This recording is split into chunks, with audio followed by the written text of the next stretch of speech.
ezalaka te yango nde bakotangela biso oyo bino bosalaka bino soki bolobi likambo mokili mobimba bayoki yango bino nde bakotya kimia maloba nyonso bapapa bazalaki koloba meme eloba mana 21 eza epa na bino biso soki tokoluka yango tokolukelanga na maboko ya banani ya bino nga naza pre oyo ezaliki bapapa balobaki te oyo elobi nkamba oyo komwana na nkamba mokili mobimba fo balanda yango bayoka yango alobaka be balobaka te tokokisa biloko wana tokokisa te ebandi deja monde fo balanda bayoka kamba alobi nini po ebima banani bakobimisa bandisa.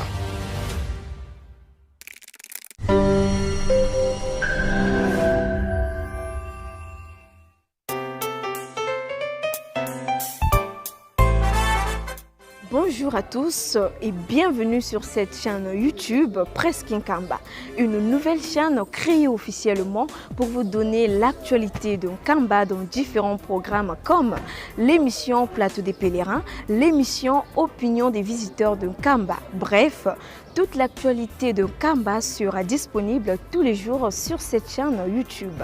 Surtout, abonnez-vous massivement car le meilleur reste à venir.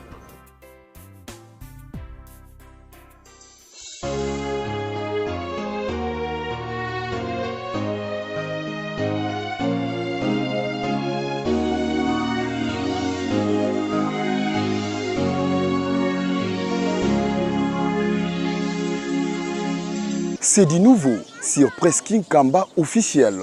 Dès maintenant, vivez les activités du chef spirituel et de ses conseillers directs, les informations de l'église, les émissions et les cultes en direct d'Nkamba Nouvelle Jérusalem. Partout et à tout moment, restez connectés à la Presque Nkamba officielle, votre chaîne de proximité désormais en live. Suivez-nous en direct sur YouTube. Presque Nkamba officiel, la voix qui vous accompagne désormais en temps réel. Connectez-vous car le direct c'est maintenant.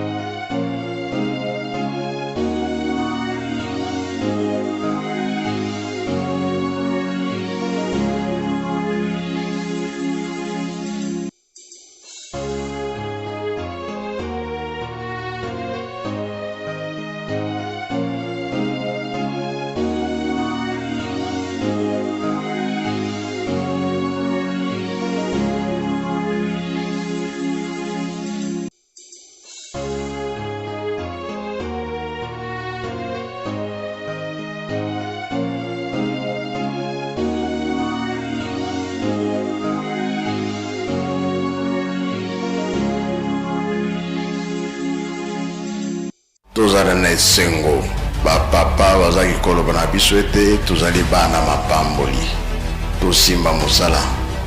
Eske mosala ya pamba ezalaka ezalaka te yango nde bakotangela biso oyo bino bosalaka bino soki bolobi likambo mokili mobimba bayoki yango bino nde bakotya kimia maloba nyonso bapapa bazalaki koloba meme eloba mana 21 eza epa na bino biso soki tokoluka yango tokolukelanga na maboko ya banani ya bino nga naza pre oyo ezaliki bapapa balobaki te oyo elobi nkamba oyo komwana na nkamba mokili mobimba fo balanda yango bayoka yango alobaka be balobaka te tokokisa biloko wana tokokisa te ebandi deja monde fo balanda bayoka kamba alobi nini po ebima banani bakobimisa bandisa.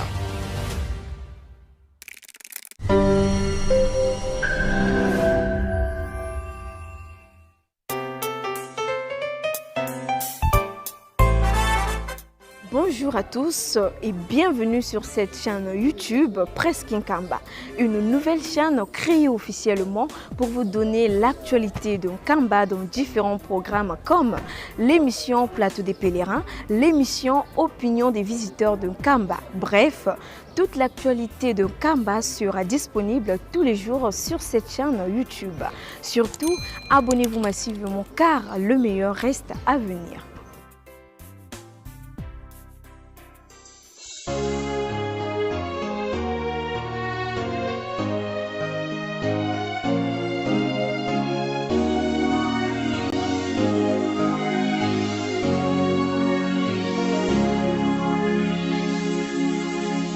C'est du nouveau sur Presqu'île Kamba officiel. Dès maintenant, vivez les activités du chef spirituel et de ses conseillers directs, les informations de l'église, les émissions et les cultes en direct d'Inkamba Nouvelle-Jérusalem. Partout et à tout moment, restez connectés à la Presqu'île Kamba officielle, votre chaîne de proximité désormais en live. Suivez-nous en direct sur YouTube. Presqu'île Kamba officiel, la voix qui vous accompagne désormais en temps réel. Connectez-vous car le direct c'est maintenant.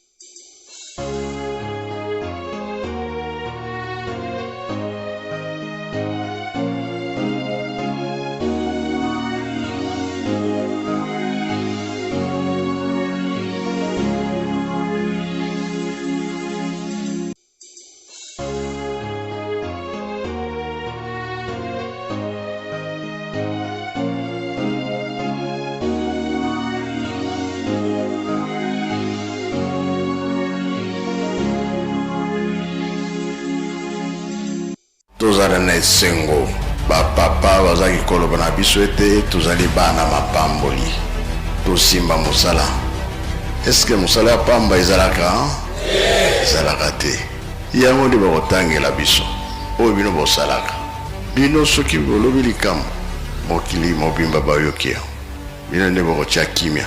Maloba nyonso bapapa bazaki koloba meme elobama na 21 ezali pa na bino. Biso soki tokoluka yango tokolukelanga na maboko ya banani ya bino.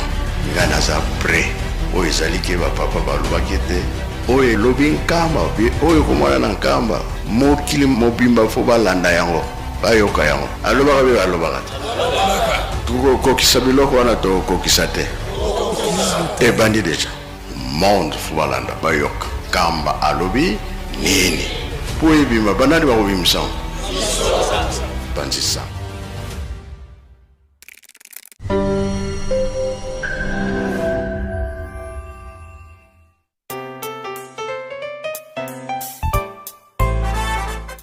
Bonjour à tous et bienvenue sur cette chaîne YouTube Presqu'île Kamba, une nouvelle chaîne créée officiellement pour vous donner l'actualité d'un Kamba dans différents programmes comme l'émission Plateau des pèlerins, l'émission Opinion des visiteurs d'un Kamba. Bref, toute l'actualité de Kamba sera disponible tous les jours sur cette chaîne YouTube.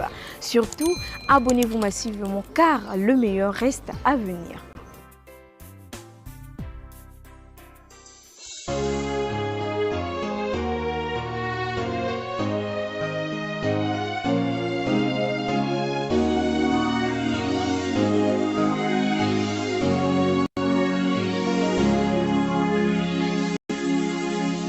C'est du nouveau sur Presqu'île Kamba officiel.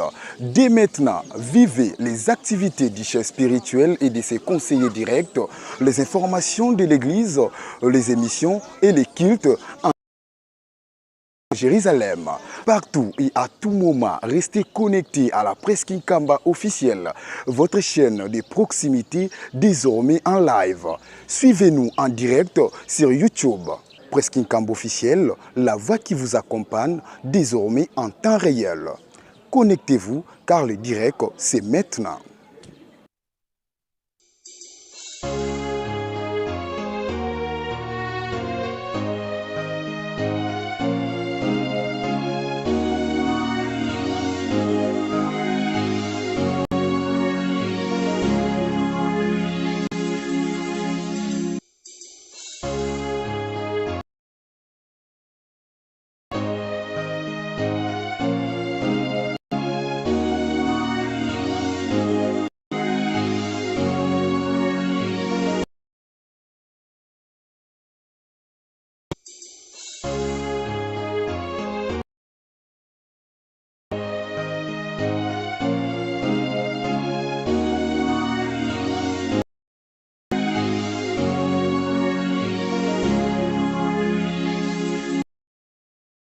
tozala na esengo bapapa bazali na biso ete tozali bana mapamboli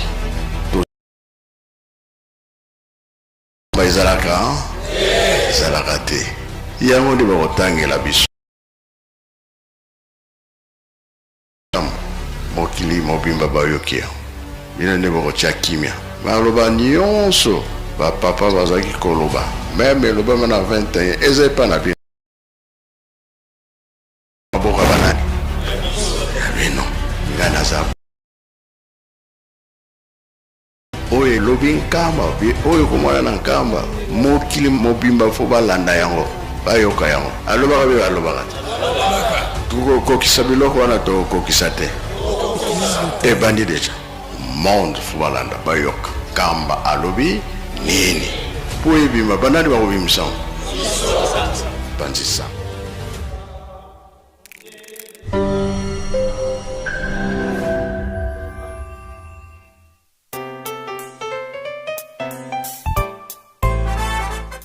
Bonjour à tous et bienvenue sur cette chaîne YouTube Presque Nkamba, une nouvelle chaîne créée officiellement pour vous donner l'actualité d'un Nkamba dans différents programmes comme l'émission Plateau des Pèlerins, l'émission Opinion des...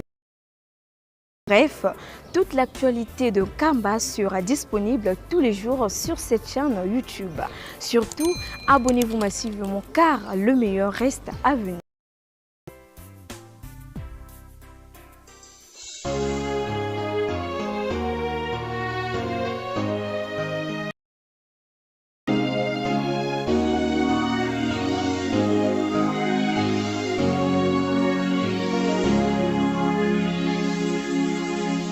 C'est du nouveau sur Presque Nkamba officiel.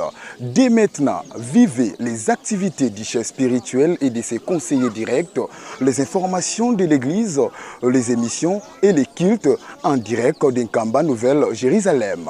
Partout et à tout moment, restez connectés à la Presque Nkamba officielle, votre chaîne de proximité désormais en live. Suivez-nous en direct sur YouTube. Presque Nkamba officiel, la voix qui vous accompagne désormais en temps réel. Connectez-vous car le direct c'est maintenant.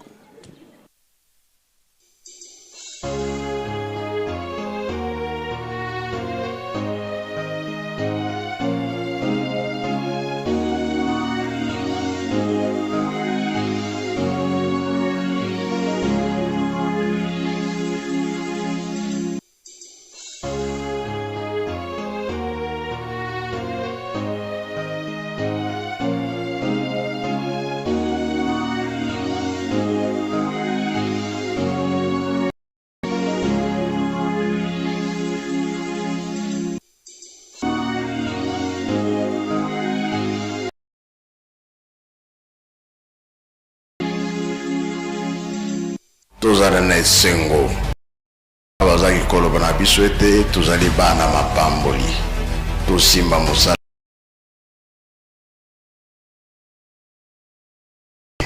yango nde bakotangela biso oyo bino bosalaka bino soki mokili mobimba bayoki bino nde bakotya kimia maloba nyonso meme elobama na 21 eza epa na bino biso soki tokoluka ngo tokolukelanga na maboka banani bino nga naza pre oyo ezali ke bapapa balobaki ete oyo elobi nkamba oyo komwana na nkamba mokili mobimba fo balanda yango bayoka yango alobaka be balobaka te kokokisa biloko wana tokokisa te ebandi deja monde fo balanda nkamba alobi nini po ebima banani bakobimisa banzisa.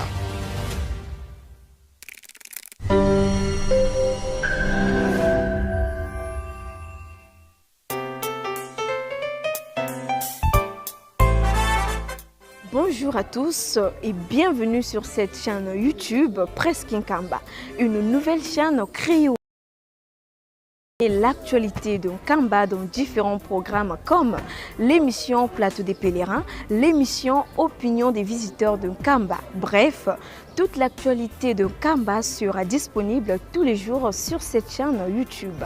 Surtout, abonnez-vous massivement car le meilleur reste à venir.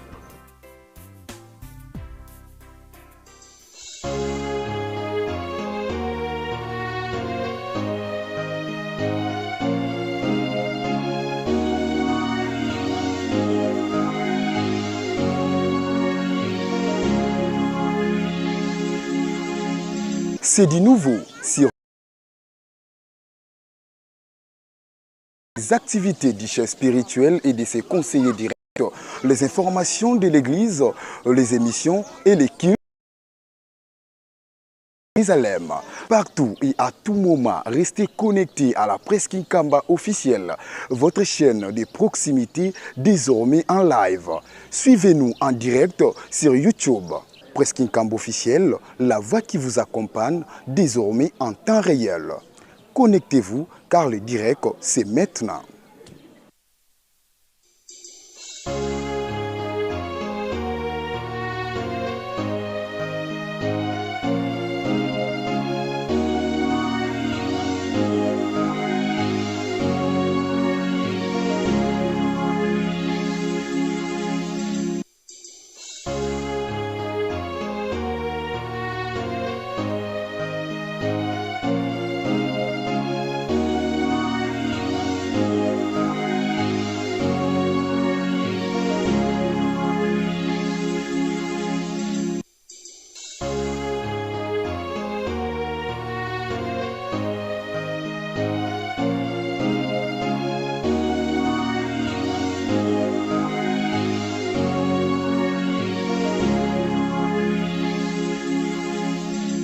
tozala na esengo bapapa bazaki koloba na biso ete tozali bana mapamboli tosimba mosala. Eske mosala ya pamba ezalaka te yango nde bakotangela biso oyo bino bosala bino soki bokanga otolinga bayoki ina nde bakotya kimia baloba nyonso bapapa bazakikama na 20 ans eza epana bino biso soki tokoluka okelaka na maboko ya banani bino yanaza vrai ezali te bapapa bakwaki te oyo elobi nkama oyo komona na nkama mokili mobilo fo balanda yango ayo alobana te kokokisa biloko wana tokokisa te ebandi deja monde fwana bayoka kamba alo oyebima banani bakobimisango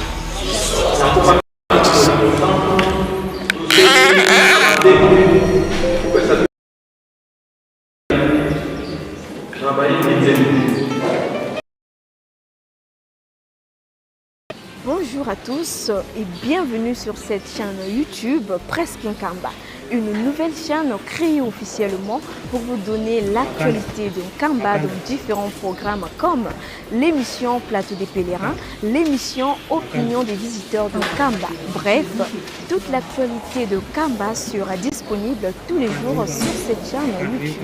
Surtout, abonnez-vous massivement car le meilleur reste à vous.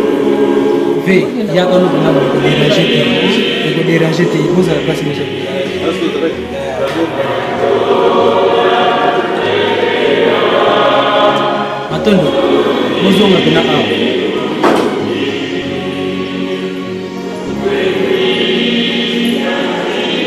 C'est du nouveau sur Presqu'île Kamba officielle.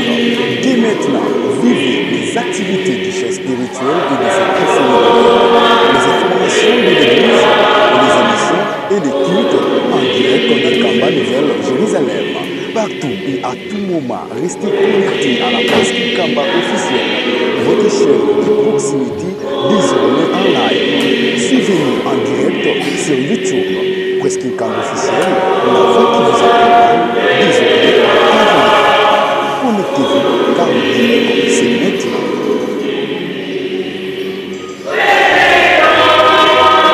Essaye. Allez, quand même.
Dini Zuluba. Mati.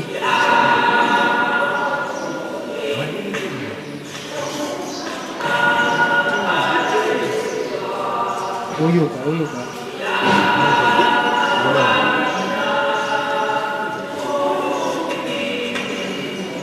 Begina tu isso.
Essa cabeça makanda nega zawa na kandela vije zawa na buchani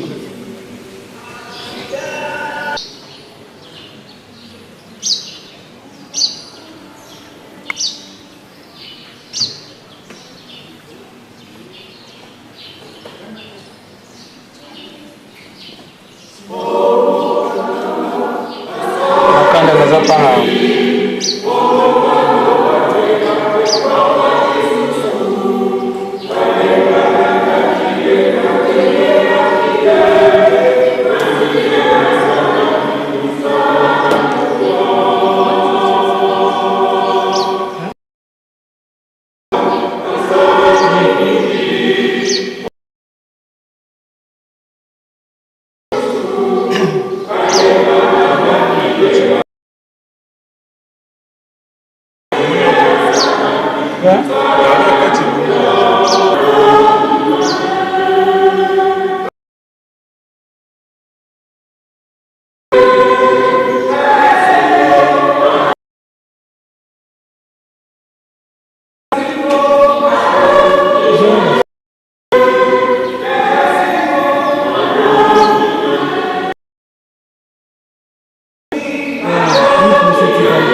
Banta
Na kombo ya tata ya mwana pe tata molimo mosantu tozongeli mokanda na biso tukutanga mibeko zomi.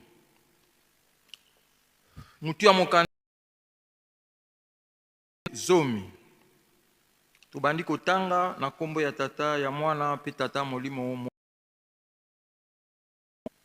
Nzambe alobaki maloba oyo nyonso na yo ezali ngai nde moto nabimisaki yo na Egypte esika ozalaki na bowumbu kokumisa banjambe mosusu te bobele ngai kosala ekeko moko te pona kokumisa yango ezala ata eloko nini oyo ekokani na bikelamo oyo ezali na likolo awa na se to na mai oyo ezali na se ya mabele kofukamela banjambe ya ndenge wana te pe kokumisa yango te pamba te ngai Yawe nzambe na yo najali nzambe moko ya zuwa bato oyo bayinaka ngai napesaka bango etumbu na bana na bango bakoko na bango pe na bana ya bakoko na bango kasi bato oyo balingaka ngai pe batosaka mibeko na ngai nasalelaka bango bolamu na bana na bango nyonso oyo bayaka nsima kotanga kombo na ngai Yawe nzambe na yo na makambo ya pamba te po ngai Yawe napesaka etumbu na moto nyonso oyo azali kotanga kombo na ngai na makambo ya pamba. Kanisa ngai na mokolo ya kopema komisa yango mokolo ya bosantu zala sala misala na yo nyonso kati na mikolo motoba kasi mokolo ya sambo ezali mokolo ya kopema ya ngai Yawe nzambe na yo mokolo yango okosala mosala moko te ezala yo moko ezala bana na yo ya mibali to ya basi ezala bawumbu na yo ezala banyama na yo ezala bapaya oyo bayei kofanda epai na yo pamba te na kati na mikolo motoba nasalaki likolo na se ebale pe biloko nyonso oyo ezali na kati bongo na mokolo ya sambo na pemaki yango wana ngai Yawe na benisa mokolo pe na komisa yango tosa tata na mama na yo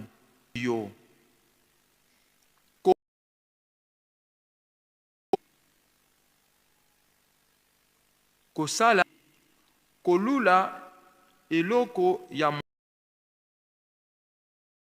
ndako na ye mwasi na ye mosali na ye ya mobali to ya tokokota na mibeko zomi ya mibale na kombo ya tata mwana pe molimo santu bokonzi nyonso eutaka na nzambe bato nyonso ata kutu bayini na yo esengeli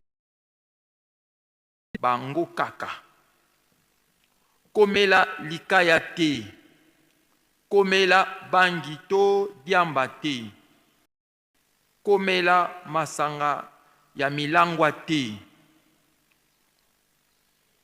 kobima te kotala pe mabina te. Kobina te pe kotala pe mabina te. Kosukola bolumbu te.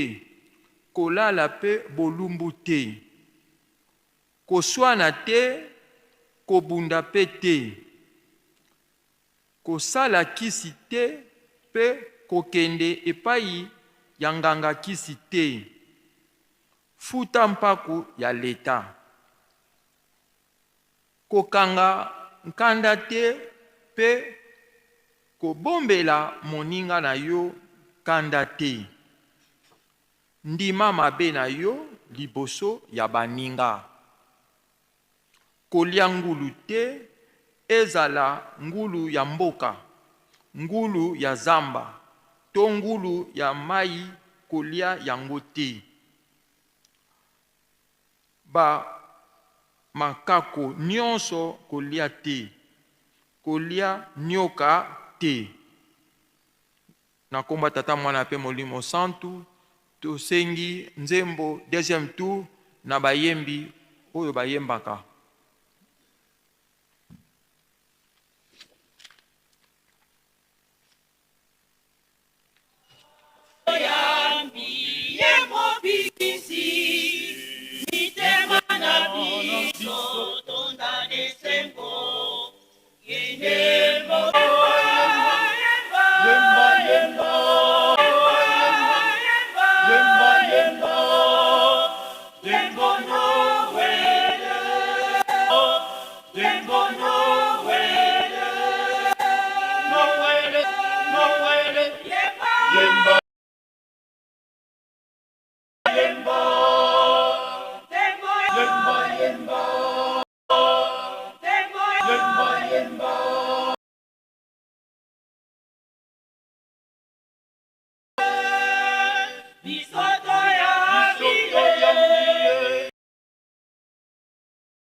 Thank you.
Nzambi wanungisa,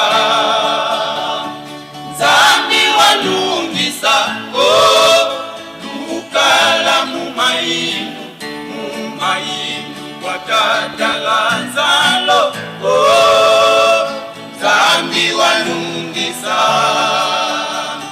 Nzambi wanungisa, oh, lukala mumainu, mumainu kwa tata Lazaro.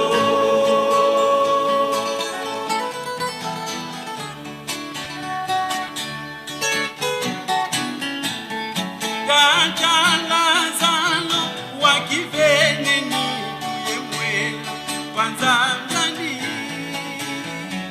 Nzambi wanungisa, Nzambi wanungisa, oh, lukala mumainu, mumainu kwa tata Lazaro, oh, Nzambi wanungisa, Nzambi wanungisa, oh, lukala mumainu, mumainu kwa tata Lazaro.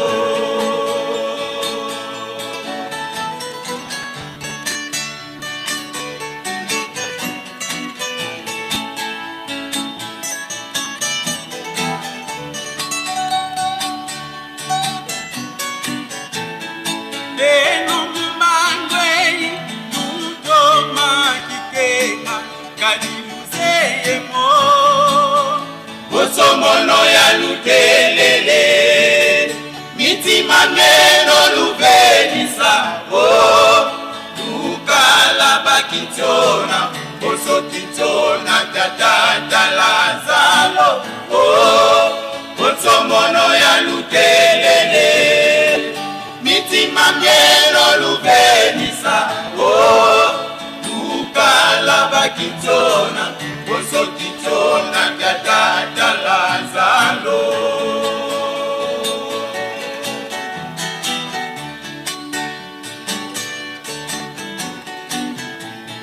Beno mbangwe tudoma kikena kadiluzeyemo Bonsomono ya lutelele mitima meno lubenisa tukala bakitona bosokitona katata lazalo bonsomono ya lutelele mitima meno lubenisa tukala bakitona bosokitona katata lazalo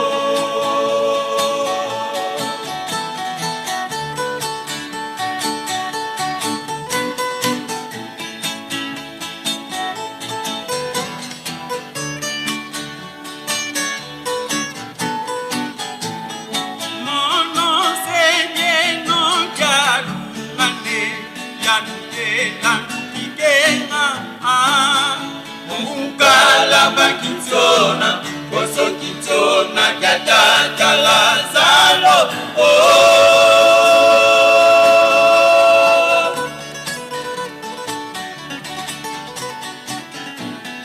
mono sene no galumane yaluela kikenga lukala bakitona bosokitona katata lazalo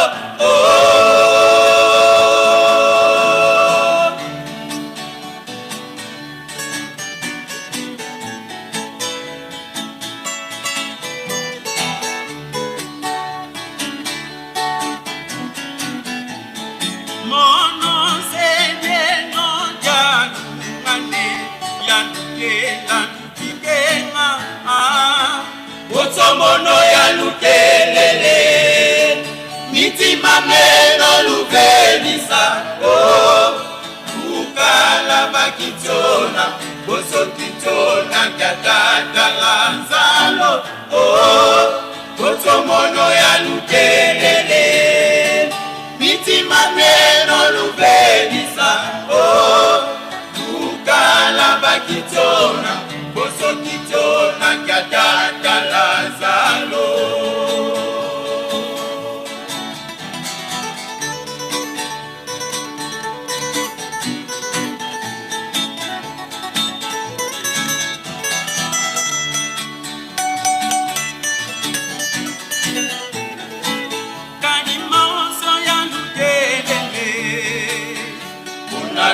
kokizo bakande kanima oso ya lutelele munanuma kokizo bakande kanima oso ya lulongele munanuma kokizo bakande kanima oso ya lulongele munanuma kokizo bakande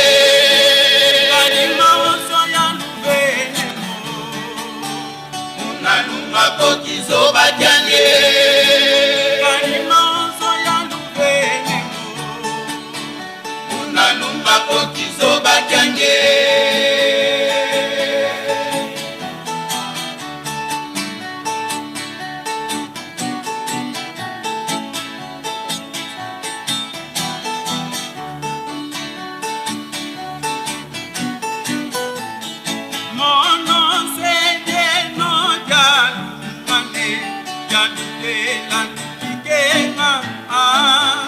Botsomono ya lutelele mitima meno lubenisa tukala bakitona bosokitona katata lazalo botsomono ya lutelele mitima meno lubenisa tukala bakitona bakitiona boso kitiona kiatata Lazalo.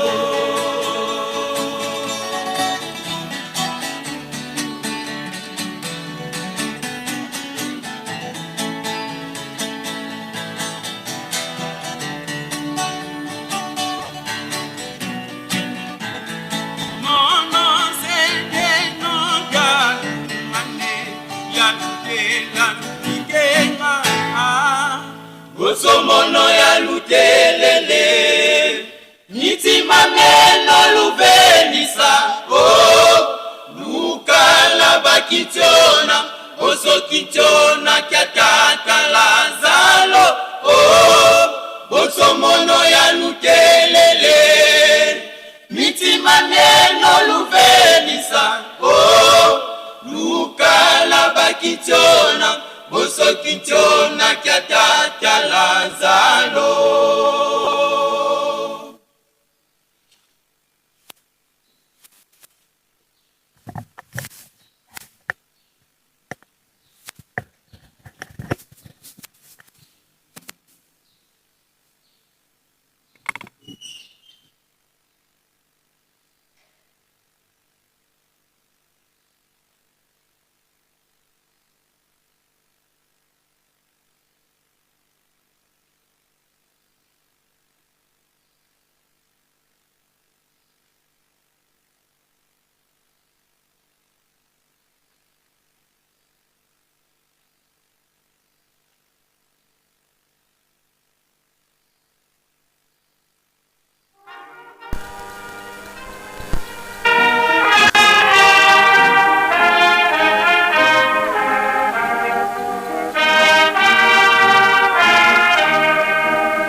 Na kombo ya tata ya mwana pe tata molimo mosantu tokoti na libondeli ya pasi prière d'intersection na yango tobengi mama na biso mama Musavuli ya Koreki aleka liboso mpona mabondeli tobengi mama révérende Wadiata ya chorale des dirigeants aleka liboso pe tobengi papa révérend Elebe membre du collège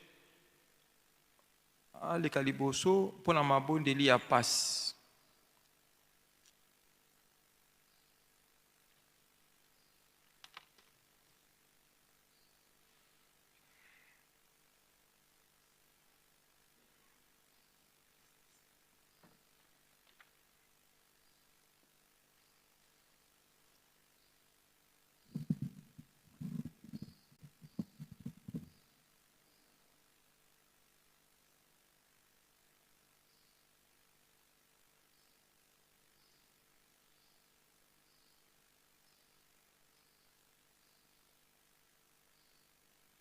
Enzambianke na ungwa mombo kange na kwange kukwiniki na kutuko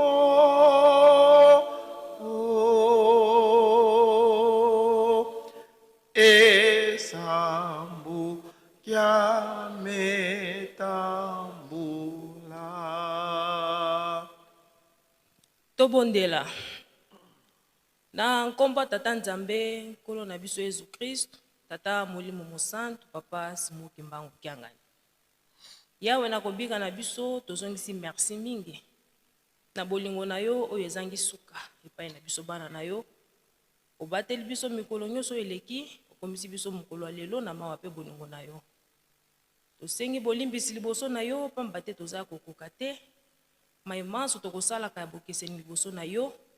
Yango togumbi papa tozali kobebisa tango nyonso na tina kozanga kotosa mibeko na yo, kozanga bolingo za kosenga na biso, pe kozanga kosala misala na yo na solo ndengo za kosenga na biso. Limbisa biso oka kosunga biso po ete tosala misala na yo na ndenge sengeli, po ete mokolo suka tokoka kosepela na nkembo bongiseli biso. Na ntina ya mokili mpasi ozingi biso na kati na mokili, mpasi ezingi biso na kati ya lingomba, mpasi ezali na kati ya mabota na biso, mpasi ezali na kati ya banzoto pe milimo na biso, kaka yo moko tata Nzambe, tata Simoki Mbangu Kiangani, ndo ozali na nguya kosilisela biso maso oyo. Yango tolobi ete oyo elingi yo kaka nde ekoka kosalama, me nyonso ebongisi Satana na bana na ye, tikete vanda kimia na nkombo ya tata Mwana pe tata Molimo Mosantu. Yesu mwa na Davidi ufwekenda monoidi langa jingalala kiuto manga meso mafwa ya mona fina maisu wiza wajanzisa mono impo fame so kimonanga ko isumbwe sado. Muzola kwase ye mwana ye tata Mwanda velela. Beno batatu bandlongo munzambi mosi papa Simoki Mbangu Kiangani tata Mwanda velela. Tata tufuka manevu tulafuna ya matondo kwange wanzambi eto munankeba kutukeba ngantangu za wonso ne utulwaki simulumukikia kinene. Nzambi ankenda kitufenivova. nkitufeni lomba bikondolo zaya papa tuiza manga pe mukumagansoni za masumu papa ntangu za wonso no tubuisa nga misiku myaku papa utusila nlemvo tuna bala bansoto nsoto kuntiantangu bukena vo antota masumu tabutu kila mawonso mituvangila nga antota masumu ka papa utulemvo kila papa Simo Kimbangu Kyangani beto tufuka masema sezi ngudi beto tubanani papa katuneto bafuana ko kaya tuvanga mamingi muna mpovolo mboyeno ntimbu lundiatu lungindulu ye mavangu mampila kamumpila papa makondozola kananga nantadisi yako papa utusila ndemvo ngati ngevo kuwanga sambu kya basumu kiko papa nkitufeni vova kitufeni kusonga widi sambu kya mama nzange wavanga papa Simo Kimbangu Kyangani mena munzange yeze idiao papa ntangu za wonso tukabankaka zetu babebisa mpasi za yiza lufola yiza mambo mampila kamumpila papa kunkentete kikabu kili muna beto papa kizia na ndosi ya kunzambia nkenda biziti munzila lufua ubayindula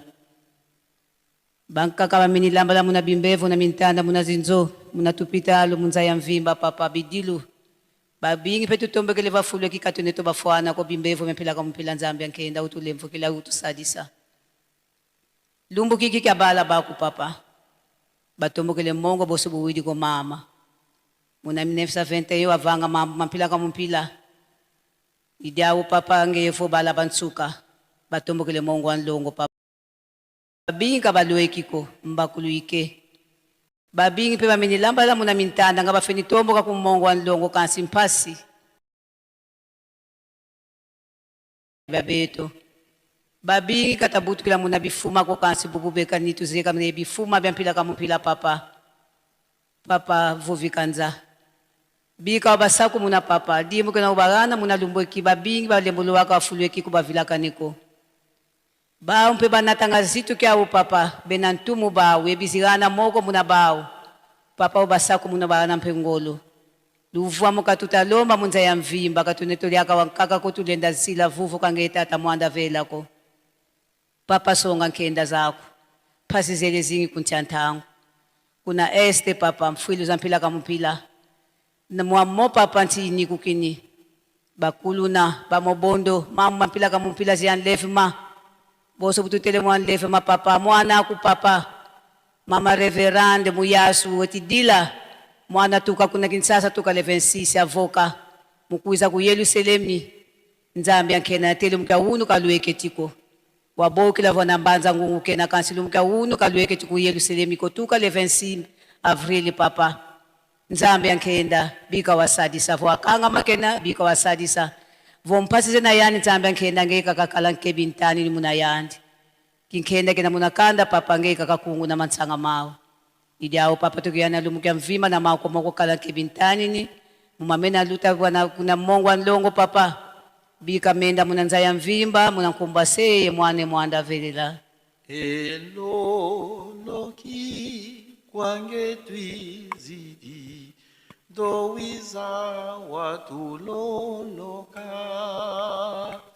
Elo loki kwange twizidi dowiza watuloloka mambo mengi matuzungiri mapontonge yozeyemo nguvu yoyo kufungila yo makasiko enzampa ngakwanda yena mambo mengi matuzungiri mapontonge yozeyemo nguvu yoyo kufungila yo makasiko enzampa ngakwanda yena Nkomo na Nzambe tata mwana tata Molomo Santo Papa Kimbangu yo zali ya bomoi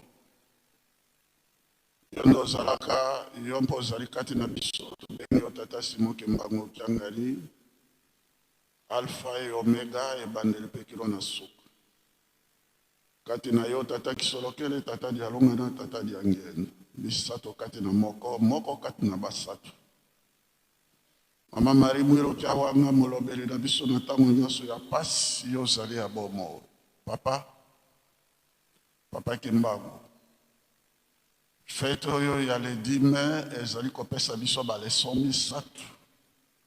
baleson misato essentiel ya makasi mpenza mpona bomoye na biso na se ya ntango ya liboso bakoki kokanga moto me nzambe bakangaka ye te. Depuis 1921, le 3 décembre 1921, ntango babelge batiaki yo na train komema yo na Léopoldville, train est bloqué ekokaki koningana te na gare ya Tisville. Mondele to belge asosoli alobi il n'y a qu'une seule personne na kati ya train oyo azali na solution, c'est Tata Simon Kimbangu. Ayaki epai no Tata Simon Kimbangu mpona nini train eza kokende te. Lobi train kokende te soki ngai nasololi na mwasi na ngai te to na bana na ngai te. Mondele asalaki volonté na yo Tata Kimbangu après opesaki nzela lobi train ekoki kokende mpo osololaki na mama Mwilo na papa Diangenda epo osukisaki na papa Dialungana. Koyeba Nzambe na ntango yo ozali na pasi mpo oyo ya kopesa yo solution ezali likambo moko ya malamu mpona moto. Koyeba Nzambe na yo ekoyeba kosenga epai na Nzambe oyo apesaka solution na ntango ya pasi. E ntango tokomi na le 10 mai ntango pasi ekoti na kati na mondele, mboka na bango envahi par l'Allemagne, la Belgique, envahi par l'Allemagne, et le roi Léopold III capturé, bâti en résidence surveillée na palais à Laeken, et puis même na prison souterraine kuna na Allemagne. Bango bayeba kaka ke solution na problème oyo biso ya passe ekomeli biso moto mosusu te kaka Papa Kimbangu. Tango na bayaki kolela epai na yo Tata Kimbangu tikino bazwaki solution na problème oyo ezalaki passe moto akokaki kosunga bango te. E bayebe kaka problème oyo biso tozali Tata Kimbangu kaka kolongola biso na kati na passe oyo. Wana première leçon papa faites le 10 mai. Deuxième leçon faites le 10 mai et pesami na bandeko na biso personnes vivant avec handicap. Deuxième leçon ezali était mutu il faut azala na liaison na Tata Nzambe na tango yo ozali na passe oyeba kobenga mpe Nzambe aloba nazali awa mpe aye esika yo ozali mpe asungi yo. Liaison na biso ekatana depuis tosala lisumu na Adam na Eve na paradis mpe ekangamaka. Likambo ya liaison spirituelle ya mwana bino boyaki mpona kobunda etumba oyo kozongisa yango.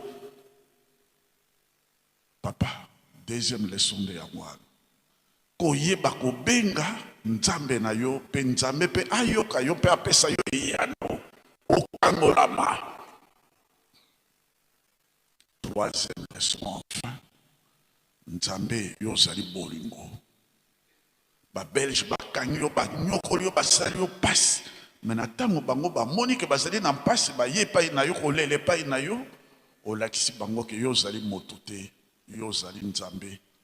Nzambe alimbisaka, Nzambe ayokelaka moto mawa, Nzambe asungaka asalisaka moto oyo ayekolela epai na ye amibwaki na makolo na ye mpe Nzambe asalisaka.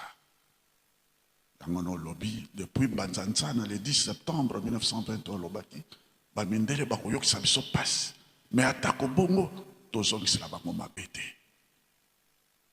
Bolingo ya yo Nzambe ezali monene ya mwana olobi na biso tozala na bolingo kozala na likambo na ndeko na yo te ata ya salaki yo mabe soko aye kosenga yo bolemisi limisa ye salisa ye yango wana libondele na nkolo Yesu mikolo zolobi tata limisa bango bayebi te maye bango bazali kosala yo ozali bolingo tata Kimbangu yango wana mabolongo na biso ekumbameli yo tata Simon Kimbangu Kiangani limisa biso na mokolo mwa lelo na baleso misato tosimbi makolo no tosengi bolimisi na mayemanso tosalela yo ya mabe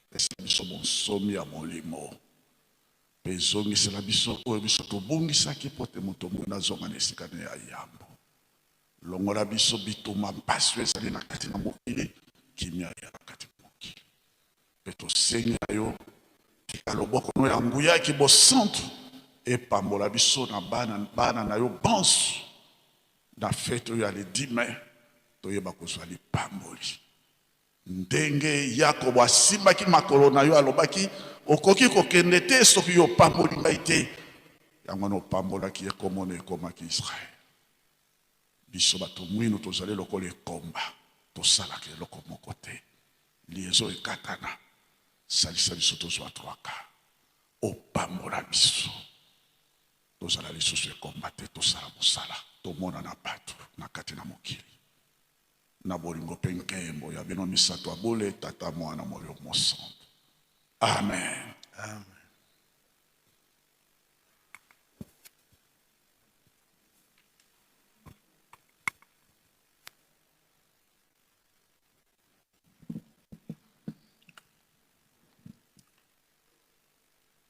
Na kombo ya tata ya mwana pe tata molimo santu tokomi na makabo nango tobengi papa diacre Dieivanga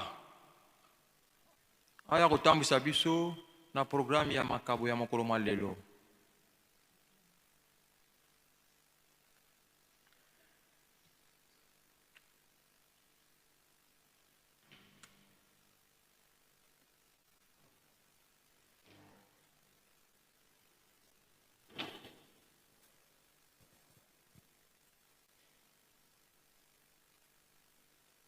O kombo ya Nzambe tata mwana pe tata molimo santu tokomi na eleko to tango oyo tokobonzelaka Yawe Nzambe na biso tata molimo santu papa Simon Kimbangu Kiangani nde na tina na yango tobengi batata pe bamama selo boleka liboso po ete tokoka kosala mosala yango tosengi na groupe fliki otambusa biso.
Kamba.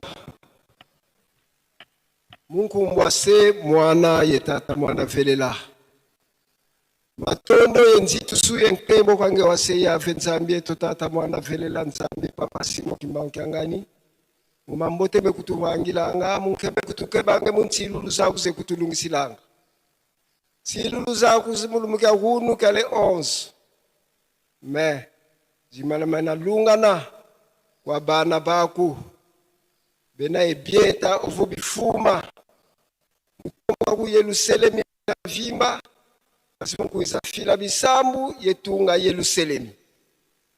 Imukuma kyokyo Nzambi yetu tulweki kafuluka uvana minkai lubonse bwasikidisila dio tuka lubansi kuvoka lutomboke kumongwa nge yave Nzambi tata mwana vela moko mpambako. Idina tala batate ba mama biselo bele muna muna bana baku mameme maku bisadi byaku myumbu byaku muna tota kasa meya meya. Imudina bele nge malonga mampamba. Bafutukide malonga mafuluka. Kanti tukambukidi ndambu zole. Bankaka balendele batudidi. Bankaka kabalendele ku Nzambi yetu. Yebo balendele kunu. Yebo mono lenda utuvuka wakimosi. Pazombazi kina kolo tutombo kadaka kumongwa kwa ndongo betu babuta tula. Koko mulonga kadi dimu kya lusaku munu. Mudina talaba mama selo batata biselo bele basi bagiveni musala salu. Ubabanzila ubakumika tuwa mutoe mukimpeve. Mbongo so situkili munzila na munzila saku munazo. Zike kitulozwa zingi pasa tunga di bundu diaku. Musola kwa semwane tata mwanda vela tulombila ama onsono. Amen.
na kombo ya tata ya mwana pe tata molimo mosantu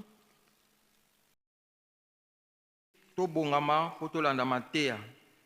Tokomi na ntango ya mateya, soki moto alalaki pembeni tolamusa ye po toya na mama na likambo.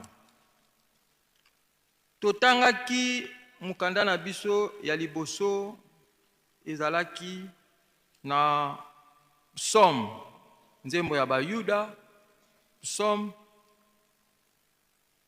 1, 1 à 6. Na sima toye kotanga mibeko zomi ya Exode 20, 1 à 17. Sima toleki na 12 préceptes ya lingomba. Sikoyo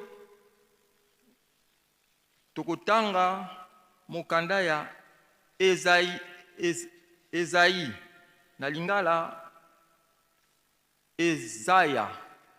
Tokotanga Esaïe chapitre 11 verset 1 à 2. Chapitre 11 verset 1 à 2.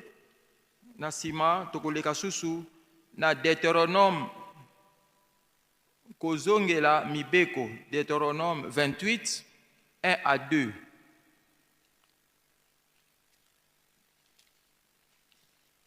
Tokotanga mokanda ya Esaya chapitre 11 1 à 2. Tobandi kotanga na kombo ya tata ya mwana pe tata molimo santo. Mutu ya mokanda elobi David ya sika.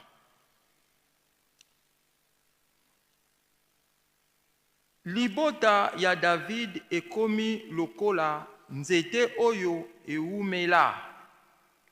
Petala lititi moko ebimi na se na yango. Mwa nzete moko ya sika eboti na misisa na yango. Molimo ya Yawe ekozala likolo na ye.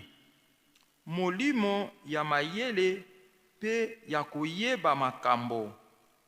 Molimo oyo epesaka toli pe makasi ya bitumba. Molimo ya koyeba nyonso pe ya kotosa Yawe. Tokei na mokanda na biso oyo tolobaki na Deutéronome 28 oyo tolobi na lingala kozongela mibeko.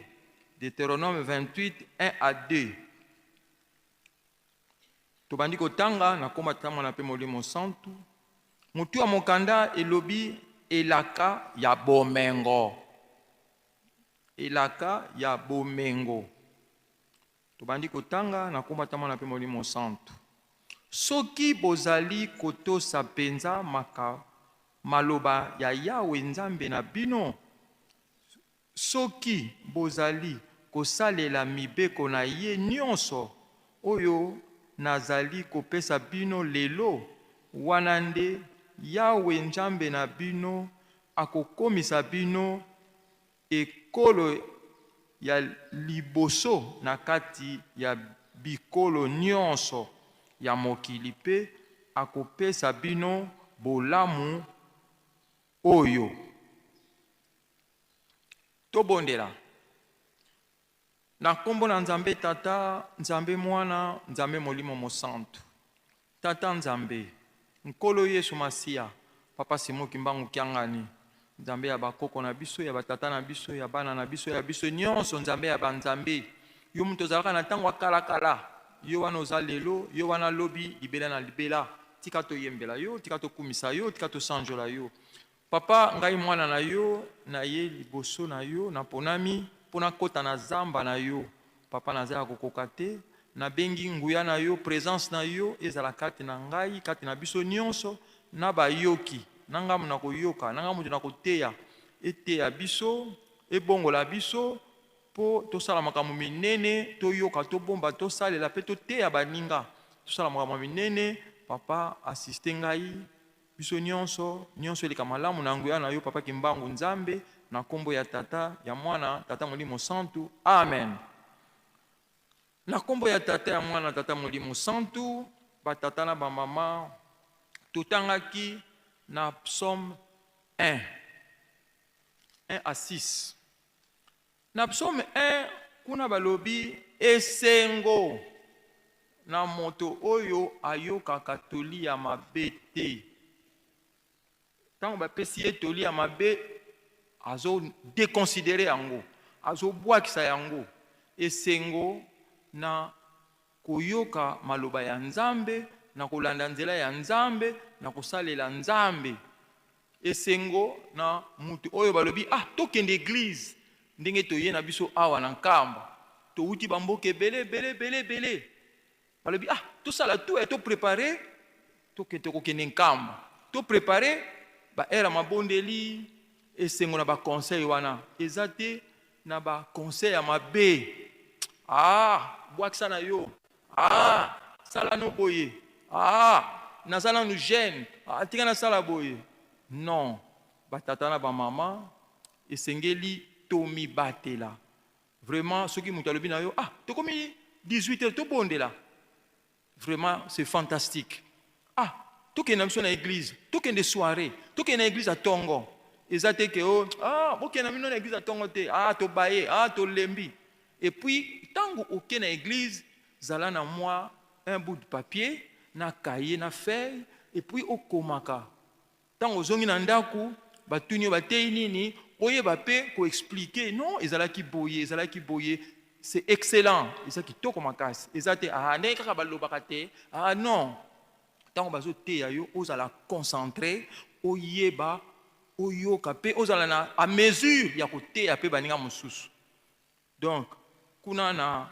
psaume ndenge balobi tosepelaka te koyoka baconseil ya mabe soki moto amemeli yo conseil ya mabe odeplace na yo wana olongwe na yo wana yo moko olobi non c'est pas ça odeplace eza te ke yo mpo oyoki yango oapuye yango okwesi elembo na yo na kote ya psaume toleki tozalaka bana moko mayele eyeba molimo ya nzambe eyeba kotambwisa biso tokoti na mibeko zomi na mibeko zomi esengeli totosa yango en entièreté c'est-à-dire mibeko nyonso tolinga nzambe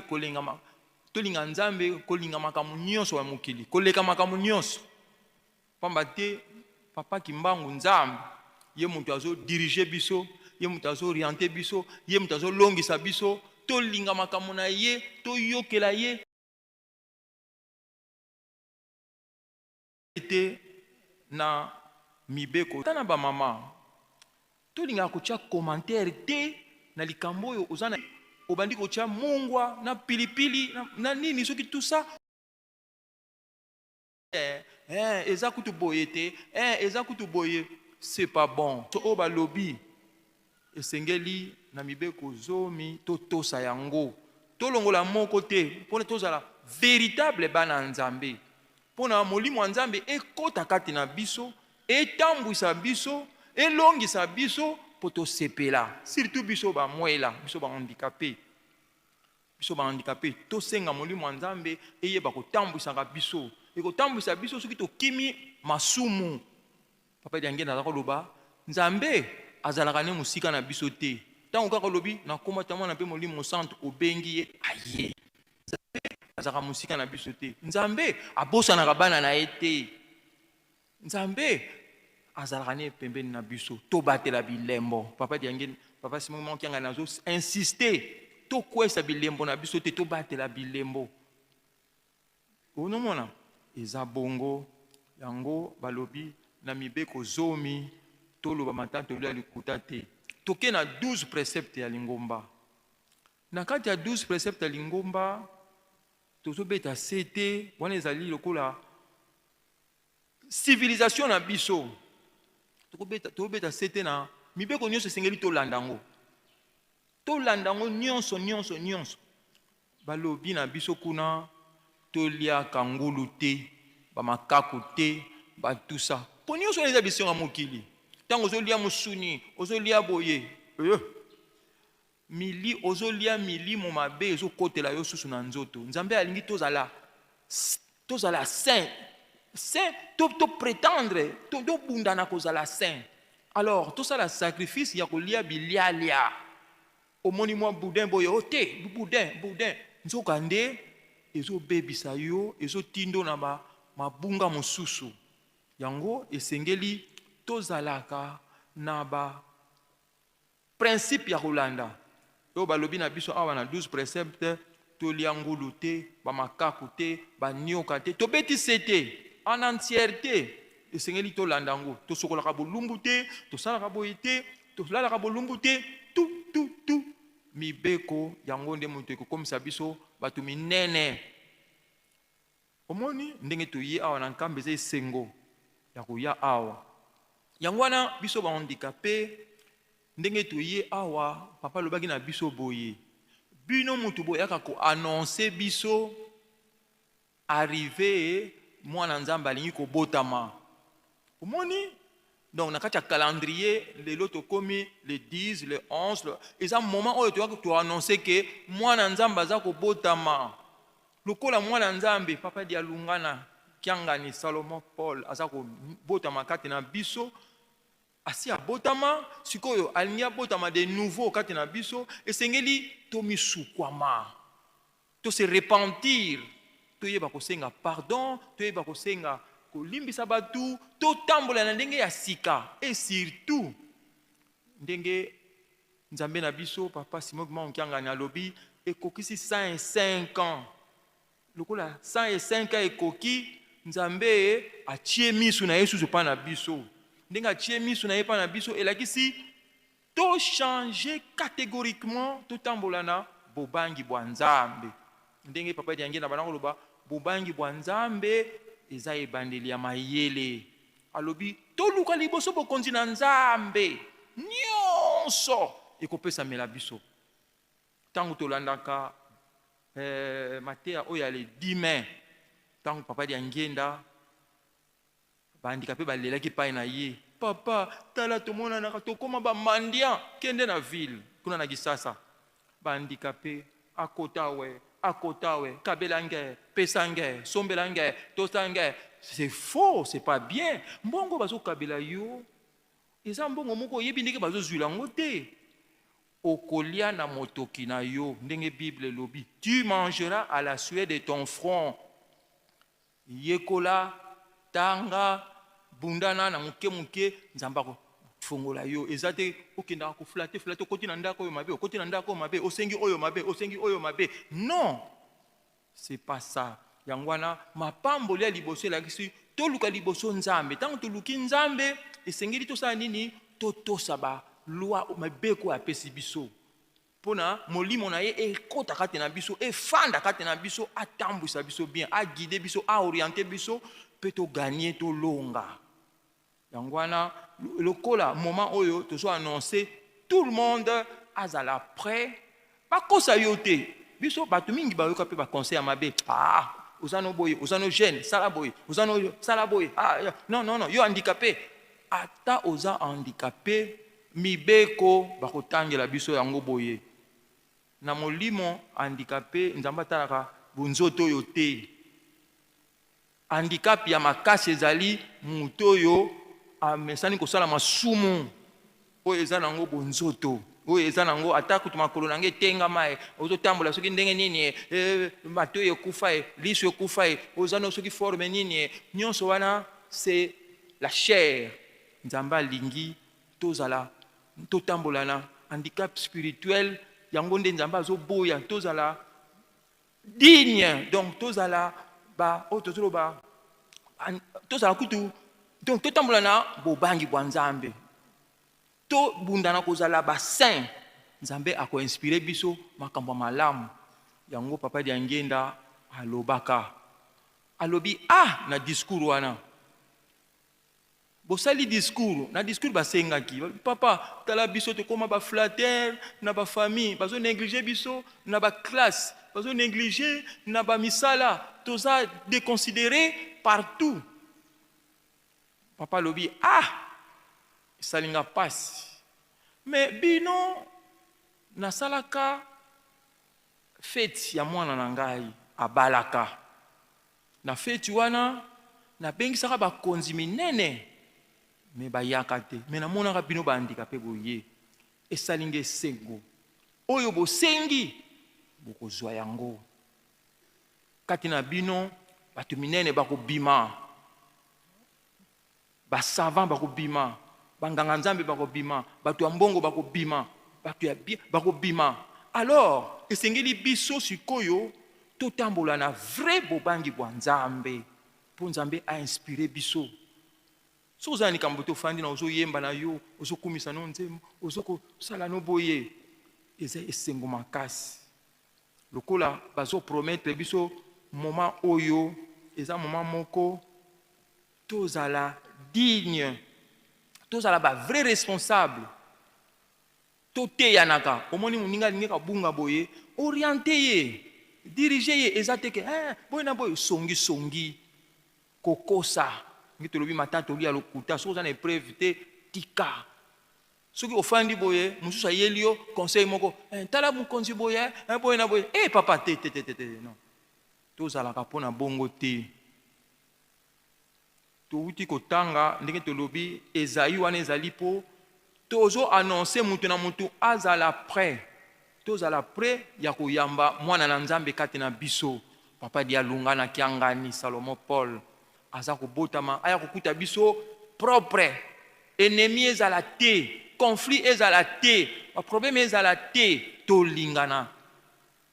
Tozala vraiment ba mona penza etamboli malamu kati na biso. Totangi lisusu na Deutéronome 28, 1 à 2, kuna balobi ezali mapamboli ekosopa mela biso na soki tozosambola na bobangi nzamba solo. Soki tozotambola na bobangi nzamba akosaka te. Nzamba akosaka te, nzamba azanga mosika na biso te, nzamba atikaka bana na ye te. Akosaka te, ba promesse na ye ekokisamanga pe kaka. Yango wana surtout biso ba handicapé, biso nde photos za ba to priera makasi koleka kutu bata mokili. Nzamba lobi mettez-moi à l'épreuve. Tchanga à l'épreuve. Tout chaye à l'épreuve. Mais biso mususu mona lobi te. Ngana za handicapé kana profiter nano na handicapé nanga. Non. Soki nzamba pesi yo ba moyen wana salela ngona makama nzambe. Papa Simon Kimbangu kianga ni nzambe na biso molimo santo. Alobaki na biso tokangisaka mbongo totindaka po totonga ndako na biso ba handicapé. Mais tozosala ni négligence. Biso tokenaki pa ya papa. Nzambe na biso toleli papa tala awana kisasa ba flatter ba koma ebele ba kota boye kobima boye atala. Papa tozomona comprendre te na ville mutaza na voiture na ye ba handicapé ezala ba malvoyant ba aveugle ba sourd ba tout ça tout le monde ba koma ba mendiant, la mendicité. Papa lobi, mais bino, papa lobi, mais bino na yebise ki bino ke bokangisaka mbongo, botonga ndako na bino kuna. Papa di alunga na bandako loba, soki otongi nkamba te, okozwa lipamboli te. Mais est-ce que tosali yango, yango na biso ba responsable, to changer, to yeba kotambola na programme moko ya bien. To planifier, to budgétiser makambo ebele, to batambolaka na plan, programme d'action ya bien, biso esengi to sala ba programme d'action moko ya bien, et puis to zala na transparence na bakonzi na biso, to yeba ko yokela bakonzi na biso. O bakonzi batieli biso baza bangwana. Il faut to transmettre yo pesaka rapport na yo et pas ya provincial général ti ezokende ti affaires sociales ezako guider biso. C'est partout dans le monde. Esprit wana lokola palobaka na biso tango boyaka nkamba boyaka kosala misala boyaka mabondeli pe kopesa ba rapport. Donc esengeli to bongisa musala na ye po ba bénédiction ekite la biso ebele. Eko kita. Eko ezali déjà, ezanango, ebandisa ko kita nango. yango wana esengeli tozala plus propre. Ndenge balobi na Deutéronome ba bénédiction koyela biso okosala ba faire boye ba faire ko marché kitoko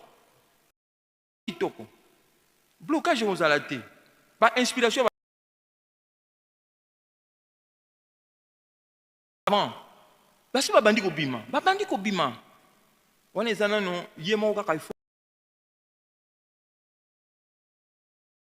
Je vous l'ai dit, moi na bimsa makamwa mingi awe ezate po nga saka émission na radio na ratelki handicapé ezalaka handicapé lamuka na pongi et comme handicapé kola pe longa donc makamwa bien handicapé esengeli tozala vraiment exemplaire partout ezate kaka na kati église même na misala place to kendeka même na ba camarades partout to la kisa conduite malamu même na milieu ba handicapé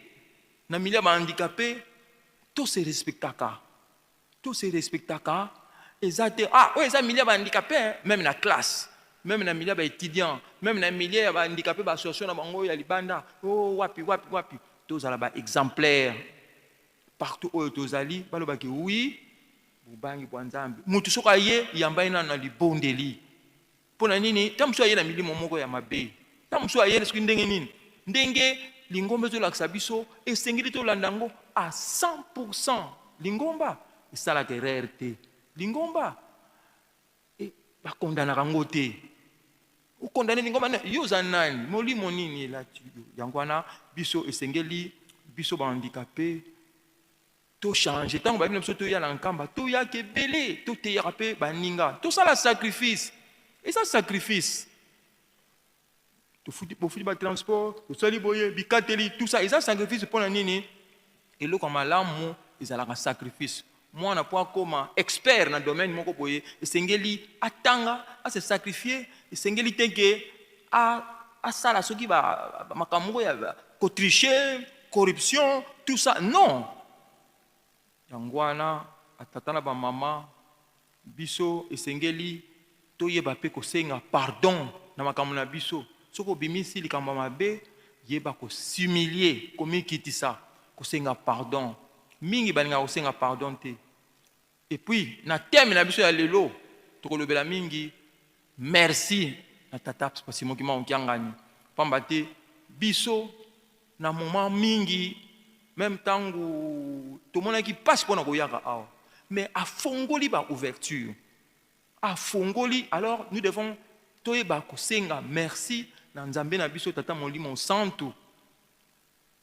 Donc dès que osali lisumu kende tubela mbangu et puis totambola na vrai bobangi bwa nzambe toyeba kosenga merci toyeba kosenga pardon toyeba komiteana ezate puis ko te ya mutu opanza sango tala kutu ye tala kutu boye non neti sikoyo ekomaka na ba groupe ya téléphone na kati ya groupe ya téléphone ya mosusu naza koswana na mutu c'est pas bon benga ye na pembeni bosolola na ye ou bien osololi na ye de manière individuelle obengi na numéro na ye bosololi ezate na kati ya groupe boye na boye.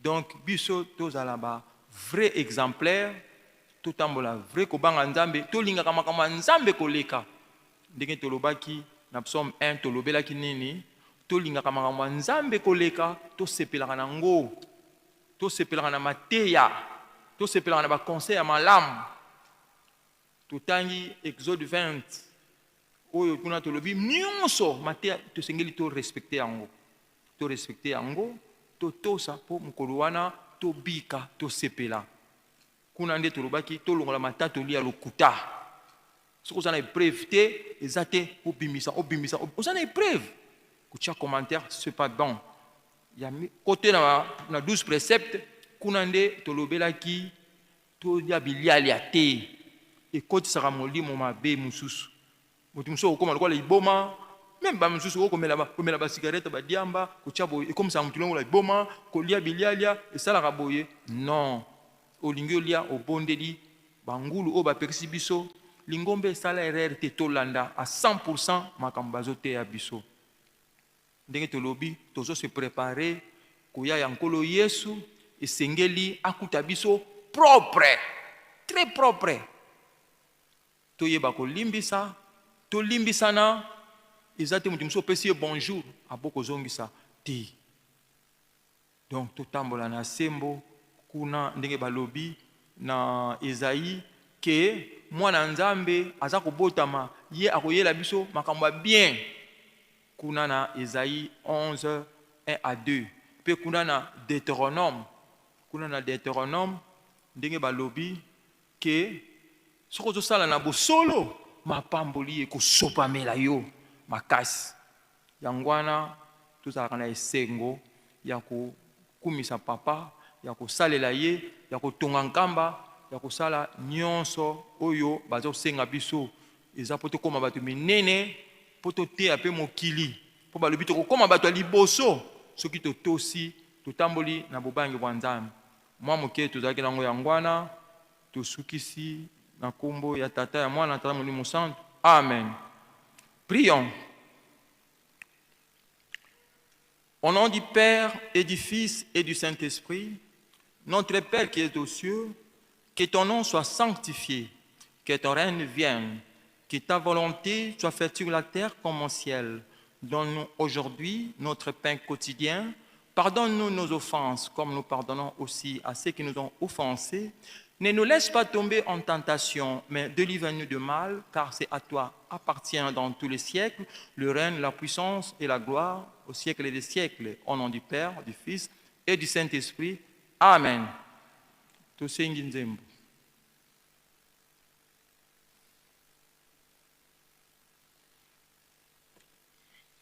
Nizeno babo kwa Nzambia moyo Kimbwangi tukulu kansongele nui 2 3 Nizeno babo kwa Nzambia moyo Kimbwangi tukulu kansongele Yemasumu meno pelusisa Kembela, tu kembela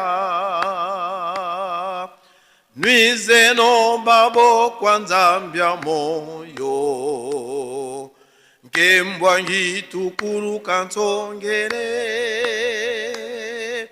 Yemasumu meno pelusisa Kembela, tu kembela Nkembo se manga kuvata jadi se Kembo se tele mulumbulwa du se Kwa banunganga kolo wa bevi kwanga Mvuya kwele mvube kembelanga ko Fina mambabo kwa Nzambia moyo Kembela, tu kembela Fina mambabo kwa Nzambia moyo Kembela, tu kembela Kembo se manga kuvata jadi se Kembo se tele mulumbulwa du se Kwa banunganga kolo wa bevi kwanga Vuya kwele vube kembelanga ko Fina mambabo kwa Nzambia moyo Kembela, tu kembela Fina mambabo kwa Nzambia moyo Kembela, tu kembela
Merci. Lelo ezali lundi le 11 mai 2026.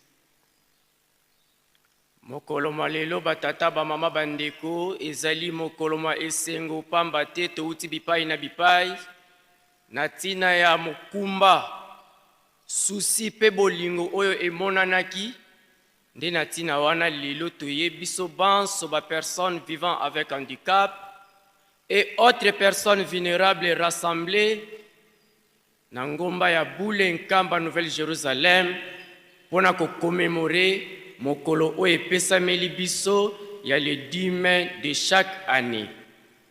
Nde na tina wana toyebi source ya rassemblement na biso ya mokolo ya lelo pamba te bolingo ezalaki.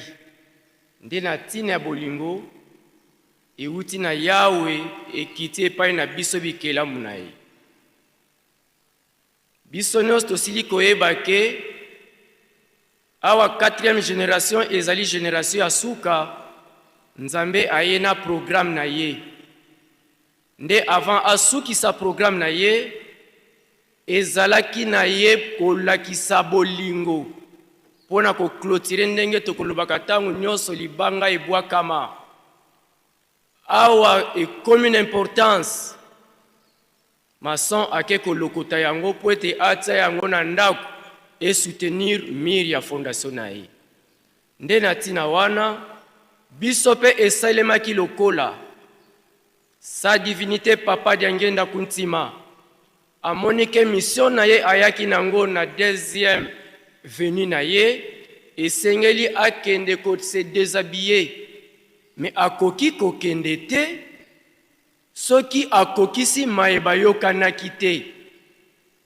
Nde na tina wana le 10 mai Nzambe tata mwana pe tata Elimo Santo basanganaki bango nyonso na nzoto ya papa Diangenda pona kopesa solution, kopesa lumière pe kotika libota oyo ezalaki discriminé, négligé, abandonné na programme oyo bayelaki na se ya tango. Libota ngo ezalaki banani ezali yo na ngai e bon sono to yo na ngai personne vivant avec handicap, yo na ngai handicapé. Tozui grâce spirituelle na programme ya Yawe po ete apesa biso nini esengeli biso.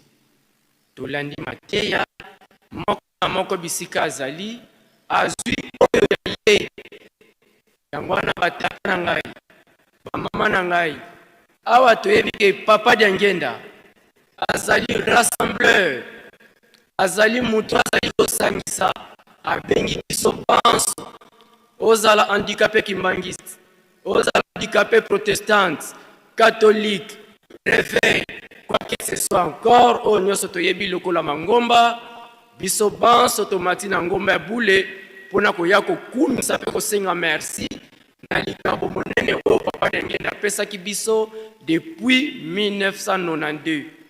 Toyebi ke inclusion sociale ebandaki depuis 1921 na papa Simon Kimbangu ayaki komona ke batu ebele bazalaki ko vivre kaka mingi bazalaki ba homme valide. Nde papa Simon Kimbangu ayaki ko bongisa nde na nzela wana tolandi banzembo bakoka batelemaki bababa bamonaki baveugle bamonaki pardon bababa balobaki bandicapé batelemaki baparalytique pe bamashaki. Yango wana batata na ngai bamama na ngai ezali tango ya prendre conscience bongo yo na ngai tozali kolanda koyoka maemanso mazali kolobama autour ya ba personne avec handicap au nom ya ba personne vivant avec handicap considération na yo valeur na yo zali kopesa zali ndengeni yango wana tozala mayele pamba te Nzambe si alakisi nzela nzoka Nzambe lokola alakisi nzela boye epesi lokola intérêt to devoir na suka correction ekozala. Nzambe alobi bosangana, Nzambe alobi bozala eloko moko, Nzambe alobi botonga Yerusalemi. Est-ce que yo zali kosala? Nzambe alobi baye banso bazali na bana ya bandicapé bozala esika moko pamba te nazali na likambo oyo ngai esengeli kosalela bino. yo tata, yo mama, yo ndeko ozali awa, ozali na mwana ya handicapé, likambo ozali komonela yango ndenge nini. To prendre conscience pamba te, ezali na mwana kosala ka devoir te, soki azuli yango ba pointe, c'est-à-dire na suka ba ko corriger yango. Yango wana batata na ngai ba mama, papa Diangenda ayaki komona ndenge nini ba bibonso na to ba personne handicapée bazalaki mal considéré na ba famille, na mangomba, na ba société pe bisika ndenge na ndenge. Voire même biso tozali ba kimbangiste ezalaki kolela na mai na miso pona kokende kokutana na papa Diangenda. L'handicap nous empêche na makambo ebele okoki kokutana na yawe te.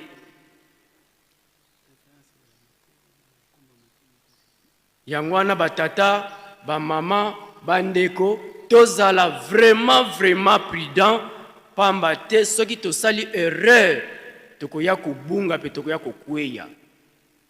Nzoka Nzambe atie ba makambo nyonso en pratique pour et prendre biso conscience mokolo ya surprise ya bongisi to bénéficier nango. Nena nzela wana to uti kolanda mateya na ya biso papa ndenge auti kopesa biso mateya. Ye auti kotangela biso mikanda minei to mitano. Atangela ki biso na Psaume 1 du 1er au 6e verset. Aye kotangela biso na Exode chapitre 20 du 1er au 17e. Aye kotangela biso 12 préceptes lingoma na biso. Aye kotangela biso mateya na ye na mukanda Esaïe 11 du 1er au 2e verset. Nde mateya na ye kosukisa na Deutéronome 28 du 1er au 2e verset. Pona biso responsabilité ezali nini? Awa toyoki mateya tozala bana mayele ya koyoka ya kobomba pe tosalela pamba te ezali na mokolo ya esengo na baoba kotosa ezali pe na mokolo pasi bayeba kotosa te ezali kozela biso liboso tozali kokende.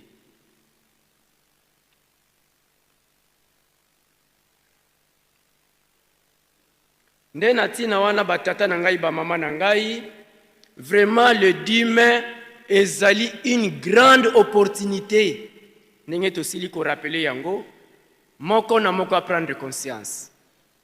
Biso to bimi lokola ba apôtre.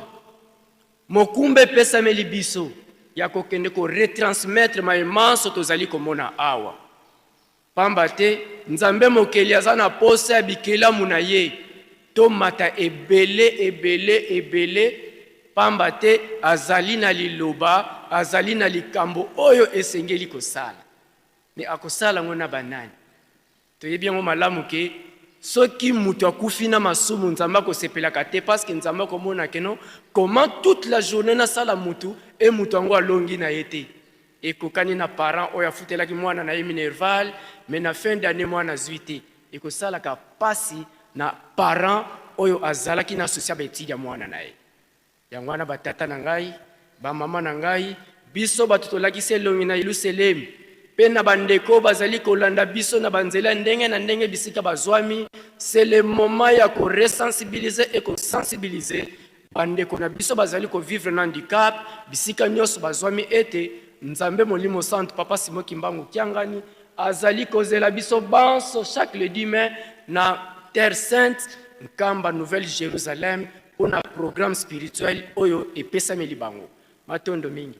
Ndena nzela wana batata na ngai ba mama na ngai, awa biso to bimi ba témoin, awa to biango malamu ke témoin pa okota ka boloko soki ya témoigner na solo te, biso batito koyeba bisika to kokende, nini esengeli biso ko rendre comme témoignage na nyonso oyo ezali koleka awa na Nkamba Nouvelle Jérusalem, na tina ya encadrement considération lingombe ezali kopesa na communauté ya ba personnes vivant avec handicap, pas seulement de l'église kimbangiste mais ya mokili mobimba pamba te tozali na banzambe mibale misatu te na se ya tango soki Nzambe tata mwana Molimo Santo na nzela ya Papa Simon Kimbangu Kiangani te tozala mayele na ba responsabilité nyonso oyo tozali komona oyo tozali kozwa oyo tozali kosala posoko che négligence mokolo ya suka yo moto koyeba ekosukela yo ndenge nini. Yango wana tozala mayele batata bamama na ngai mpo mokolo ya suka Nzambe apuente biso tozwa litomba na nyonso oyo touti kosala mpe tozali kosala na se ya ntango. Nde na nzela wana toleki na bakomunike. Na ntina ya bakomunike batata bamama bandeko, tozali na komunike ya yambo ezali koyebisa biso boye. Luza isuka bisi bikinzungi dilaki ya Yerusalemi diampa mavata 18 village. Landi la bisalu bya ntungulu a Yerusalemi biena yeto bio twavewa kwa tata Nzambi mfumu wa Tibundu tata Simoni Kimbangu mukuma kya zisit to bisintu bya zi histoire za Dibundu dieto ba site historique. Sedieto dia longo tata mfumu longo Simo Kimbangu Kiangani mwanda velela ntino mintino bokele nkangu wa wonso no wa kinzungi dila mukuiza sala ntsinsa ni ngolo yikala yeto mulumbu kia vendredi le 29 mai 2025 muola ya 14h vantuala tata mwanda vela yani mosi papa Simo Kimbangu Kiangani. Tata mfumu mbanza mfumu Yesu yandivo voka tutungi di Yerusalemiko mpasi zetu kasi lesi manisako nkulu udia fuafua kansi kundie mambu maniko beto bisiki nzungidila mbote tuadia ntia ndudi mpasi tuayangidika ntinweto nti luluzandi za lungana nge tuasilwa diambu tuku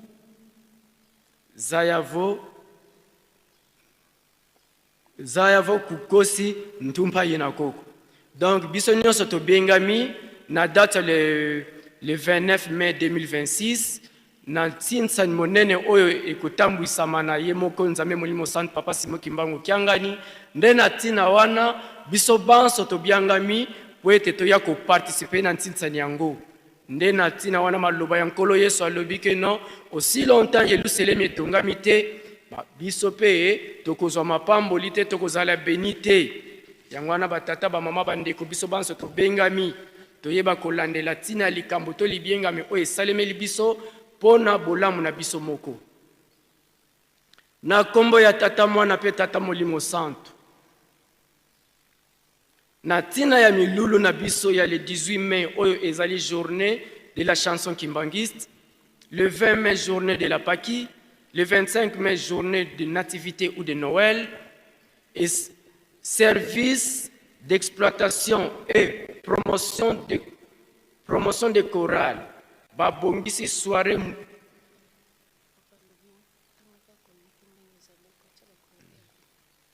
service d'exploitation et promotion de chorale. Babongisi soirée musicale na Mikolomiye.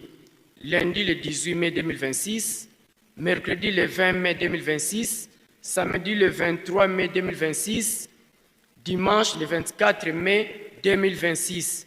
Programme ezali ndenge bokomona na annexe ya communiqué oyo mpo ete molulu ebongisama malamu na likambo etali presse pe décoration chorale moko oyo ezali concerné awa ekobongisa 20 000 francs. Sukisi bongo na kombo ya tata mwana peli mosanto communiqué eye etilami maboko na biso révérend Maludi Mamfwana Jean pasteur. Awa tozali kotanga programme ya soirée musicale. Lundi le 18 mai 2026 ba chorale oyo ekoyemba Batei, Fareki, Koreki, dirigeant Maman, Ajax, Jeteki, Yerusalemi, dirigeant jeune, Fliki, Pona Animation.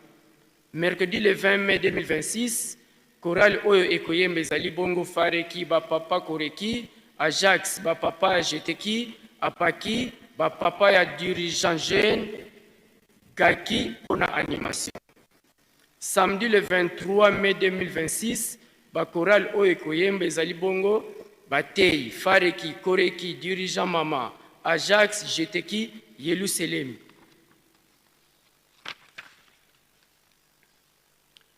Apaki, Dirigeant Jeune, Bolingo Gaki, Jejeki, Fliki, Faki.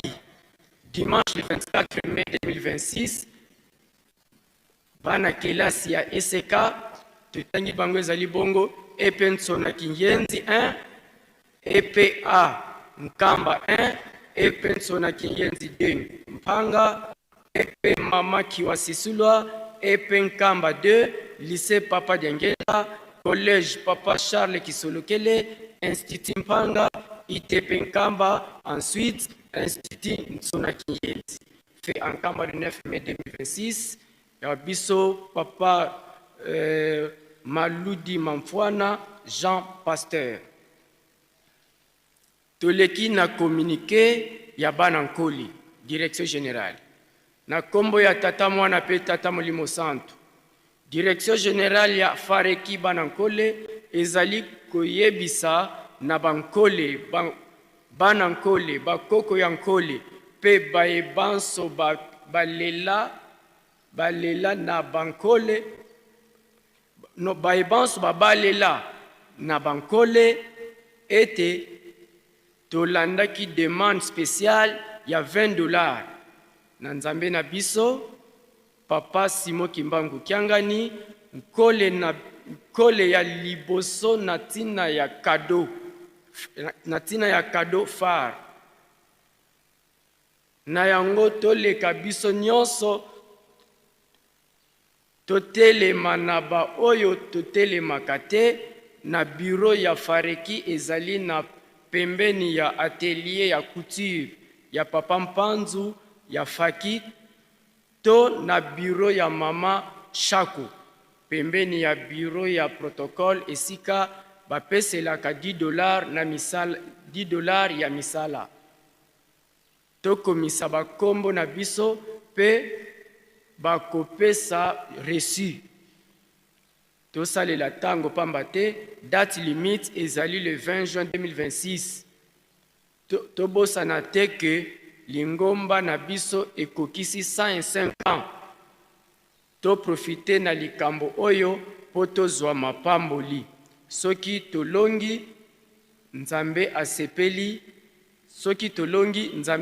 nde communiqué oyo batie yango maboko na révérend Kibangudi Kiakala Nkazi. Kiakala Nkazi André, président général. Communiqué de service état civil. Na kombo ya Tata Mwana pe Tata Molimo Santo. Tozana recensement général de la population de la ville sainte d'Nkamba. Ekobanda mokolo mwa jeudi le 11 juin 2026 na sima ya église ya Tongo. Esengami na ba chef de camp, na ba chef de quartier, bazala na biso elongo, bazanga te. Chef de camp soki tour ya camp na yo ekoki, sangisa population na yo esika boko sangana. Sangisa population na yo esika bosanganaka. Notez bien, bandeko nyonso oyo bayebi ete azalaka na Nkamba entre na 4 camps ya Nkamba moko te azanga na jour na bango ya recensement. Recensement ekobanda du 11 au 27 juin 2026 fait en Nkamba le 6 mai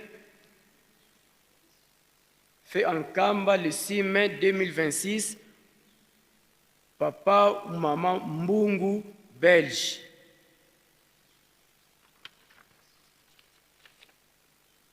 Communiqué à 3 secteurs.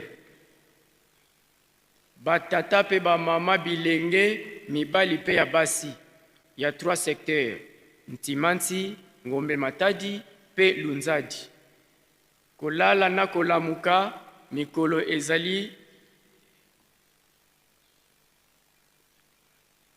kolala na kolamuka mikolo etikali ya kotanga pona milulu minene pona ntina ya le 25 mai 2026. Tolamuka na pongi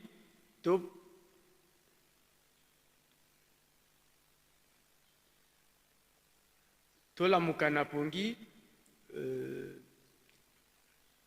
na bandaka deja tobanda deja kobongama pamba te réussite emonana ezali kaka na bapréparatif nde tokolonga ntango yango epesameli biso mpona po tomilengele awa na bikateli nyonso epesamelaki biso tolia nzete ya bololo mpo tokokisa bikateli nyonso toyebi oyo epesamelaki biso. $10 ya misala, 10 000 francs redevance po ete fete na biso eleka malamu. 3 mbongo ya ntsintsani. Note bien, tobosana tete tomema biloko nyonso oyo ekoliamaka mwanze, fufu, manioc, ndunda, pondu, madesu, poisson de mer, baji, etc. oyo nyonso tokoki komema. Signé Papa Malundama Misiple, premier vice-président général 3 secteurs. Natina toujours ya 3 secteurs, Luzaisu. Dizaisu kwa nkangu wa 3 secteurs wa Onsono, tata evo mama. Vo bilumbu bimanisi, mudia utweti zaisa kwa nkangu mubikan biabia. Ye muzi section, mpasi twa kamba mpasi twa kumpa bima bonzo buna tusanga 50 chouans, fufu un sac, mbala madioko mankondo à quantité considérable. Ovo imbongo $10 ya bisalu ya nkamba, $10 ngombe, 10 000 francs ngombe, 20 000 francs pardon, ntsintsani. Notez bien, tuvanga lutumu kadi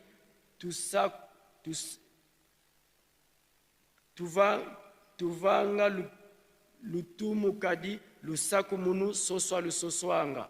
Versement ya bima biobio à partir ya le 17 mai 2026 au bureau qui a Ville Sainte. Révérend Zambou Philippe, comptable, fait en Kamba le 3 mai 2026.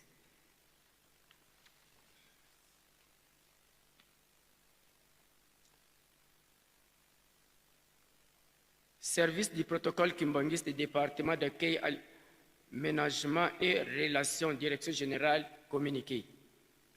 Na kombo ya tata ya mwana pe tata Molimo Santo. Département ya accueil, aménagement et relations publiques et bengisi ba membre nyonso oyo basalaka accueil.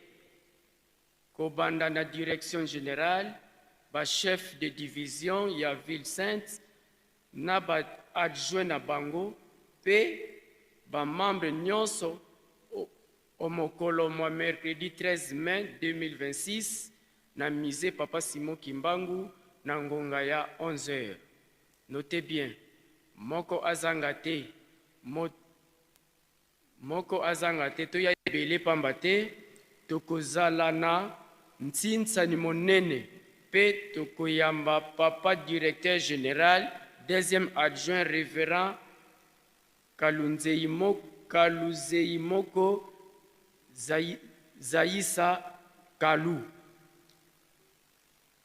Topanza sango na ba protocole nyonso. À diffuser chaque jour Merci, je crois communiquer eye et pesameli na biso ba responsable Papa Benankazi Ndomfusu Albert, catéchiste. Communiqué de service, direction générale, na kombo ya tata mwana pe tata molimo santo. Direction générale ya fanfare kimbangiste esengi na ba musicien nyonso ete recensement général ekobanda mercredi le 13 mai 2026 na ndenge oyo. Premier jour, mercredi le 13 mai 2026, ba musicien nyonso ya première partie sans exception ozala ancien yankamba to pèlerin oyembaka to oyembaka te. Deuxième jour ekozala jeudi le 15 mai 2026, deuxième partition. Troisième ekozala vendredi le 16 mai 2026 après Beko batterie. Quatrième ekozala samedi le 17 mai 2026 alto, saxo, baryton, tuba. Cinquième jour, yango epesameli le 19 mai 2026, trombone et bombardo. Notez bien, ce qui est recensement est l'équipe oyete, pas de réclamation. Boyeyi malam. Fait en Kamba le 8 mai 2026, signé le directeur général.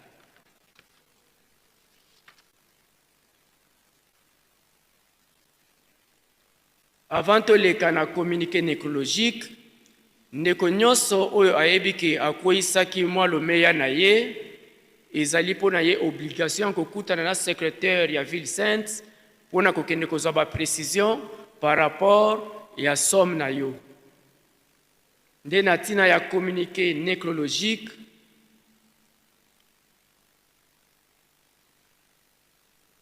Tata Ntsiku Albert, Tata Ntambani Jani, Tata Lusakwe, Tata Waswekama Paul, Tata Wakulu Frangiev, Tata Ndoki, Tata Doki Arthur, Tata Doki Arthur Vatanseka, tuena yekiadi kia kulusonga nsangu walufwa lwa ngudieto mama selo ndungidi malembe fifi lei. Programme ya luziku yena bonso ebu. Lundi le 11 mai 2026, mpai kulu ya nitu. Kumorgue ya Ngombe Matadi ye nkwendolo kuvata dia mafuela luziku mpe kuna vata ya mafiela kaka.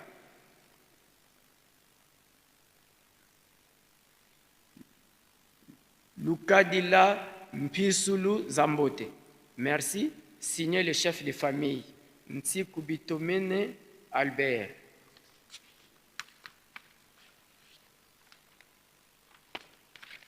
Natina toujours ya nécrologique, Ngai Mama Gode Mauba, membre ya protocole Nkamba, membre ya GTK, volontaire scout, nazali koyebisa na lingomba pe bayebani na ngai sango ya liwa ya mama moboti na nga na kombo ya mama Keta Luvuna Ana.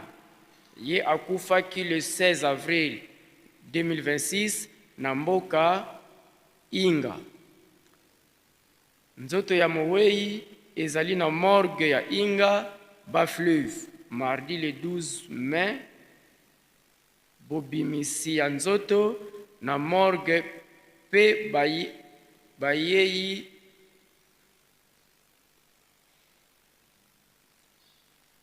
pe boyeyi na mboka Mbanzangungu na morgue ya Nsonankulu. Le 15 mai boyeyi na mboka botongo pe bokundi kaka kuna na botongo tosengi lisungi ya mabondeli yango etiami maboko na mama Gode Mavuba.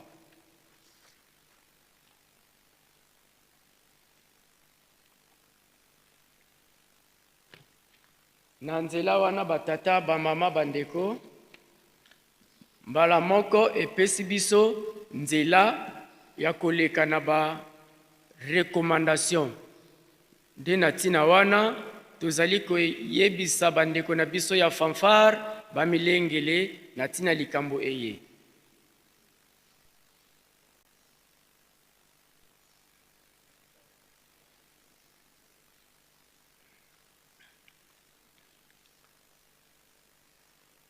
Awa esengeli biso koyeba na milulu na biso epesameli ba personne vivant avec handicap na lingomba ya papa Simon Kimbangu esepelisi pe bandeko ebele bazali koya kolanda malembe likambo oyo ezali kosangisa bibonsono na lingomba ya papa Simon Kimbangu nde na ntina wana toyambi bandeko baye ko faire part na milulu yango nde tokotanga baebanso tozali na bango na mokolo mwa lelo.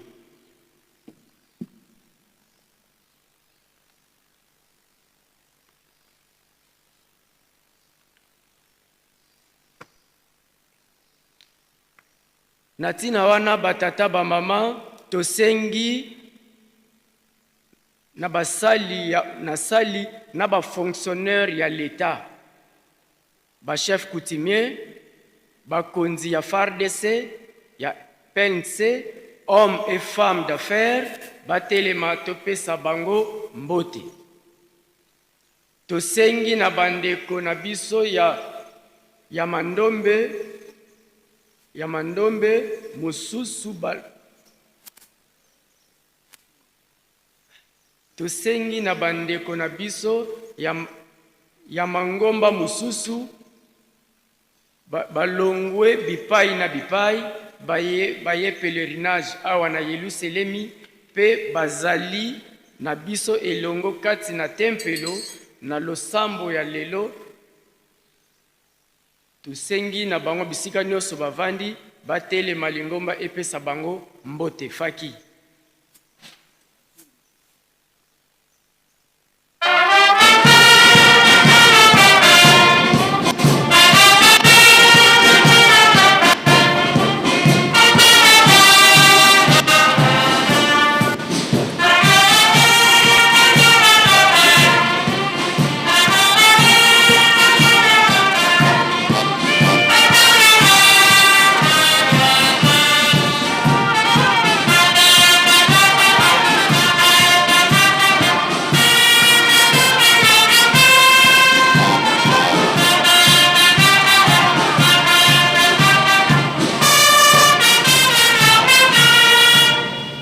Natina na bolingo batata ba mama to sangisa maboko to pesa bandeko na biso mbote na kombo misato ya bule na kombo ya tata mwana Elimo Santo. Merci batata ba mama to vanda na biso. Nde natina wana tozali na ba recommandation ya baye ko assister biso pe mokolo malelo ba uti bipai na bipai. Awa tozali na présence ya chef de division en charge des personnes vivant avec handicap et autres personnes vulnérables. Il y a la province, il y a Congo central, représenté par son chef de bureau, le papa Michel Mayuku Diwansa, yé azali accompagné na mama Louise Balenda et longona papa Nkisi Mambwanda, bisika bozali, botele malingomba epe sabino mbote. Tozuli sous recommandation ya bandeko na biso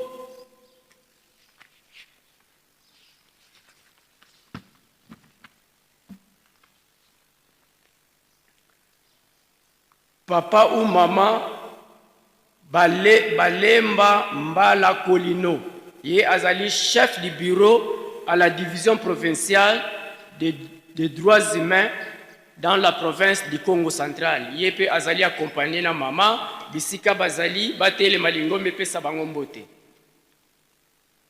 Tozali pe na recommandation ya ndeko na biso Meyabeka Anthony, ye azali directeur général de My Global Business. Ye azali accompagné, il y a 2 personnes, ezali bongo papa Mayungus Salomon, et longona papa Ntima Kasemi, bisika bozwali ba papa na biso, botele malingomba epesa bino mbote.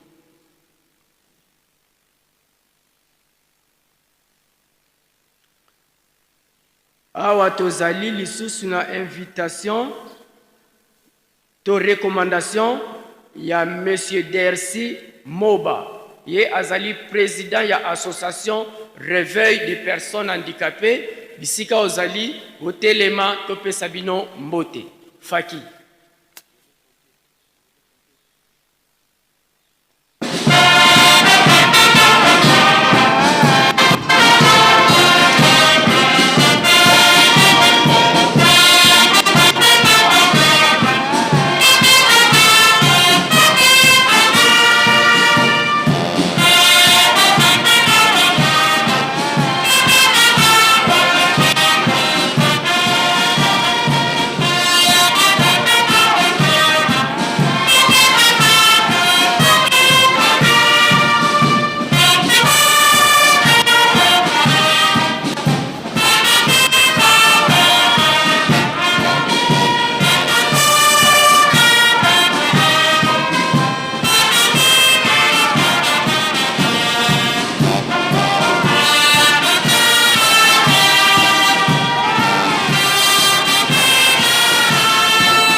Ezali esengo pamba te na ndako na bino soki mopaya kokota kate ezali kitoko te.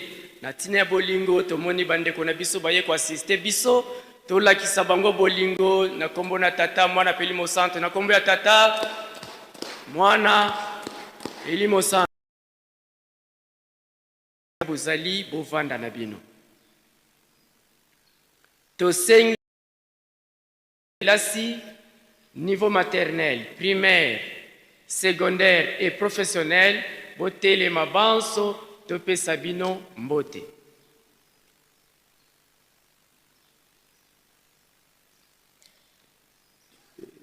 Tosengi na bandimi, ya 4 camps, ya mbanza, ba choriste, ba protocole, scout, Croix Rouge, membre ya MSSK, service d'hygiène, Batambwisi ya misala kati na Yerusalemi, responsable des réseaux de distribution d'eau et responsable des services d'électricité, et longona bandimi nyonso bauti na bamboka ya section Nkamba botelema na botelema banso tope sabino mbote.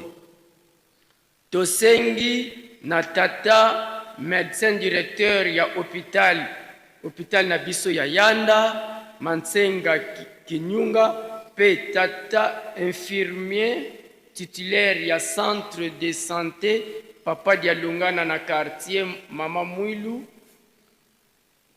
na Kamason, batelema topesa bango mbote, elongo na ba collaborateur na bango nyonso, ba médecin, ba infirmier, personnel administratif et personnel technique bisika bozwami botelema topesa bino mbote.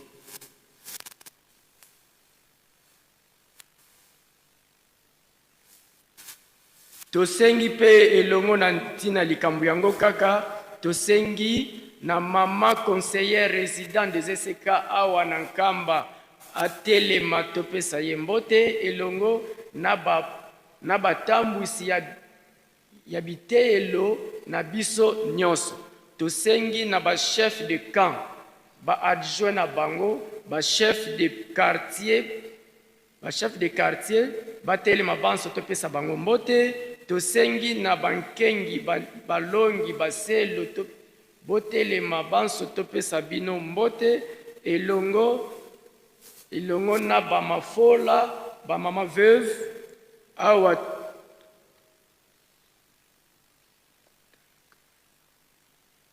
na bamama veuve bisika bozwami botelema topesa bino mbote awa totanga kaka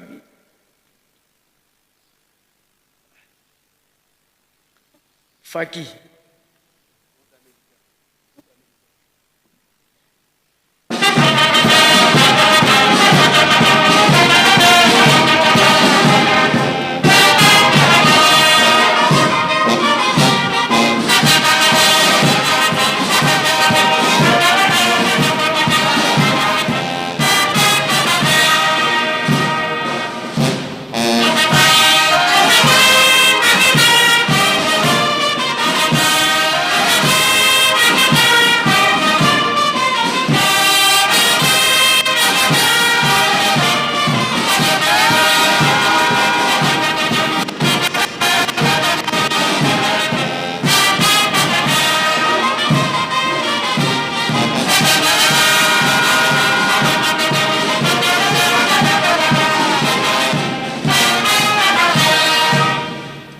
Tina wana tosengi pe bandeko nyonso basala école biblique bisika nyonso bazwami batelema topesa bango mbote na baye nyonso basala mandombe bisika nyonso bozwami botelema topesa bino mbote ndena tina wana tosangisa maboko na bolingo topesa bandeko na biso banso mbote na kombo ya tata mwana pe tata Elimo Santu na kombo ya tata mwana Elimo Santu.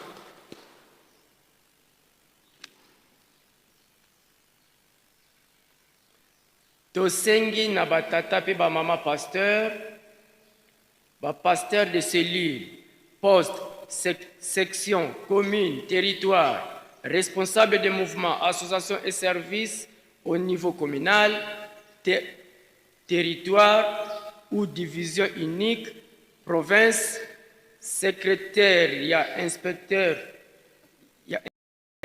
secrétaire, puis inspecteurs provinciaux, représentants provinciaux, botelema banso, topesa bino mbote. Elongo na bandeko na biso ba papa révérend ba yeli biso, kuna tozali na témoignage ya papa révérend Kabei Carl Jacques, ye azali kaka ye moko, bisika azali atelema topesa ye mbote. Tozali pe na papa présence ya mama révérende Nchama Situtala Augustine, ye azali accompagné na 2 personnes, bisika bozali ba mama nanga botelema topesa bino mbote. Tozali pe na présence ya papa révérend Malunda Mukanda Charles, bisika nyonso bozali botelema lingomba epesa bino mbote. Faki.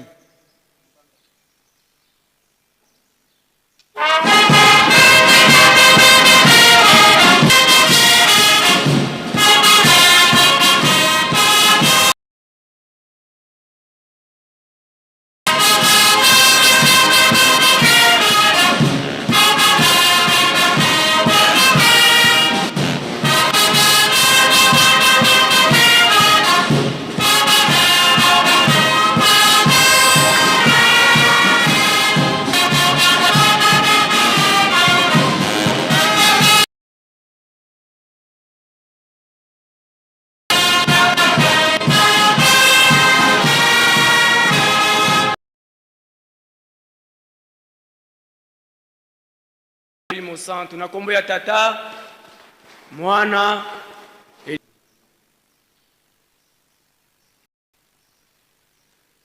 awa tozali kosenga na ba responsable des mouvements, associations et services au niveau national, direction des départements responsables et cadre de centre de formation professionnelle d'Nkamba, Nkandiabola, inspecteur, secrétaire, comptable, évangéliste de la ville sainte, Botelema Tope Sabino Mbote. Tosengi na tata directeur général ya imprimerie Atelema Tope Saye Mbote, elongo na personnel na ye nyonso ezala technique pe bandeko nyonso bakosalaka na imprimerie bisika nyonso bozwami botelema topesa bino mbote. Faki.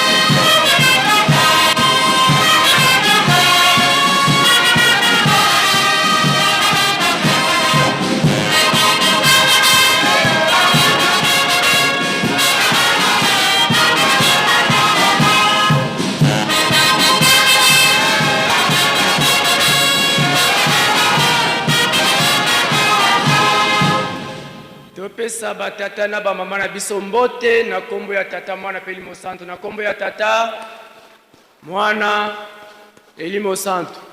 Merci ba papa na ba mama na biso bisika nyonso bozali bokoki na bino kovanda. Tosengi na ba responsable des mouvements association et services au niveau général, responsable habité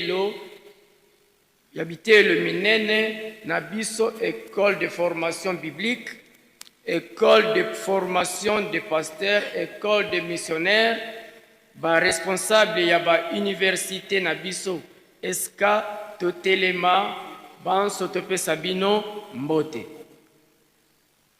Responsable ya faculté de théologie, Pelutendele, bisika nyonso bozali, botelema lingomba epesa biso mbote, Faki.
Sama boko na tina bolingo topesa batata na ba mama na biso mbote na kombo na Nzambe tata pwana pe Molimo Santo na kombo ya tata mwana Elimo Santo ya solo soki etozala ki libanda elingaki kozala ba cri de joie pamba te biloko ya pamba bakomi bato liboso ya bato lelo communauté ya ba personnes vivant avec handicap et komi honoré grâce ya Nzambe papa Simoki Mbangu pona maye ya inclusion sociale a kotisi na kati ya lingomba nde na nzela wana ezali esengo poto moni lokola tozalaki isolé me bolingo ya Nzambe emonani bauti kotiela biso bandeko bakoki kozala sima na biso po bapuse bandikape bakende liboso nde na nzela wana tozali na présence ya bandeko na biso ya département ya social bisika nyonso bazali nde kuna tozali komona délégation za conduit na yemoko mama chef de département des affaires sociales mama révérende Mbelolo tozali pe lisusu na présence ya directrice générale ya entraide mama Luzolo bisika bazali batelema lingomba epesa bango mbote nde na tina wana kaka tozali lisusu na présence ya association pour le social kimbangiste nde na tina wana tomoni bandeko na biso na niveau ya commune na niveau ya province na niveau ya nation na niveau ya le coordonnateur national, nous allons citer Papa Mondonga Lileki Romain. Bisika zali Papa Telema Libote Pesa Yombote.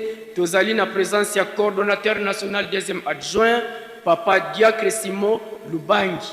Bisika Ozwami Papa Telema Libota Pesa Yombote. Ndena niveau général.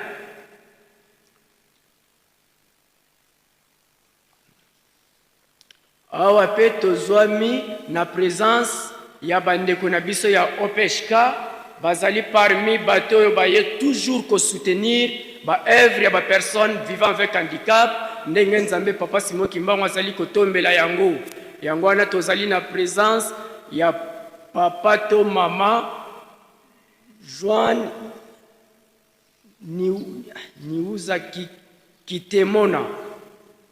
Nous allons na présence, il y a un représentant de l'OPHK dans la paroisse de Paris, Saint-Denis. Nous allons na présence, il y a Papa Hubert Baka. Il est azali responsable des centres agricoles OPHK dans le profond central. Et pe bandeko nyosa OPHK bisika nyoso bozwami botelema lingomba epe sabino mbote na nzela wana kaka tozali pe koyebisa na ba membre nyonso ba compagnie ba konzi na biso botelema libota epe sabino mbote faki.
Tata na ba mama na biso mbote na kombo na Nzambe tata mwana Pelimo Santu na kombo ya tata mwana Elimo Santu ya solo ba mama na biso na batata na biso bovanda na bino na kimia.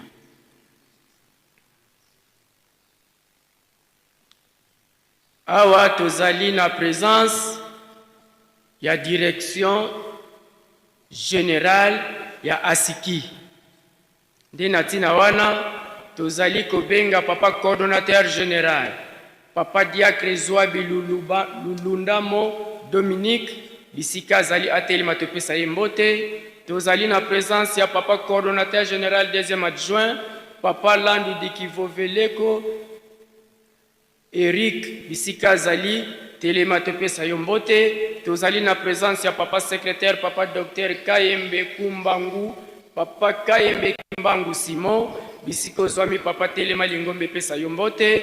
Tozali na présence ya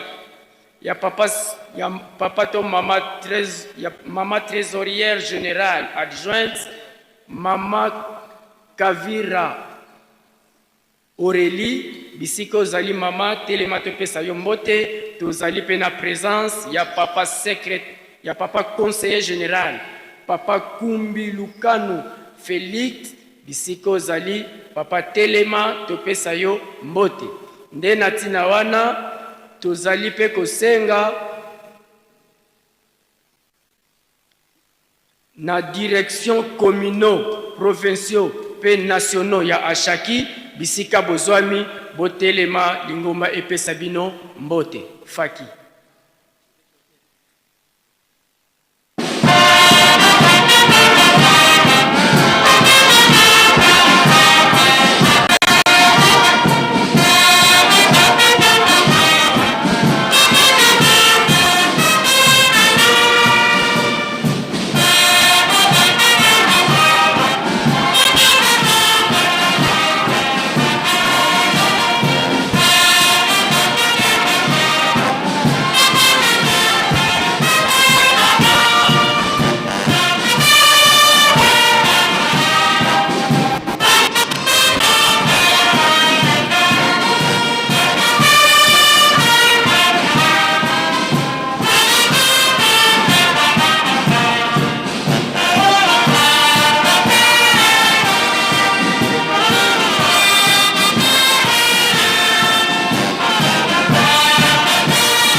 topesa batata na bamama na biso mbote ya bolingo na kombo na Nzambe tata mwana pe Molimo Santu na kombo ya tata mwana Molimo Santu. Batata tovanda na biso na bamama bisika tozali na banza soki tozali komona organisation kitoko na mokolo malelo boye ezali bongo na département mobimba esali mosala po ete elandela milulu na biso nyonso. Nde na nzela wana tosengi na président ya commission de fête na suite na ye nyonso bisika bozali botelema lingomba epesa bino mbote. Faki.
Batata na ba mama na biso mbote na kombo ya tata mwana pe Molimo Santu na kombo ya tata mwana Molimo Santu ya solo ezali na biso ezali kolobela yango touti bipai na bipai nde na tina wana biso nyonso toyekolakisa elongi tokosigner présence na mokolo malelo ba personne avec handicap venus de partout bisika nyonso tozali totelema lingomba epesa biso mbote.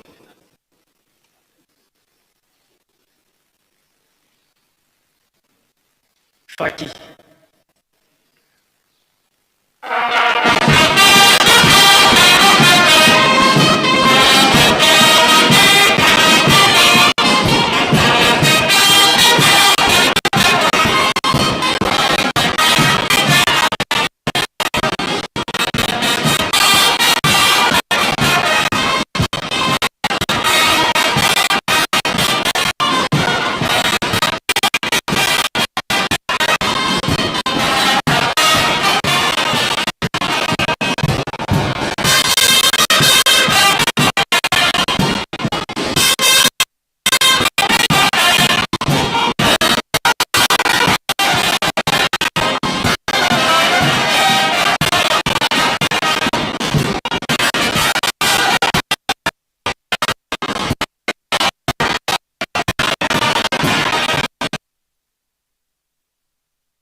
Topesa kuna biso mbote la sailo ina libenga na Molimo Santu kuna lule na kumbe tata Molimo Santu kumbe tata mwana Molimo Santu tosili koyeba ngo malamu biso bansu ete na 1992 papa Diangenda benga ka baboti wana koyebisa bango pe kopesa bango instruction wana tina bazana handicap na ba famille na bandako pe bisika nyonso tokovandaka nde na tina wana tozali ko honorer ba mama na biso nyonso oyo baye wana kopesa lokumu na ba personne vivant avec handicap elongo na ba mama oyo bazwaki mikumba po ete balandela vie ya ba personne vivant avec handicap bisika bozali ba mama na biso botelema lingomba epesa bino mbote.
na biso na kombo ya tata mwana pe Elimo Santu na kombo ya tata mwana Elimo Santu keisikawa na kopesa mbote na bakonzi ya ashaki.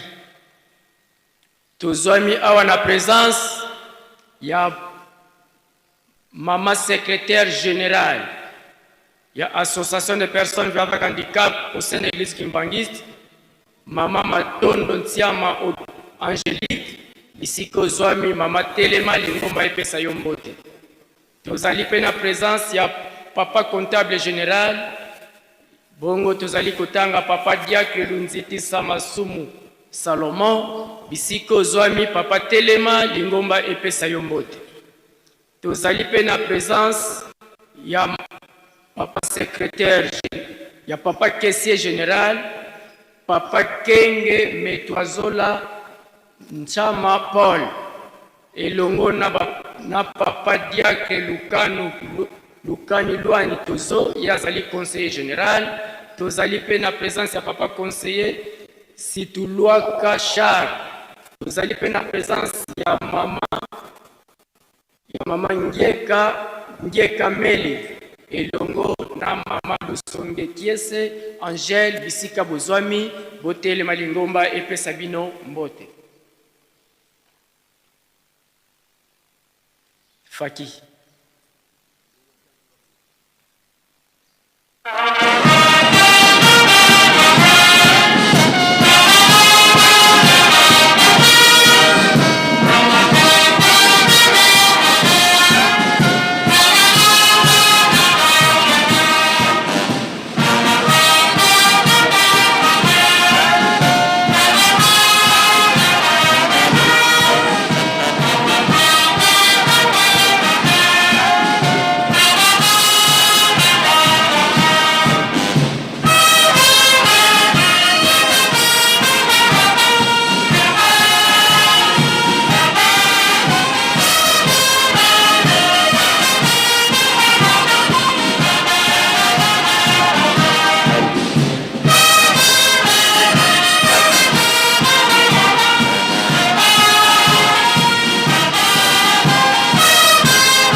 Na ba mama na biso mbote na kombo ya Nzambe tata mwana Elimo Santu na kombo ya tata mwana Elimo Santu. Sika tokomi na etape ya suka oyo tokobenga ya biso directeur général ya association de personnes vivant avec handicap oyo ebiengami Asaki na lingomba na biso ya papa Simon Kimbangu nde tozali kobenga papa Richard Dibaka. Ye azali kolakisa elongi le premier handicapé de l'église Kimbangis atelema kwete lingomba pe bana na ye topesa ye mbote. Faki.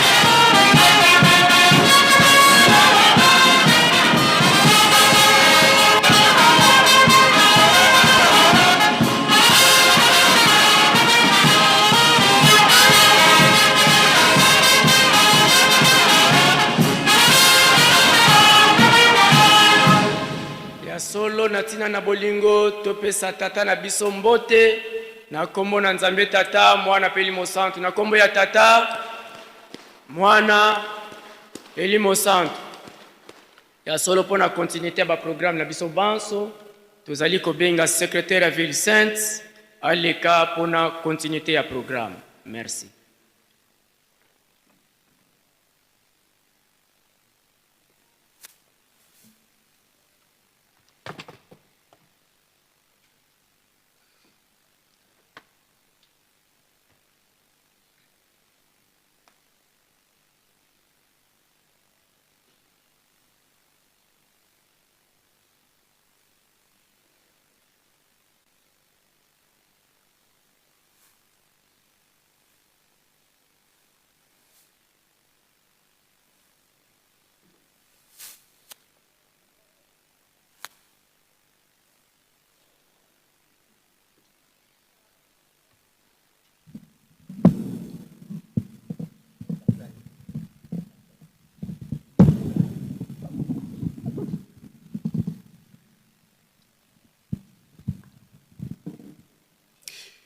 Na kombo ya tata mwana pe tata molimo santu tozali esika ya kopesa na mbote pona bambuta na biso nde tosengi na bambuta na biso ba président délégué ya ba collège exécutif ya bamboka nyonso bambuta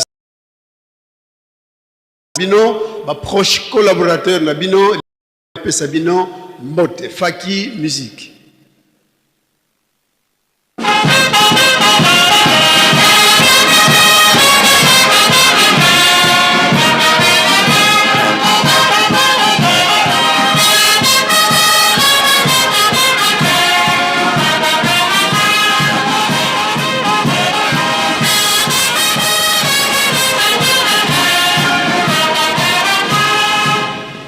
To bongisa maboko to pesa bambuta na biso mbote ya esengo pe lokumu na kombo misatu ya bule na kombo ya tata ya mwana pe tata molimo santu.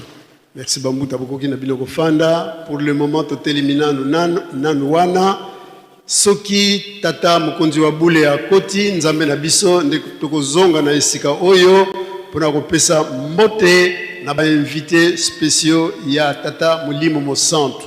Et pour le moment, to bengi papa pasteur ya ville sainte pour la suite il y a programme. Merci.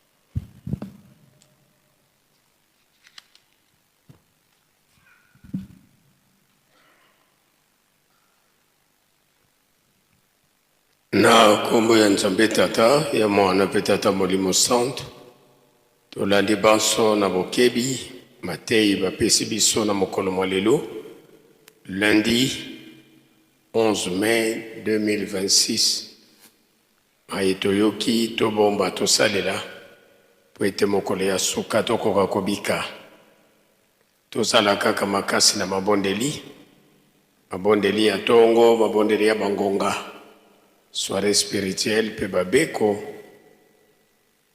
tolemba te lobi na message na ye tolandaki nzembo oyo papa asengaki soki tokoyika mpiko tina suka tokobika pe tokosepela nzembo tosi toyemba yango totia kaka eliki epai ya tata Simoki Mbangu Kiangani nzambe molimo santu elonga ezali ye akokomisa biso bato minene pe mokili bakokamwa biso totalela kaka se ye misala kati na Yerusalemi botongi nkamba petolo na tobokola isala ya nzanza longa lobi tolandaki biso nyonso pose ya papa ezali lokola elanga eye tosala makasi ya kowelela misala ya nzanza longa sinon le 12 octobre bato na bato topesa bafungula ya bandako na biso na banza biso nyonso tomilengele ndenge moko na programme ya mpioka totie eliki ete biso nyonso tolandaki malamu tinsani ya batata na bamama ndenge tolandaki lobi ekosalema lisusu le dernier dimanche du mois ndenge tosalelaka yango te kasi ekosalema na premier dimanche du mois oyo ekoya le 7 juin. Lobi papa lobaki yango très bien. Le 7 soki totali na programme ba fête emonani lokola deuxième jour ya fête ya faki, kasi yenga wana ikozonga na lingomba yango mokolo tokosala ntinsani ya batata na bamama ya mokili mobimba. Bongo lundi le 8 nde ekozala deuxième jour ya fête ya bandeko na biso ya faki. Biso nyonso tomilengele. Lobi mardi le 12 mai ekozala deuxième jour ya milunu na biso. Mabondeli na biso toujours ya 9h30 kasi na tongo à partir ya 8h biso bayetoye na fête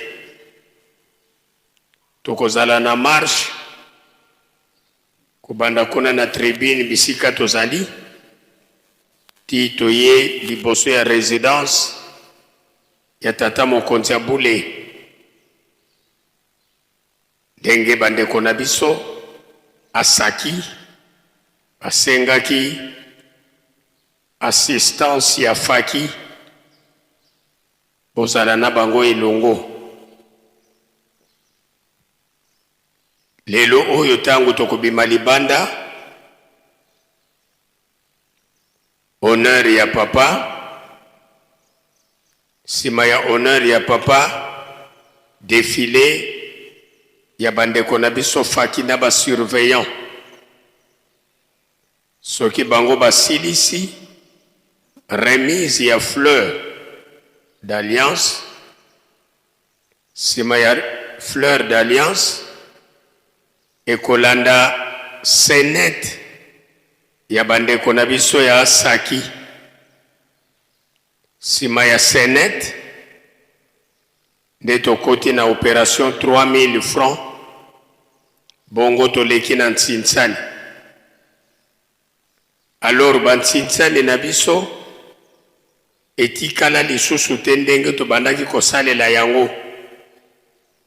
Premier jour esengeli bimbelekela emonana kobanda na bandeko na biso asaki na ba partenaire na bango nyonso. Lelo oyo bimbelekela emonana na banza biso nyonso nyonso ndenge programme ezali pe oyo etali remise de cadeaux ekozala lobi deuxième jour na banza pona lelo maye oyo tobongisaki tosilisi okombo ya tata mwana pe tata molimo santo tozongisi maloba na faki.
na kombo ya Nzambe Tata ya mwana pe Tata Molimo Santu tomoni baso bokoti ya nkolo kati na tempelo toyeba nde komibatela moko na moko te ya telefone na yo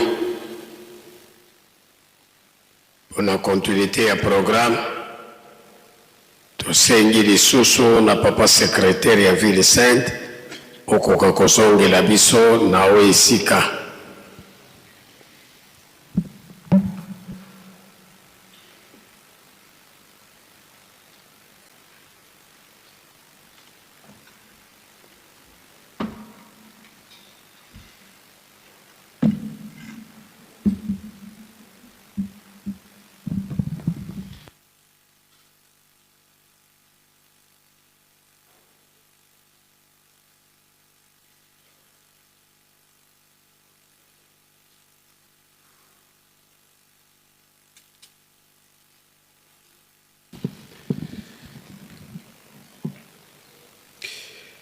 Na kombo ya Tata mwana pe Tata Molimo Santu ndenge Tata pasteur ya ville sainte auti kolobela biso banso tomoni bokoti ya Nzambe na biso kati na tempelo.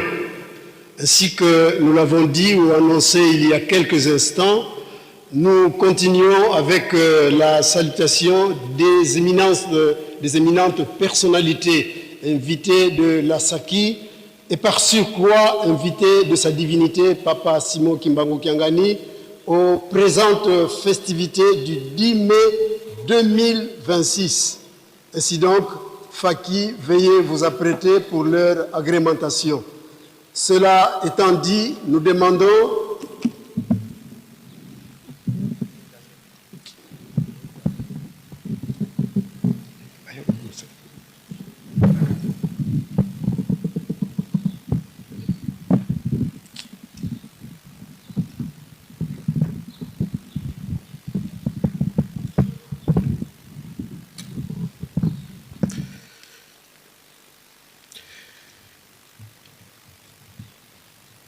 Cela étant donc dit, nous demandons à Madame Dada Mouamini, directrice de cabinet de l'ambassadeur de la RDC à Berlin, accompagnée de ses collaborateurs.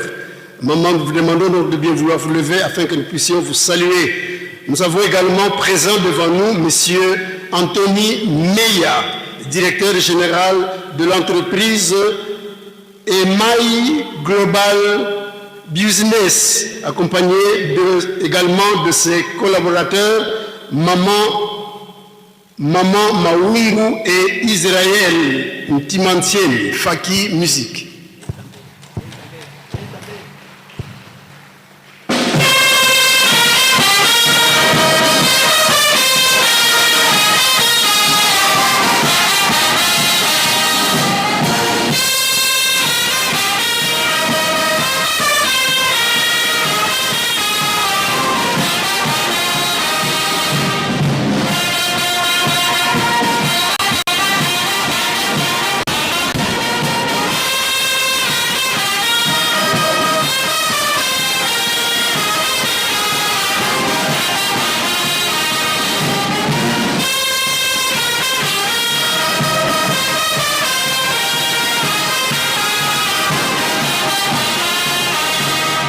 Saluons-les chaleureusement comme il est de notre coutume aux trois noms saints, Père, Fils et Saint-Esprit, au nom du Père, du Fils et du Saint-Esprit.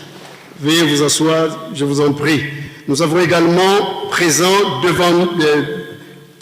dans ce temple la délégation du ministère en charge de personnes vivant avec handicap, territoire de Mbanzangungu. Il s'agit de Papa Mayulu Michel, chef de bureau, Papa Nkinzi Mabwanda, secrétaire, et Madame Maman Marie-Louise Balenda, chargée de communication.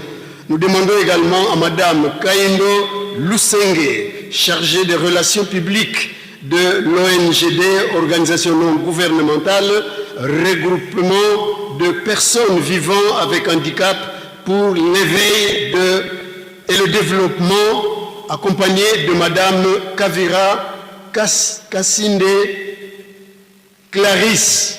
Maman, veuillez vous lever pour que nous vous saluions. Et enfin, nous demandons à Monsieur Darbi Moba, président de l'association Réveil des handicapés, accompagné de 7 personnes. Veuillez tous vous lever afin que nous puissions vous saluer. Faki, veuillez les égayer.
Saluons-les aux 3 noms, Saint, Père, Fils et Saint-Esprit. Au nom du Père, du Fils et du Saint-Esprit.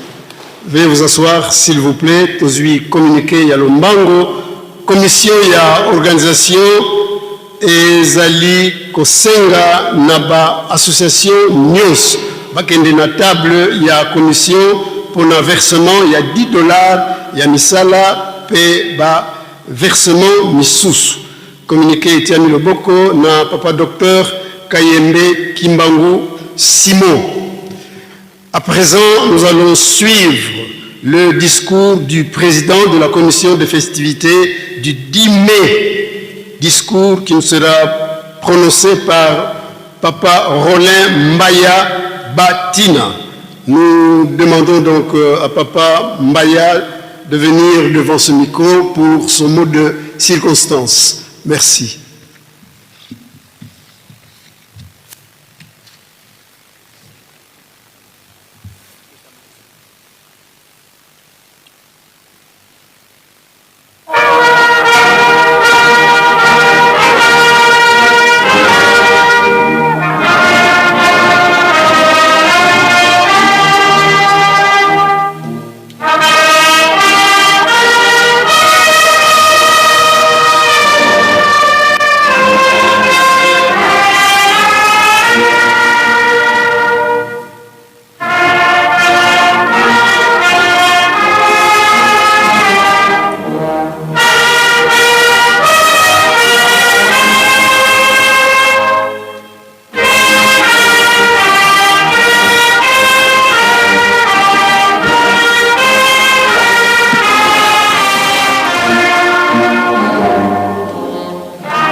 Na kombo ya tata mwana pe tata molimo santu ya yambo topesi merci na tata nzambe molimo santu sa divinité papa Simo Kimbangu Kiangani pambate ye asili ko batela biso wuta tout au long ya chemin na biso ya voyage na biso kolongwa bipai wapi to utaki tito koma awa na mboka Nkamba. Festivité ezali koleka très bien, nyonso wana ezali pona bokasi na biso te, etali bilongi na biso te, etali batu oyo tozali te, me kasi ezali na mawa na ye. Nde na tina wana topesi merci na sa divinité Papa Simon Kimbangu Kiangani. Batata na ba maman, bandeko na ngai bandikapé ya mokili mobimba, chers responsables des structures de la famille du Dimé, distingués invités en vos titres et qualités respectés, au nom du Père, du Fils et du Saint-Esprit. Prenant la parole en tant que président de la commission des festivités, en ces jours si importants pour notre communauté, celle de personnes vivant avec handicap ainsi que des autres personnes vulnérables, je suis animé par deux sentiments profonds. La joie et la tristesse.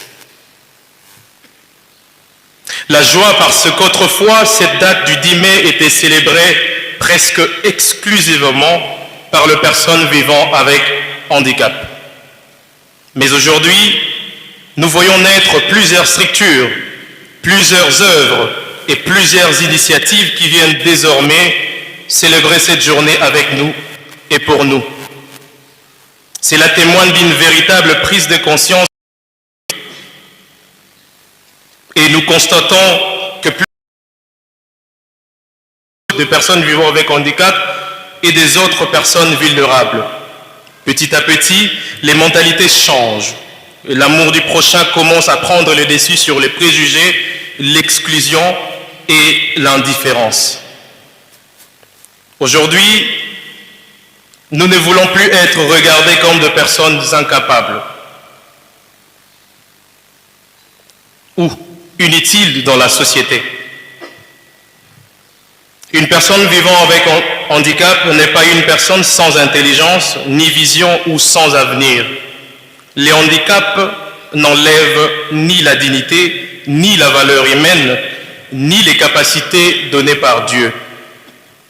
Si aujourd'hui quelqu'un pense encore qu'une personne handicapée est forcément illettrée ou incapable de contribuer au développement de la société, mesdames et messieurs, alors cette personne est restée attachée à une mentalité ancienne, héritée d'une époque où l'on jugeait l'homme selon son apparence physique et non selon sa valeur intérieure.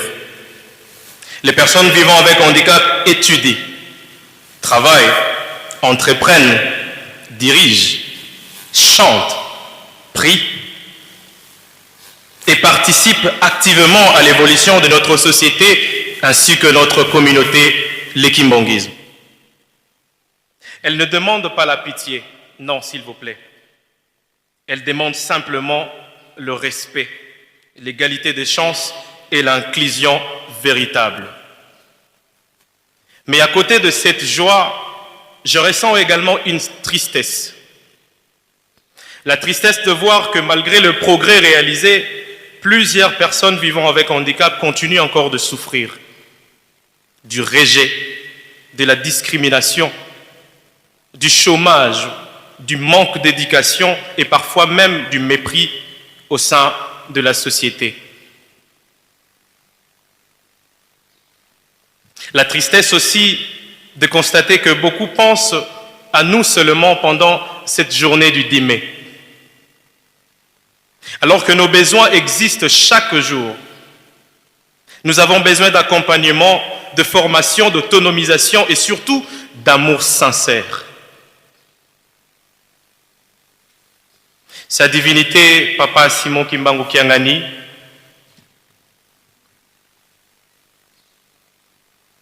Papa Mfumwambanza, Papa André Mbenza Kiangani, si vous allez le permettre.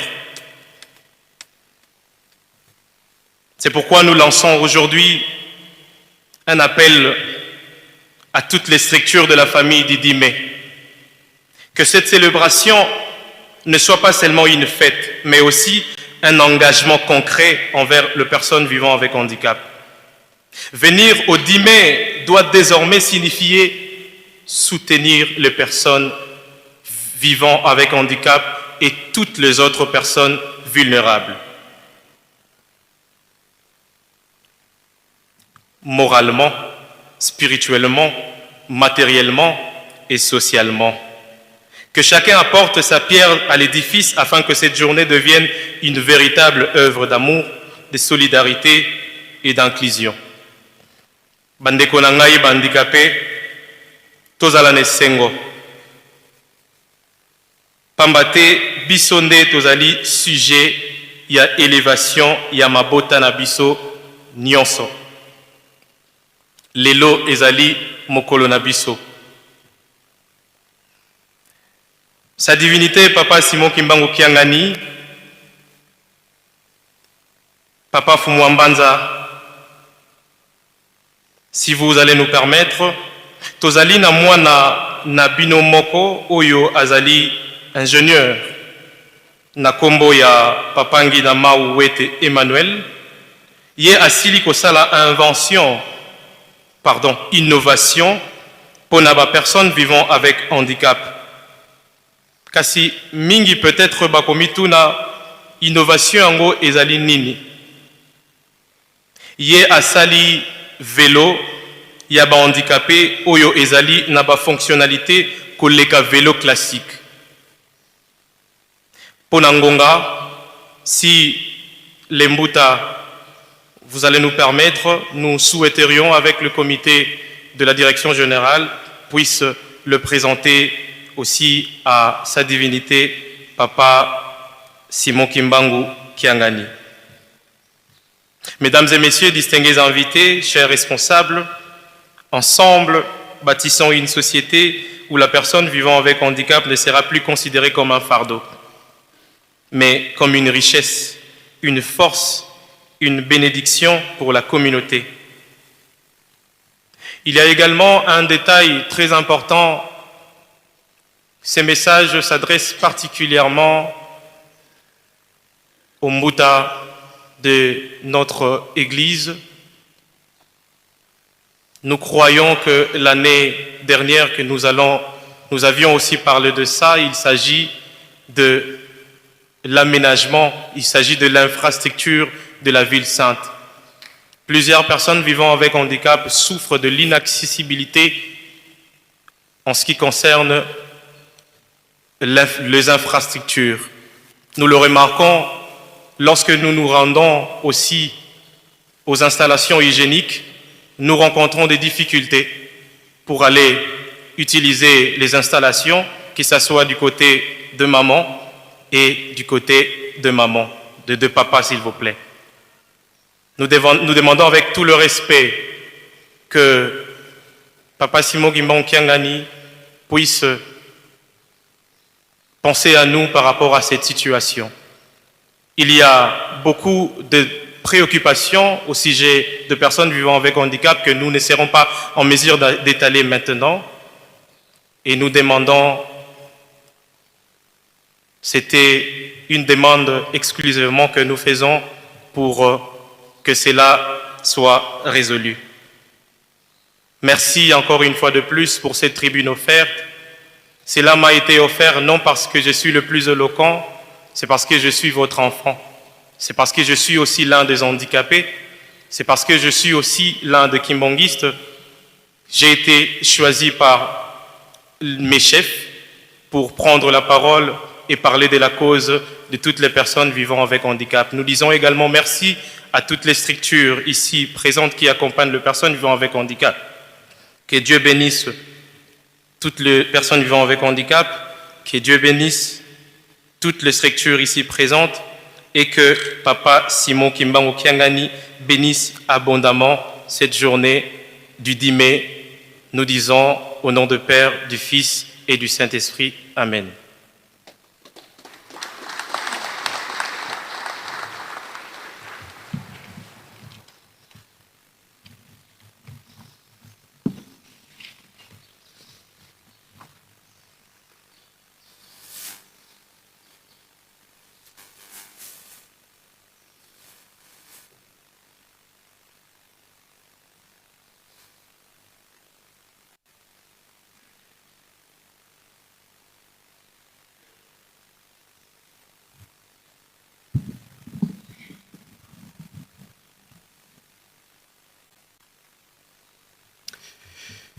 Au nom du Père, du Fils et du Saint-Esprit, nous venons tous de suivre avec une attention soutenue le brillant mot de circonstance nous présenté par le président de la commission d'organisation.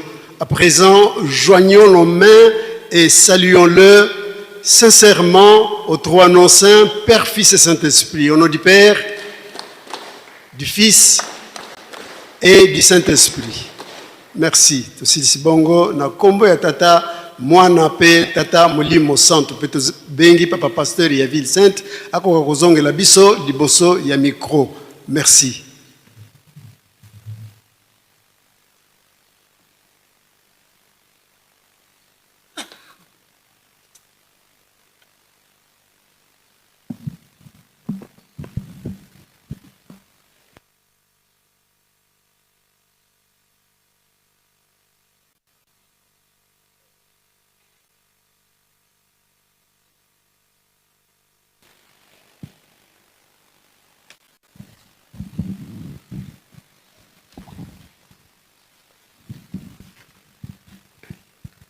Na kombo ya Nzambe Tata ya mwana pe Tata Molimo Santo tozongeli kopesa programme oyo tokozala na yango libanda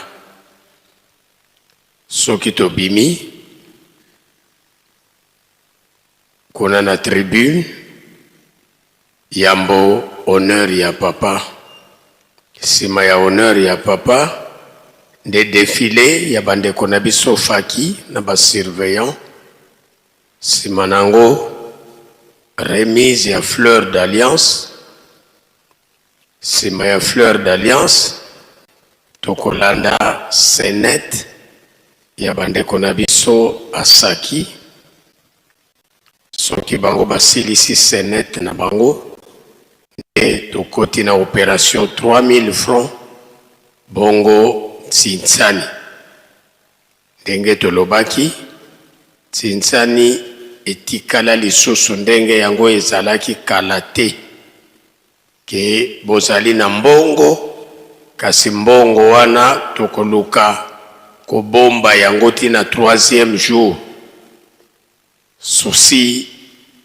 ya Tata Molimo Santo bimbelekela esengeli epesama le premier jour, c'est-à-dire lelo na biso nyonso kobanda bandeko na biso ya asaki pe ba partenaire nyonso oyo toye ko accompagner fête ya baninga na banza tolandi biso nyonso pe tozongi na bopesani mbote Yebiete présence ya mbutatozo elakisi ete chorale ya bandeko na biso asaki basi bakomeli biso deja tango tokotelemisa papa toyebike bandeko na biso bakozwa place na bango ndenge basalelaka yango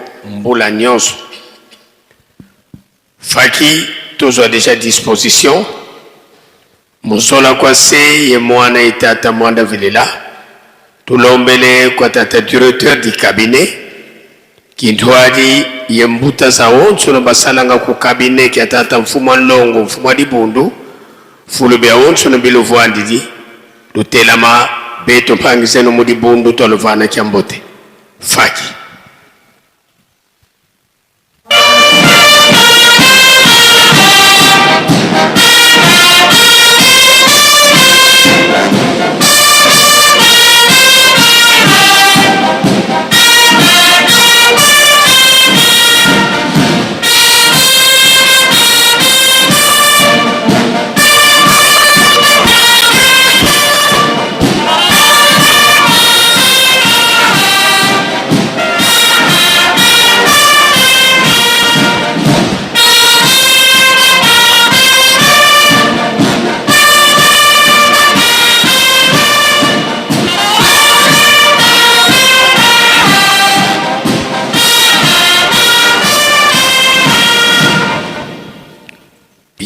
Tuakubike no moko tuavana mbuta zetu kiambote munkumbwase ye mwana itata mwanda vilela munkumbwase ye mwana ye tata mwanda vilela ambuta tulendele kutovwanda muzola kwase ye mwana itata mwanda vilela tulombele ko bankole bana babankole batekolo babankole fulu bya onso ne biluvwandidi tutelama beto mpangizeno mudibundu tolovana kyambote faki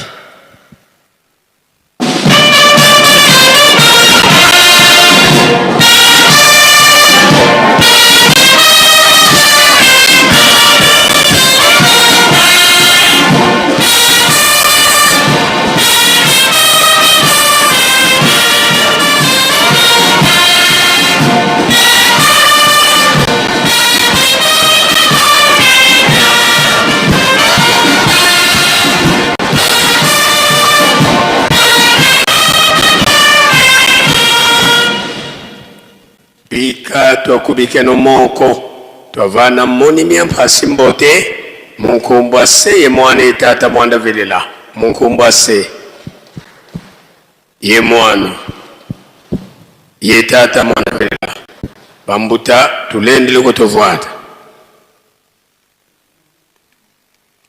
muzola kwase ye mwana itata mwanda vilela tulwe kivake kada kya ntsuka indangu tutelemisanga sedieto twena kintwadi ye sedieto tata mfumo ambanza tata nluengisi tata nsongya nzila sinjili ditwa sisula mu Yerusalemi tukamuna 1921 kasiswa na telumbukia unu tata mfumo ambanza voendi yeto mukati kwa Yerusalemi yesimbi disalukiandi na kekete bonso boka sisulwake yandi inkengili a Yerusalemi tungisi yenviengisi a Yerusalemi yandi mpewa tambula mbebe ya kusisonga ngazizi kya tata mfumo longo mfumo dibundu tangu za zobuke na wabindama mukuma kya kisalu tulombele kwa sedi yetu watutela manabe tobana tuwa kuvana kya mbote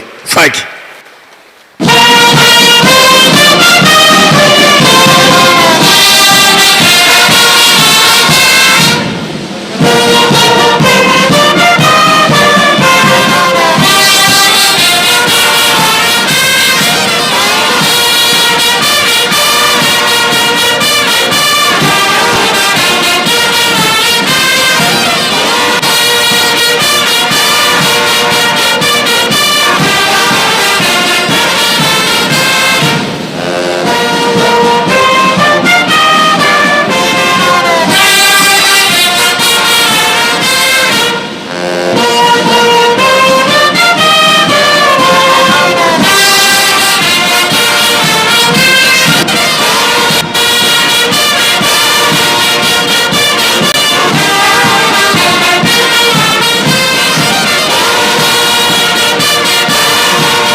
Bambola bato baya ose.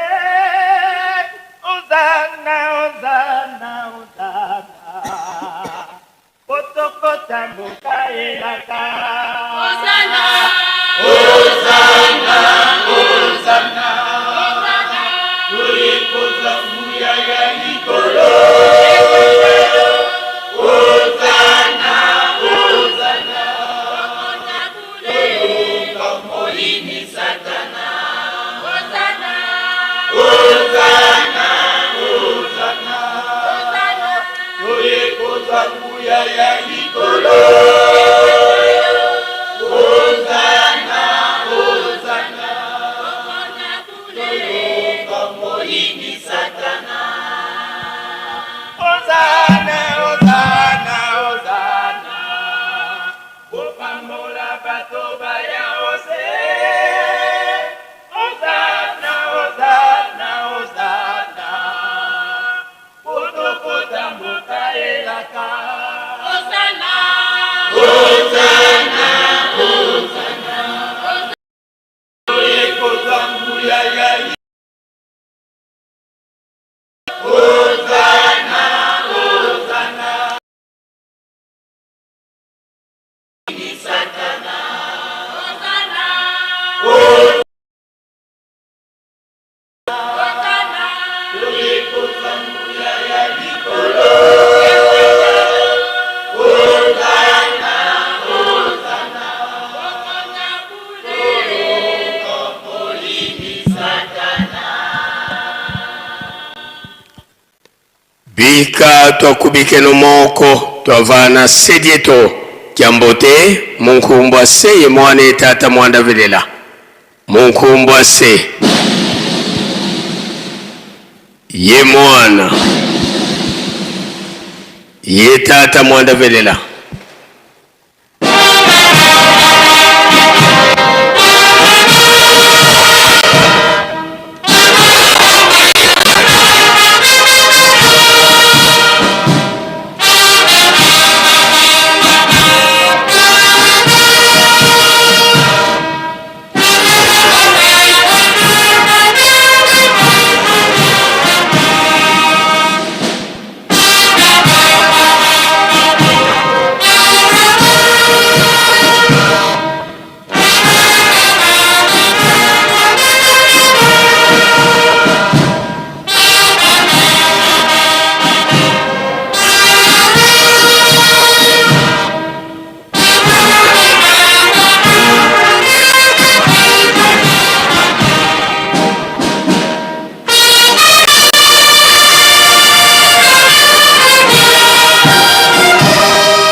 ulendele kutovuana sideto tata mfumo mbanza beto bana bakutukulombela bakafulu watusikilikisa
Nsambu zange mfumu wetu Yesu Kristo yozola kwa ngitata nzambi wasi yo untwadi ongitata mwanda wavelela bika kwa masikilanga muna yetu tuko kwa yelevu se ye mwana tata mwanda wavelela.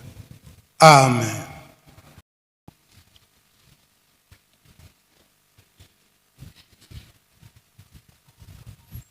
O kombo ya tata ya mwana pe tata Mulimo Santo.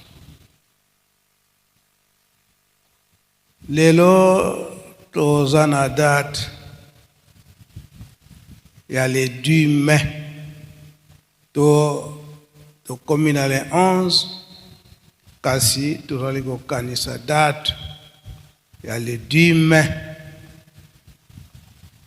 oyo ezali komonana ete biso ba handicapé tomonaka mawa mingi oyo ezali ete peut-être biso tokelama epai ya tata Nzambe te pe tata Nzambe ayebi biso te. Yango tokenda nga epai ya Nzambe na biso ngenda tata Mulimo Santo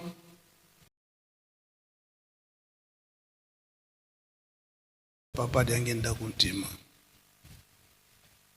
mawa anda na tata Nzambe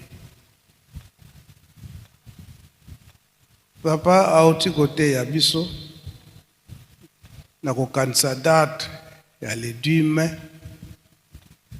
liboso abandelaki na banzembo ya bayuda oyo ezali ete na ekole ya biso baza kolakisa biso tango nini banzembo wana ebandaki koyembama banzembo ya mawa tango bazali na mpasi bazali kolela epai ya tata Nzambe tokola biso ndenge totunaka epai ya papa mfumu alongo papa dangenda kuntima kolela na biso kolia na biso ya mpasi makambo na biso nyonso ya mpasi kaka yo Nzambe mutokela biso tata Nzambe oyebi biso kolela na biso yango nzembo ya esengo papa mfumu alongo papa dangenda kuntima répondre biso te boyebani epai ya tata Nzambe. Tata Nzambe mutakela bino mutu mususu te pe boyebani epai ya tata Nzambe. Matei na biso papa oti kote ya biso kolakisa ete ezali komona ndeke biso awa tobengami bandicapé tozali utile te na société. Nzambe ayebi biso te nzokande Nzambe ayebi biso yango papa oti kote ya biso biete toza na date ya 10 mai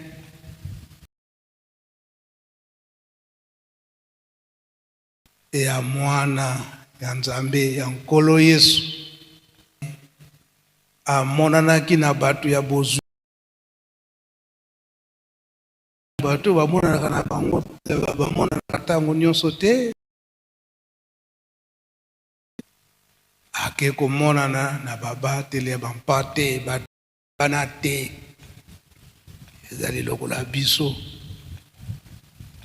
tozali komimona eke ondire toyebani te tata Nzambe mutakela biso te kasi mana mbotama na mwana ya Nzambe bato ya liboso aye komona biso nde biso o bandikape koloba eke du humain sanza ya mbotama ya mwana na Nzambe nkolo Yesu. Tango wana zuwa ezalaki na bakonzi ya minene ndenge nini biso bato toyebani, biso bato minene kasi kaka bato baza na zamba bayebana te bango kaka. Bato ya liboso o bayebani na Tata Nzambe eke baya kopesa lukumu na nkolo Yesu ndenge abotamaki. Oyo nkolo Yesu ayaki kolakisa bisengo oyo ezali na likolo pe kinya oyo ezali na se. Emonani lokola biso bandikape bapesi biso sanza ya mois de mai na le 10 mai tokanisa na 1992 na date ya le 10 mai ndenge tokomona papa Fumalongo papa Diangenda kontima kolobe te papa biso tozali ya koyebana te ntango nyonso monioko kasi Nzambe papa Fumalongo papa Diangenda alobi te bozali ya koyebana. Kozanga koyebana wana ndenge papa uti kote ya biso yango ndi kopesaka biso kanda, yango ndi kopesaka biso zuwa nga soki nazalaki lokola fulani avani kitoko nzoka nde Nzambe ayebi biso ezali na ntina kokani lokola oyo atiamaki liboso ya tempelo mpona nini azalaki ebosono kotambola ne ya mpasi, kozwa ya mpasi, kolia ya mpasi. Oyo bazalaki na bomoi bazali kozwa ye kotia ye liboso ya tempelo kwete batu na mawa bapesaka ye. Soki bapesi ye oyo batu ya malamu oyo baza na bango na defo te, soki ngonga ekoki bazwi ye nyonso oyo bapesaki ye bakopesaka ya moke oyo ya kolia kolela azokolela pa ya Tata Nzambe. Tata Nzambe yo mutokelanga nayokaka mpasi ya boye baninga oyo baza na makolo na bango makambo nyonso kotambola kitoko ekomi peka boye konyonga wana Nzambe ayokelaki ye na ndenge atindaki Petelo nde baki kotelemisa ye. Papa Pasteur tangela biso na chapitre wana pe omekana nikolembola.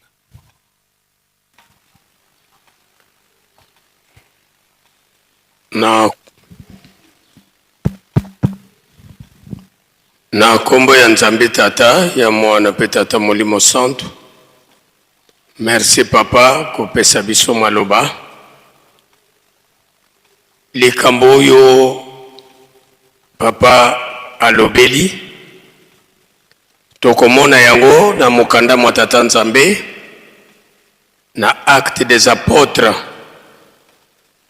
Actes des Apôtres misala ya batoma na chapitre 3 kovanda na premier verset tina 10e verset. Actes des Apôtres 3 du 1er au 10e verset. Totangi yango na kombo ya Tata Mwana pe Tata Molimo Santo. Na bankoma ya mike Petelo waniakisa muntu watila mianzi. Petelo yeye wani batomboka kukinlongo mulokola kya sambila ikiavwa kuna kwa natwa muntu watila myanzi tuka mumbutukulo andi lumbuka lumbu bantula va mwelo wa kinlongo wabikwa mwelo wa ndhoko mpasika lomba nga nkailu akiuntu kwa bakota nga mukinlongo bukamona petele yoani bakana kota mukinlongo buna wabalomba nkailu petelo wantala siu vakimosie yoani wavova ututala yandi wabasungamana wavingila mutambula lekwa kwa bao kansi petelo wavova palata yewola kabina yami ko kansi biena yami ikuvana byo munkumbwa Yesu Kristo mwisi Nazareti diata kwako yande wasimba koko kwandi kwa lubakala wantedi misa tambi byandi ye madikulu mamalu tumbusiama wadumuka watelama wadiata wakota yao mukinlongo wadiata wadumuzuka waziti sanzambi bantu babonsono bammona vodieti ye waziti sanzambi bazayavo iyandi wavwanda vana mwelo wa ntoko wa kinlongo mudiambu dia minkailu bazala kwa ngitukulu ye zengele mudina dikavangulwa na kombo ya tata ya mwana pe tata Molimo Santu ndenge touti kolanda maloba ya tata na biso ndeko uyo azalaki ebosono bandeko na ye babandaki kokende kotiaka ye na porte ya ndako ya Nzambe puruke mutu nyonso oyo akokota na ndako ya Nzambe tangu ye akosenga oyo ya motema malamu akokanisila ye apesi ata mwalomeya soki totali pona famille oyo tolibota oyo ndeko oyo ebosono bakomisaki ye lokola unité de production ndenge ya kobikela ndenge tolandi epai ya papa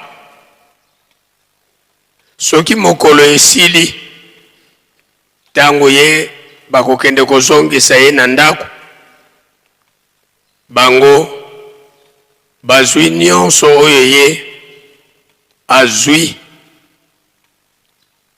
oyo bakabeli ye na porte ya ndako ya Nzambe peut-être bakopesa ye ya muke kasi ya mingi bango bazwi ndeko na biso wana ebandaki kosala ye pasi kasi likambo na likambo ezalaka na tango na yango tango ekokaki oyo Petelo na Yohani oyo bazalaki bayekoli ya nkolo Yesu sima ya liwa ya nkolo Yesu tango bango batikalaki nde bazali kokota na ndako na Nzambe ndeko na biso wana ebosono amonaki bango atali bango na susi ete basalela ye ndenge batu nyonso babandaki kosalela ye Petelo na Yohani batali ye pe bayebisi ye tala biso malamu ye pa fungoli miso atali bango na susi ke peut-être nalingi nazwa ndenge nazwaka kasi Petelo ayebisi ye wolo na palata nazangi yango kasi oyo ngai nazali nango nakopesa yo na kombo ya nkolo Yesu ya Nazareti telema na yo. Nde basimbaki ye na loboko ya mobali batelemisi ye sur place ba articulation ya makolo directement nyonso bisika oyo ezalaki pasi po ete ya telema na nguya ya nkolo Yesu. Ndeko na biso nzoto ezwaki makasi pe atelemi abandi kosote azongiseli Nzambe matondi pe akoti na bango na kinlongo. Batu ebele tangu bamoni ndeko wana akumisi Nzambe balobi me oyo yete mutu abandaki kovanda kosenga mbongo na porte ya kinlongo akomi boye ndenge nini. Ekamwisaki batu ebele.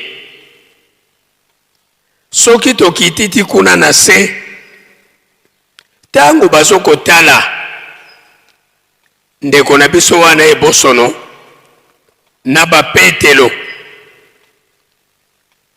Petelo alobi bokamwa te, biso te batu tosali yango, kasi esalemi na nguya ya nkolo Yesu oyo bino bowanganaki, oyo bino bobakaki na ekuluzu, oyo bino botekaki na place ya Barabas. Nde ye mutu asali nyonso bozali komona. Batata, ba mama, bandeko na biso ba handicapé, tomi mona kate lokola tozali ba délaissé, tozali ba inutile, me biso totia elikia epai ya Tata Molimo Santo. Nani ayebaki yango que un certain 10 mai na 1992 na 92 Tata Molimo Santo papa diangenda kuntima abengi sabino po ete bosala na ye Nzambe esika moko. Oyo nyonso lelo tozokomona ya pasi epai ya Nzambe ezali na yango facile na ba oyo nyonso bakotiela ye elikia. Biso pe mokolo ezali tokozwa chance ndenge ndeko na biso azwaki yango na ba Petelo, pamba te azalaki na elikia. Biso pe elikia na biso soki tokangami epai ya Tata Molimo Santo akosalela biso ya minene koleka kutu oyo ndeko na biso azwaki epai ya ba Petelo. Merci, Papa Pasteur. Biso ba handicapé, tinge toyoki, chapitre wana ba otsikotangela biso. Liloba ya Papa Mfumu Longo, Papa dengenda kuntima. Bokansaka te ke Nzambe ayibibino te. Bokansaka te ete na société bozali utile te. Tozali très utile. Kolo mususu Papa Mfumu Longo Papa dengenda alobi ete na biso ba handicapé. Ezalaki fête. Kasi mokonzi wana asengi ete balukila ye un bon couturier oyo akotonga elamba oyo ekomonana mpenza eke mokonzi alati konzi elamba wana ebongisi ye. Baluki couturier ya kitoko oyo ayebana na mboka mobimba ke soki atongili yo elamba donc ifo ekomonana na mutu nyonso.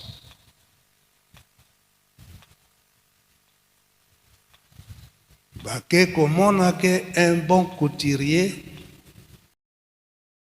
beau son nom. Ah, komema couturier ya boye pa ya mokonzi. Bake koloba na mokonzi tomoni couturier kasi azali eboso. Mokonzi atuni azali eboso na azali mutu oyo nzambe akeli ye. Oui, azali mutu oyo nzambe akeli. Aza na mayele ya kotonga, aza na mayele ya kotonga. Bozoi ayi atongi elamba ya mokonzi kitoko. Mokonzi alati kitoko. Alobi banda lelo ofandi na ndako na ngai. Soki nazongisi yo epai yo okozalaka batu mingi bobanda koya epai na yo otongela bango elamba okotongela bango lokola oyo otongeli ngai. Donc okomi libela epai na ngai. Molatu na ngai nyonso oyo kobanda kolata yo nde okobanda kosala yango. Ba modèle na nyonso banda ko créer lisusu kuna te siko ko banda ko créer epai na yo. Donc akomi utile na kati na famille po mokonzi aza kopesa ye bambongo pamba na ndenge eke azala na susi te na motema azanga mbongo. Donc elakisi ete biso ndenge tozali wana tozali très utile na société. Papa Mfumandongo papa Dangena akosala te na ndenge asalaki na bayuda. Kasi na kati na biso to na kati na bino ba intellectuel tozali ebele oyo tokosala makambo kutu oyo bato baza normal bakoki kosala te. Donc mutuya oyo tata nzambe apesa na biso. E couturier wana ge asalelaki mokonzi. Couturier wana azali wapi ngape na sala yala mokonzi alati. Donc akomaki envier.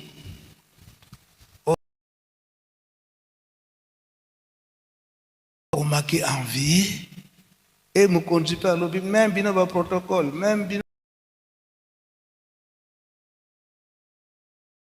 salila ngako soko na monika ka salila ngai boye na kangi yo pe olongo pe na musala tala oya yebana kite denge baoti kotangela biso na kati na Bible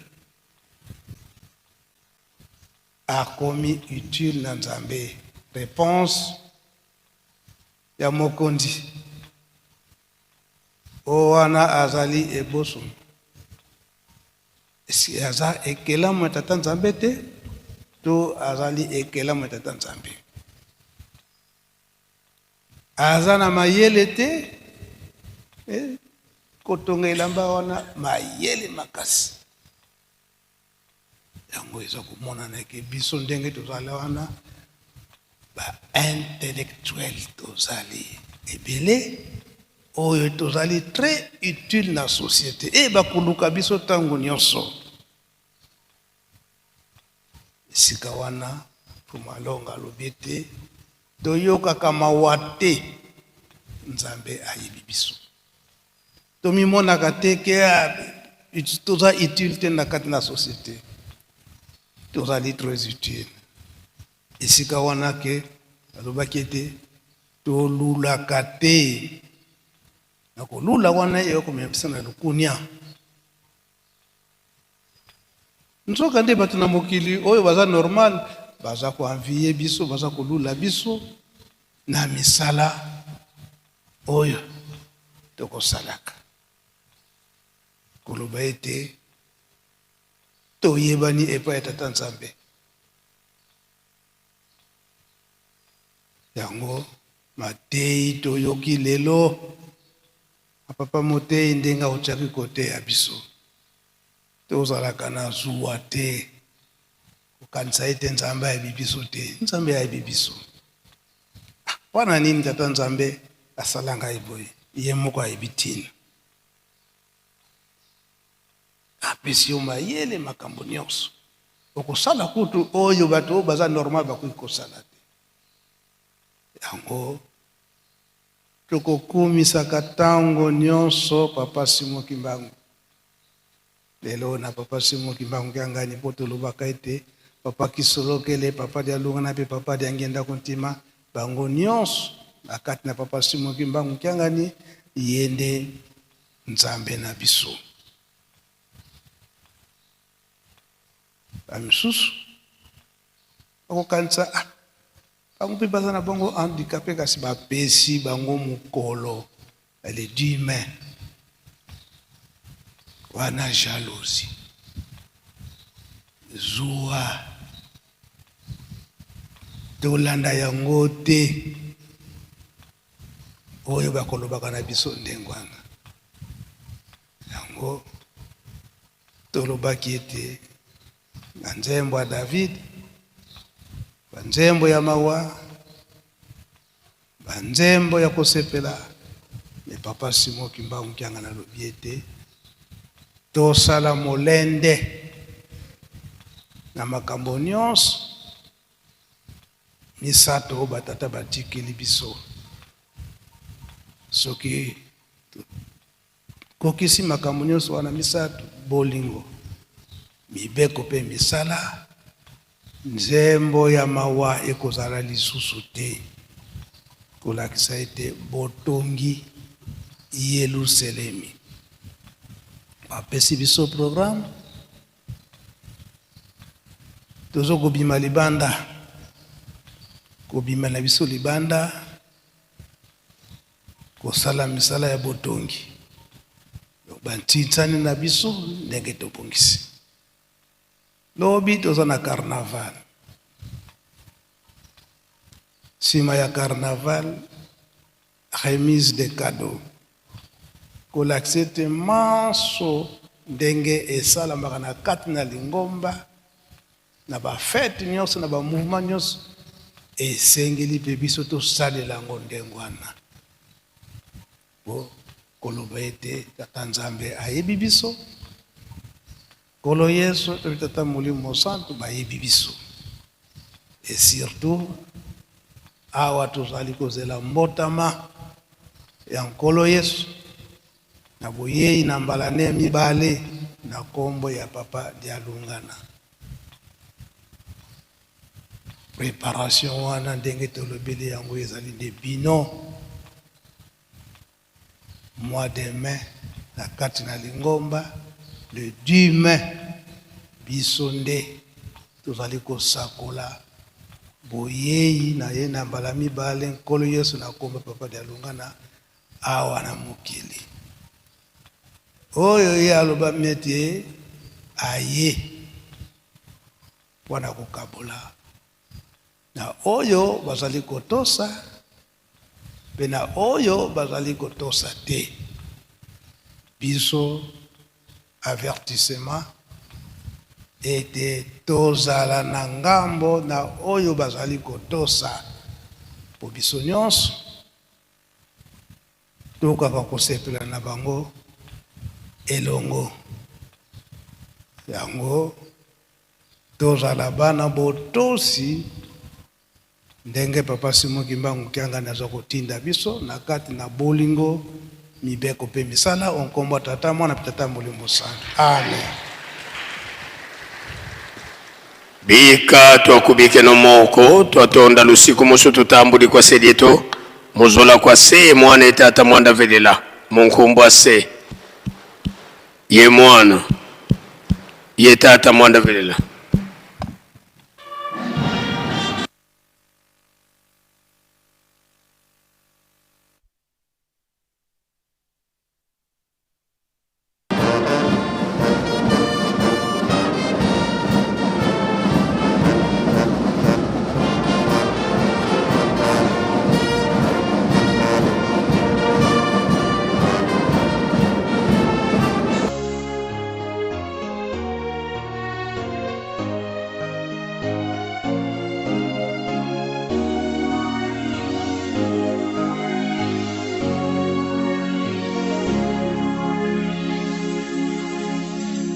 tozala na esengo bapapa bazaki koloba na biso ete tozali bana mapamboli tosimba mosala. Eske mosala ya pamba ezalaka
Voilà, tozali komona bobimi ba tata Molimo Santu papa André Mbenza Kianga. Voilà, ye wana azali kokita bongo maleme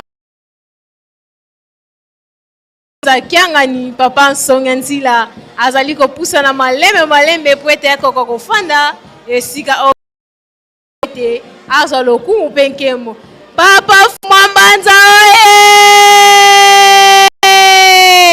voilà ye wana azali kopusa na malembe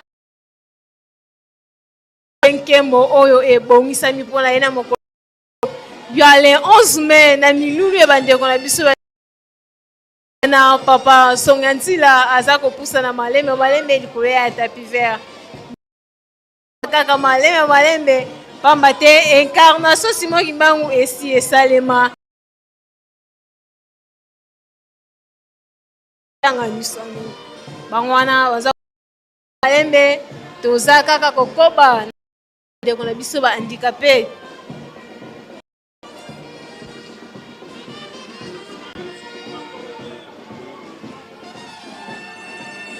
Voilà, ye wana asini kokoma na esika ya nkembo na ye papa Nsonga Nzila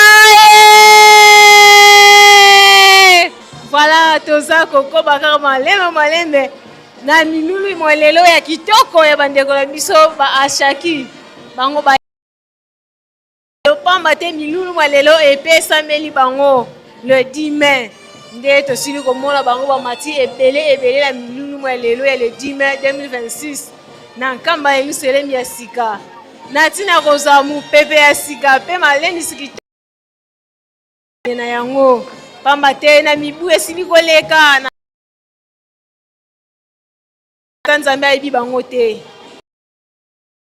tata Nzambe azongisa bango na mitema ayebisi bango ete bazali bana na ye lolenge biso nyonso tozali komona bandeko na biso basurveillant mpe fanfare kimbangiste basili kobongama na ntina ya kopesa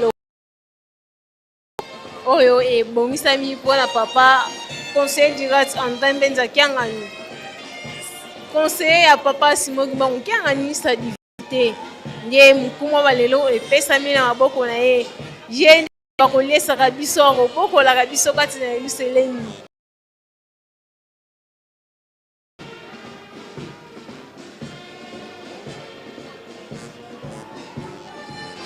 Merci beaucoup. Koba pambate le lezali mokolo monene ndenge biso nyonso toyebi ete milulu na kati na mbula oyo depuis milulu ya bandeko na biso baflitiste soki est tombé na dimanche donc dimanche etikali jour sacré mokolo ya Nzambe yemei pe milulu mikei bongo na mokolo oyo elandi yango wana tomoni bandeko na biso oyo bazali vivant avec handicap oyo tobengi bango bibosono bana ntuka ya tata Molimo Mosantu lelo pende tozali kobanda bongo milulu na bango lobi ezalaki le 10 lelo le 11 to démarrer festivité na bango oyo tozali ko commémorer mbula tuku misato na minei banda papa de na kuti matikaki biso pe a solola kibongo na bandikape na biso tolandaki bango mokolo malobi na mate ya dimanche pe tolandi pe lelo na mate ya oyo epesameli biso ozali ko sentir vraiment que ezali mokolo ya likambo oyo Nzambe azali kolakisa na biso ete asalaki solo moto na lolenge pe na lilingi na ye yangwana Nzambe ya ko neglijaka mutu te Nzambe azalaka tango nyonso na susi monene pona ekelamu oyo ya sala yango na lolenge pe na lilingi na ye tolandi papa Mwambanza lelo ndenge apesi mateya yo banda mokolo malobi alakisaki biso bonene ya le 10 mai bonene ya le 10 mai mokolo malobi pe lelo yo tomoni ndenge a lobeli likambo yango na tina ya bandeko na biso ndenge mawa oyo ezalaki na bango na kati na mitema tango nyonso bazali komimona biso bibosono tobotama lolenge oyo tokoma na ba difficulté ya ndenge oyo est-ce que tata nzambe kaka mutu asala biso ya wana papa lelo a pesi bango mateya oyo ya minene vai na mitema na bango pe epesi bango elikia na tina ete toyeba ete biso banso tozali lolenge moko ozala handicapé ndenge ovandi wana ezala na biso ba tozali lelo ba handicapé te tozali lolenge moko bikelamo ya tata nzambe tokelama na lolenge pe na lilingi na ye tozali na même considération oyo ya komona ka personne ete azali mutu te à partir ya lelo longola likambo wana na kati na motema. Donc journée ya lelo date ya lelo ezali date moko ya ezali ko interpeller ngai na yo pote toti ya bandeko na biso na valeur na même valeur oyo ngai nzambe azali kopesa biso tozali komona bandeko na biso MSSK bakomi deja pembeni mpona kopesa lokumu tolanda ndenge lokumu ezali koleka lukeba bimvuka bya ntitusu lukoma lukanama ngi lumonso ya lubakala lubaluka yatala kwa ntinu ndolo sungi kalonga vunda vanafulu kono kwa nikuka mpungi a kumaman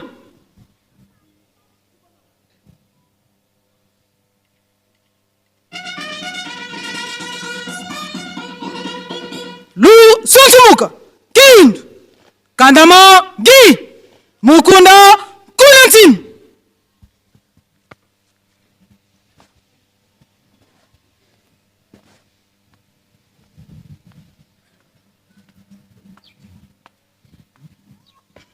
mpungi antitusu kwa tata dongis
kulula manku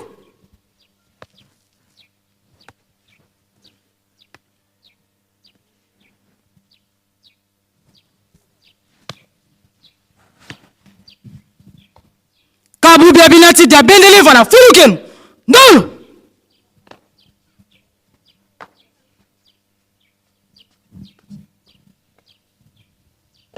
bimvuka bia ntitusu lubalu kwa kulumonso ndolo mkuma manu anjatulu antitus mpungi papo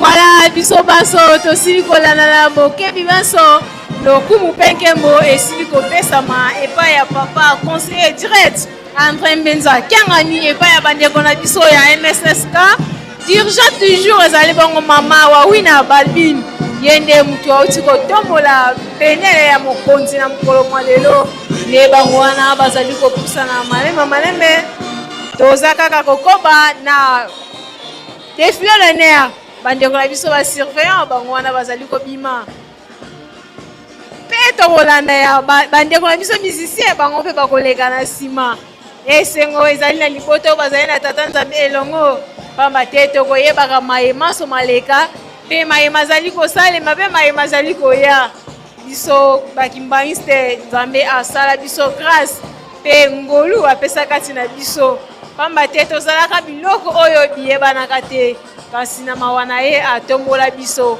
andima kobotama kati na biso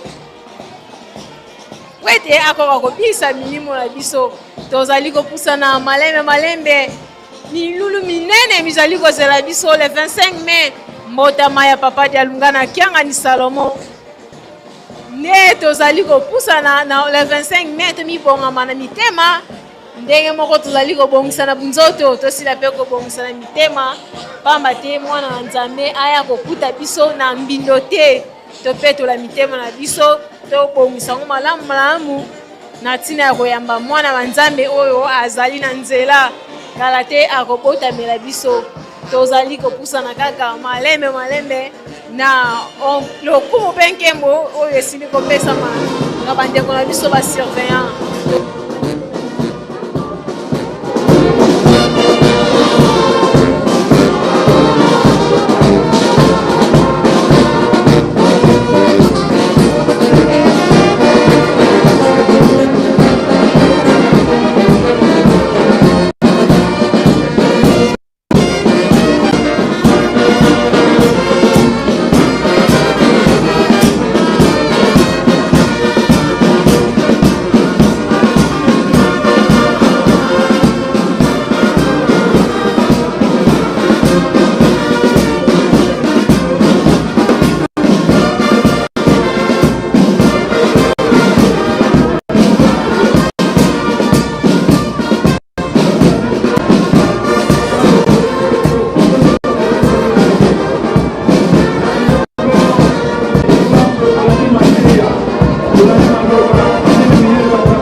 ya kosutenaka bandeko na biso bandikape ndenge tozali komipesa mpona bango mais soki molulu esili batikalaka bango moko donc bazali lokola bato moko délaissé nzoka bazali bato oyo bazali na besoin ya accompagnement il faut tozalaka na bango tango nyonso tozali kopesa longonya na bastructure nyonso oyo ya social yango monani ebele na kati na lingomba pe eyei na ntina ya kotia maboko kotiela maboko na mpasi monene oyo bazali na pe na kati na lingomba boyende ezosenga na biso banso tokota na oyo tomi pesa tozala na volonté monene lokola bandeko na biso wana na ba social na bisika nyonso tout oyo bazali ko pesa. Donc to négligeaka bango te et surtout appel ezali lancé biso bambuta ya lingomba. Bambuta ya lingomba bisika tozali totalaka pe bandeko na biso oyo ndenge tozali komona lisanga na bango ebengami ya shaki. Donc soki tozali komi pesa pona bango tozali tango nyonso kokokisaka oyo ezali kosenga mapona bango nzambe pe akosalela biso manso oyo tozali na yango pamba te papa de ngenda loba je m'aide on est dans les autres. Donc nazali komi salisa na bo salisa ka baninga et toko salisa baninga na nzela nini bobele ba oyo bazali na passe ba oyo bazali na matungisi ba oyo bazali na makokite na tango bango bazali ko belela epai na biso bazali kotala epai na biso biso tozali kosunga bango tokosunga bango pe na nzela ya molimo mabondeli nzambe akanselaka bango banzoto ezala kolongonu bazala malamu tango nyonso misala ekoka kosalema po ete tozali kokenda maleme na kozilaka bilaka oyo nzambe na biso azali kolobela biso tango nyonso. Ledime ezali na kati ya sanza ya mitano oyo tozali kozila mbotama bango nde bato ya liboso oyo bazali koyamba mobilité na ndenge yokaki na mateya bango bato ya liboso oyo bazali kopesa biso sango kuna liboso nde tokoya kokuta bazwi nzembo pe apaki na milulu nyonso tokomona na kati ya sanza oyo. Donc sanza oyo ezali sanza ya lisiko oyo nzambe akaniseli ngai na yo mutu moyindo tozalaki pe bosono tozalaki pe bibosono na miso ya baninga na biso oyo tozangaki makoki kasi na bolingo pe mawa na ye ayei kobotamela biso kozongela biso na sanza oyo po ete tolongwa na pasi oyo ngai na tozalaki. Voilà tozali komona drapeau yango wana ezali koleka drapeau wana ezali koleka mpona kolakisa bokonzi ya nzambe na kati na biso oyo ekosimba mokili mobimba tozali kotalela bobele bilaka ndenge nzambe azali komema biso malembe soki nde tokosilisa na etape oyo wana nde tokokota na senete bandeko na biso ya jeteki bakolakisa biso na nini biso toyeba makambo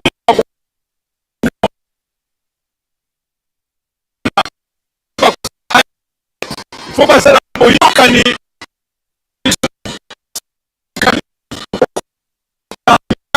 voilà tomoni 3000 ya papa pe kotina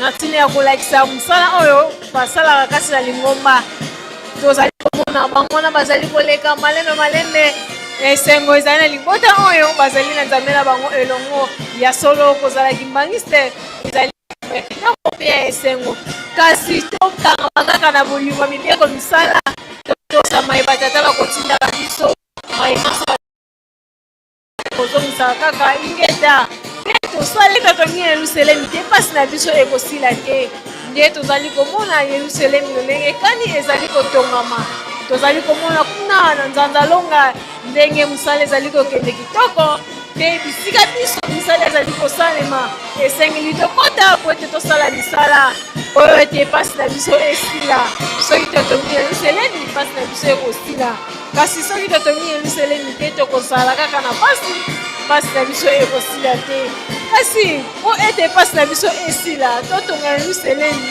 tofale tokangama kaka na bolingo mibeko misala tozala na kondima tozala bana ya botosi totindama po ete pasi na biso esila soki tozali ya kotindama toza kotosa maimaso batata bazali kopesa biso nde pasi na biso ekosila soki tozali kotosa te pasi na biso ekosila te esengeli tozala bana ya botosi na 1921 pasi ezalaka makasi kasi baoyo bazalaka bakangama kaka na mibeko ya tata Kisimoni Mbangu batosaka maimaso banaye kopesa bango nde lingomba esili kobima lingomba etomami eyebani na mokili mobimba nkamba etikali lisusu nkamba toyeba kala te kasi nkamba ekomi bongo sute sainte oyo eyebani bongo mokili mobimba nani ayebaka yango nani andimaka ete mikolo mizali koya le 6 avril ekokoma journée férié kati na mokili mobimba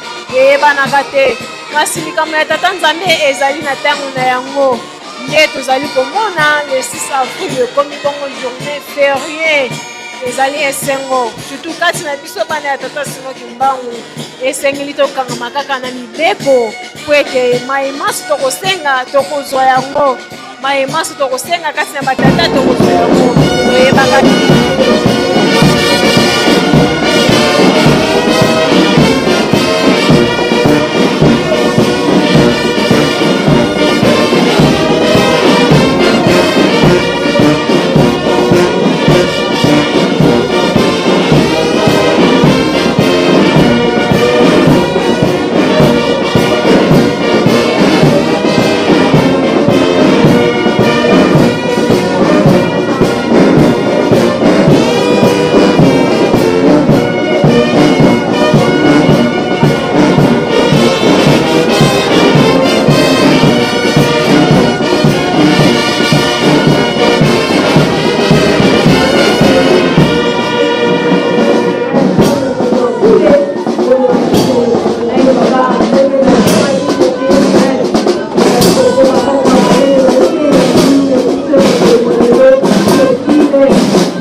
biso po ete tosepela na mokolo masuka po ete tomona nkembo oyo bazali koyebisa biso pamba te tondima moi ya biso mbula ya biso kasi soki tozali kotosa te soki tozali kokangama na mibeko te oyo ndenge batata bazali kotinda biso mokolo ya suka okokende kolelela nani mokolo ya suka okokende kolela epai ya nani esengeli tokangama kaka na mibeko ndenge bazali kopesa biso po ete mokolo ya suka tokoka kosepela po ete mokolo ya suka maimaso tozali komona tokoka bongo kolonga na mokolo yango tozali komona bisika biso misala ezali kosalema na Yerusalemi misala ya kitoko ya botongi ezali kosalema kuna na Nzanzalonga misala ezali kokende partout misala ezali esengeli totonga po ete soki totongi te pasi na biso ekosila te soki totongi Yerusalemi pasi na biso ekosila kasi soki totongi te pasi na biso ekosila te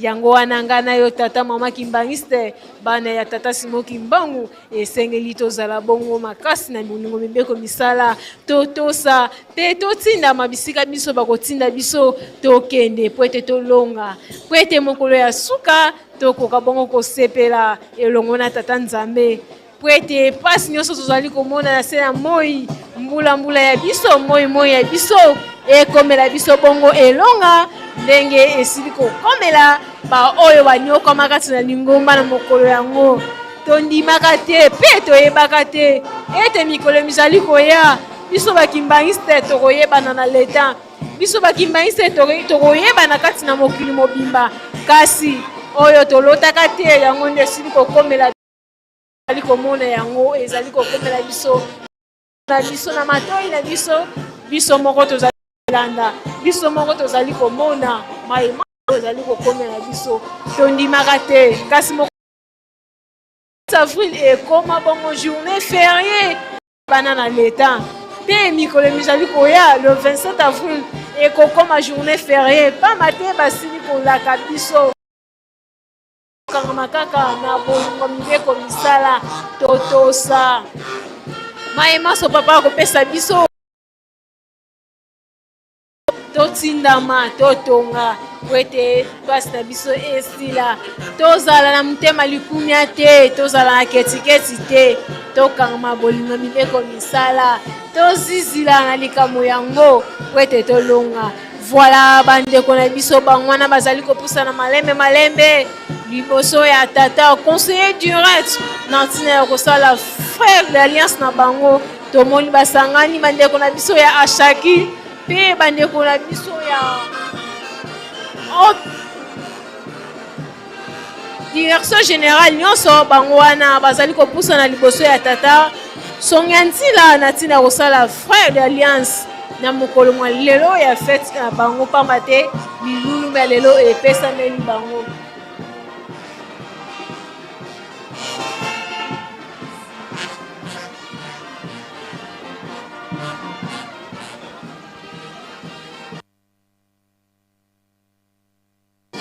Voilà, wana tozomona bandeko na biso bangwana bazopusana malembe liboso ya nkolo na biso na ntina ya alliance boyokani ya mbula oyo ya 2026 nzambe abateli bango depuis 2025 te tokoma 2026 eza facilité baninga mosusu kati na bango oyo bazalaki komonana bazali te ndakisa lokola oyo azalaki kobuta na Équateur ye mpe na kati na bango azali te lelo azokisa molimo na ye kati na nkolo kasi baoyo bamonani mokolo mwa lelo mpo bapesa alliance na nzambe na bango.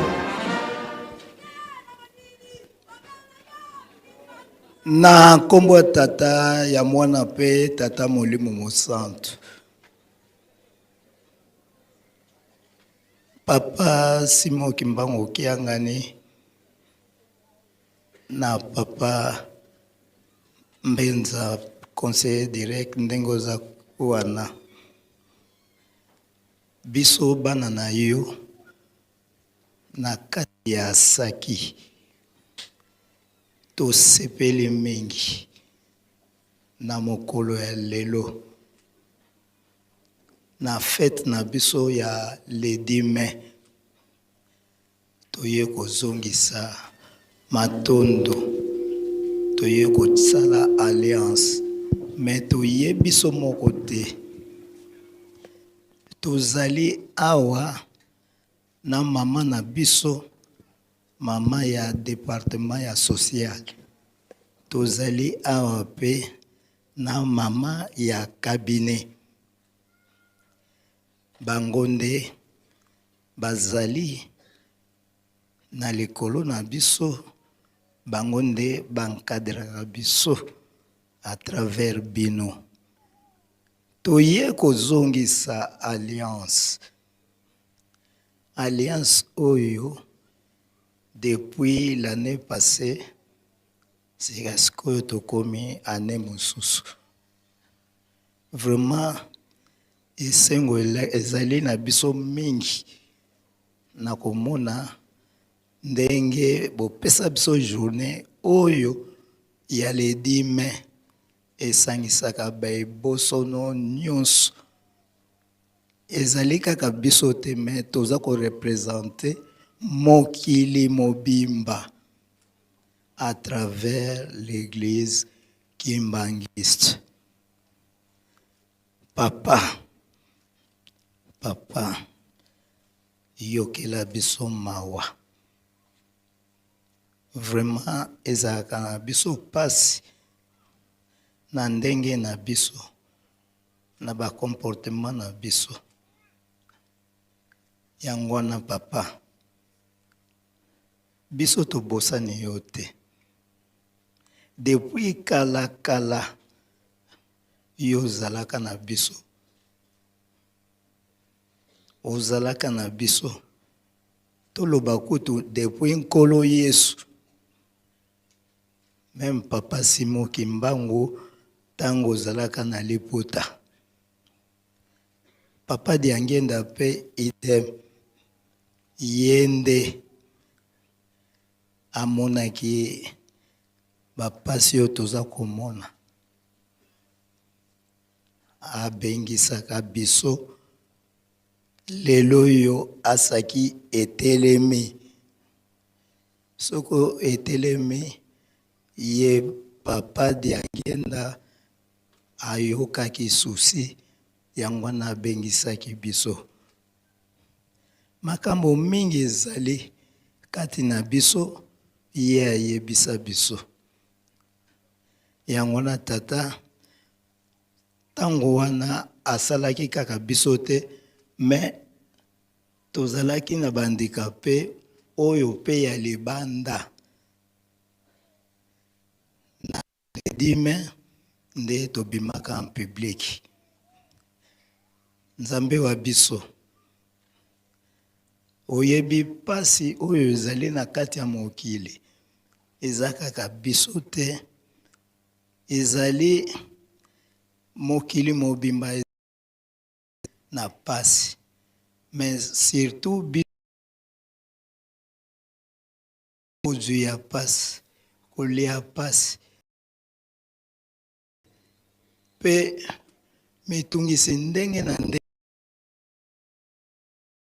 eza na biso nzambe wa biso nzambe wa biso toye tiro yo tuvandi awa biso nyonso tosengi tosala alliance ya mbula yo na yo biso pamba te toyebi maso masukaka bipa ya yo nzambe yango wana tolingi oya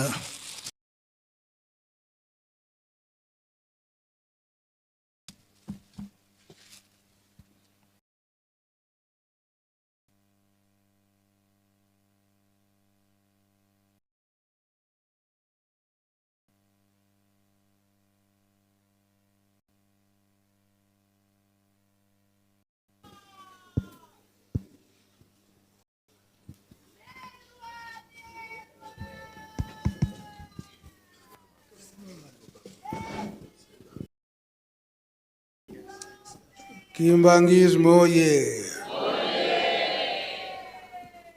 Kimbangismo oye. Kimbangismo oye.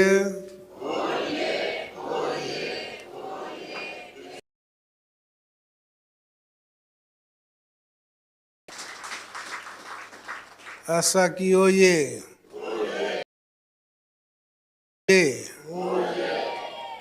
Asaki oye.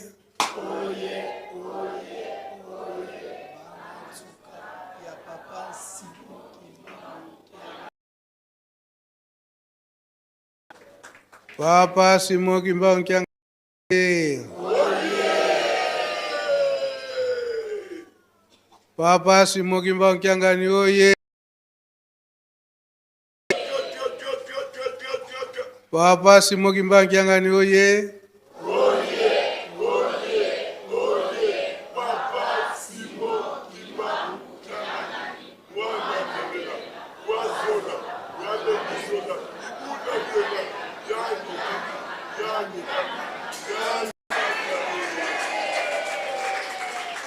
Usimba. Usimba ve.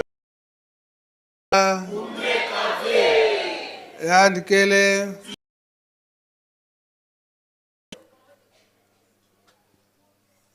Aki mwana suka etata Mulimo Santu suka ndeye mtazalaka héritier boyebi yango mwana suka balengilaka ye mwana liboso te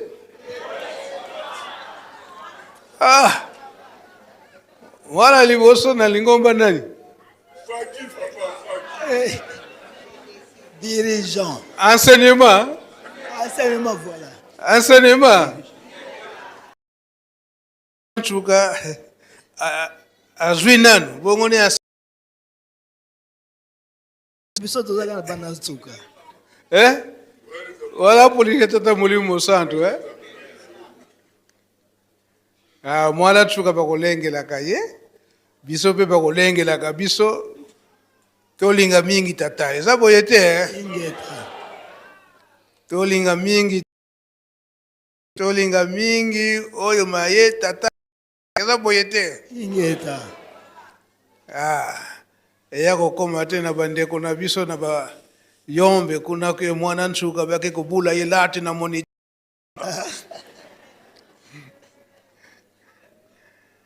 nkombo ya tata ya mwana pe tata toyambi bouquet de fleurs ya bandeko na biso ya asa toye kozongisa nde alliance ingeta alliance ndenge tolobeli yango tata balingi soki tolandi maye oyo batata balingi nyonso tokozala nango mposa bakopesa biso ye nde moto balengelaka mwana nsuka soki asengi tata ifo kaka apesa kasi biso bana nsuka mpe tosala maye oyo tata alingi soki tosali tata oyo alingi akobakisela biso bachance ya ndenge na ndenge kaka likambo kaka na kobakisa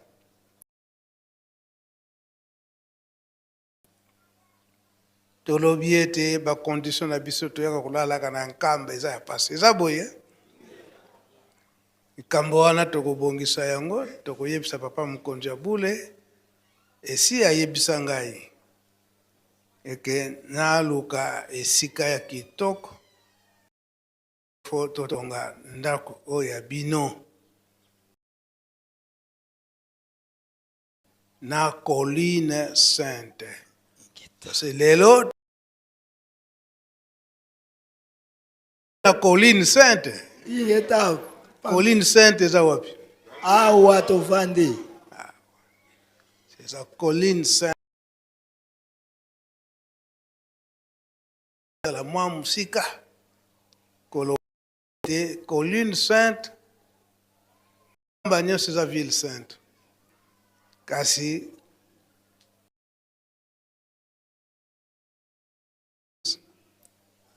ntango ete fo azwa mibeko mpo akutana na nzambe na ye ayebisaki ete longola sapatu na makolo toyebaka ete toza na biso na kati ya nkamba me soki tokomi kaka bisika ezali na premier poste na mai ya nkamba wana kuna ndako olongoli sapatu pamba te ozokomata na colline sainte koluka esika oyo ezali ete pembeni ya colline sainte po ete biso bahandikape kasi lokola tosengi yango bosala plan ndenge nini bolingeli ndako na oyo tosalelaki bino na se kuna ezokokana te tozosala biso pasi soki tozolala na tribune tolali na colline ete colline sainte ozali bato et surtout ndenge toyaka na bafete boye omona bolali moto atuti na se apongi mpona nini otuti ngai wana koswana te yango ndenge boye na fete bosala plan bopesa biso toluka mpe place oyo tokotia toko po ete likambo oyo tose nzela esi nayebisaki bandeko na biso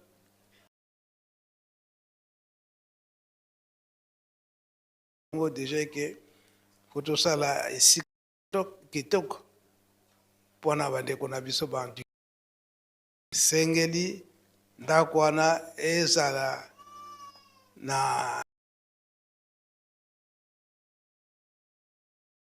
bozala bacondition na biso bino bokolingaka eza boye eza boye peut-être kokozala mwa étage na se mosusu na likolo na babiro na biso elingili ndenge wana ingeta asaki oye asaki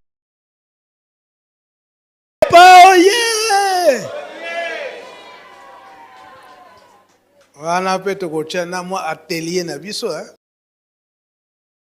bacouturier bazali bamétier mpe mingi vision na bino eza kaka ndenge wana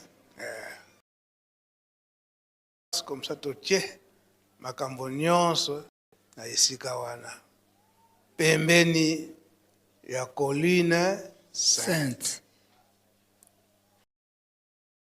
yango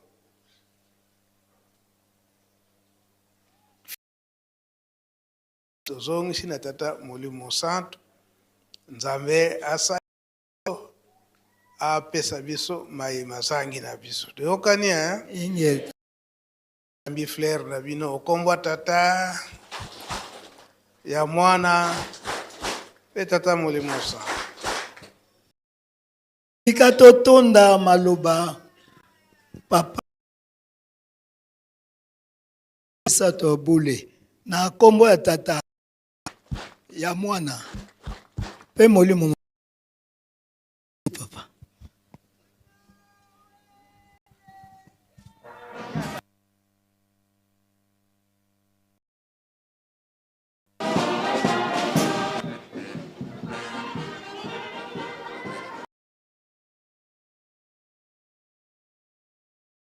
makutu muki meso muki mwina bila nkia mambo mayogela bampangi zeto bamemvangu au bele futura luwa wanu lwampa kade tuka mvua yokele mule dime tie unu kiki dime 2026 mvua mvimba mamingi ulusingu kade tulaka mpasi bantu kunchantangu idiodio bampangi zeto bamengangu kibatukiri ndambu kandambu bele futu widi ndinga ibavene sedeto disongelevo maonzono mena na yaki muna katika PG Papa Richard Petu Mwini Mama Ida voilà Mama Tim le comité à haute direction onzono bena balungana kana beta diata mpe mukiese beni kadi yo betu bakelanga lusako munu mudiodo tukota mu deuxième page betu sanga vo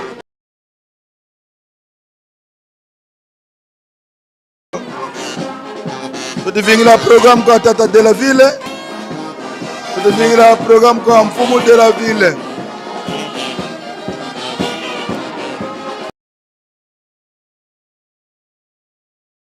keseli yangala lu voto hindu di e voto futu di ma hindu kuna mumpasi tokala muki bubu kangoro beni kambeni satana ati unu kiki tata mwanda velela tata Simoni muna 20 wa songa ndinga gatenta yangu na babelzi basunga mana ndinga yovo dipan kampamba ko banwanisa kampamba ko bansomena kampamba ko bankangila tata Simoni Kimbangu ombele bukina bodi panda ka lombele kene nkeleko kene banduko kene kima wotoko mbokanga na kombo tukimbangiso ye toza ya kolala toza na nkolo Yesu na ba fête na biso pe na ba rencontre tolamuka na po toza kaka na se soko voix epasuki nkolo Yesu azali devant na biso. Kimbangisa ye Noele Noele Noele Tata mwana pe tata Molimo Santu nge tolandi na mateya yango batata na bamama bato akala Adam na Eve batosaka na bango mibeko ya tata Nzambe nelelo ba forme ya bandikape ngango za nango ndenge moko yango na lelo tozo lakisa senate titre nango ezali wapi uta pe bizaleli ya mabe oye uti na handicap sans plita to sengi na bandeko na biso bandicapé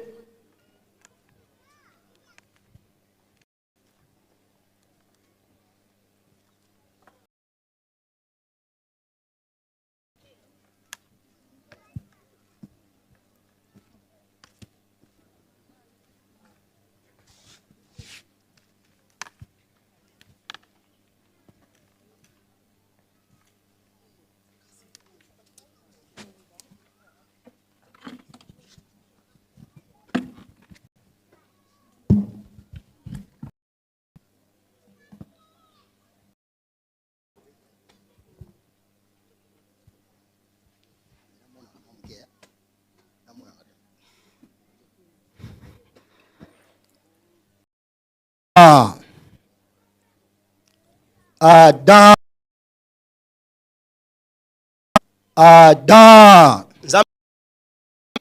tala na peni na yo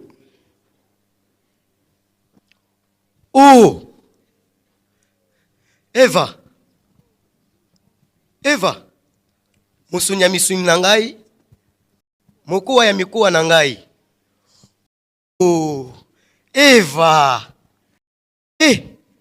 Eva Nzambe apesaki biso mobeko, apesaki nga mobeko ete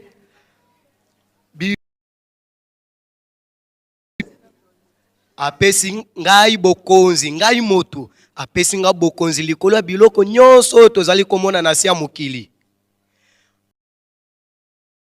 Tokolia na biso, tokosala ndenge tolingi kosala, kosepelisa yo. Kasi Tata Nzambe apesi nzete oyo ezali na kati ya elanga.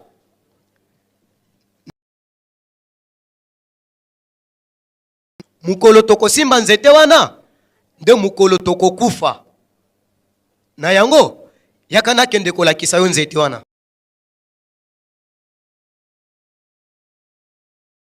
Ete nzete wana mukolo tokolia mbuma wana ya solo eza bongo. Malamu tokende kasi olakisa nga toke kasi nalakisa yo.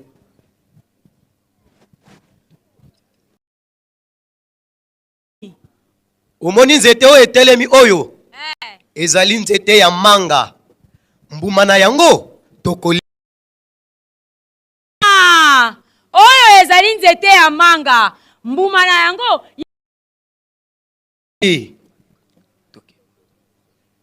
bongo oyo namoni azali kokende azokima mbangu ezali nini ata? Omoni wana nyama mboloko nde azali kokima mbangu.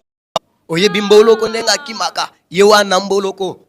Donc oyo wana lokola azali kokende ezali nde mboloko. Oui. Tuba oyo wana bazali kokima bazali banani? Ezali meme nde azali kokima. Meme yango wana.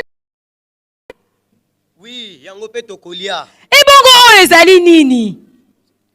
Oyo nzete oyo ezali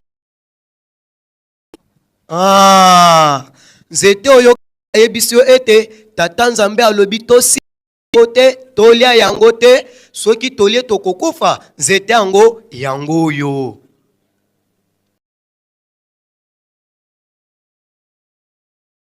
Soki tolei mbuma ya nzete oyo, nde Adam, oyo ezali kokende ezali nini? Omoni, oyo ezali mai. Mai tokomelaka pe tokosokola.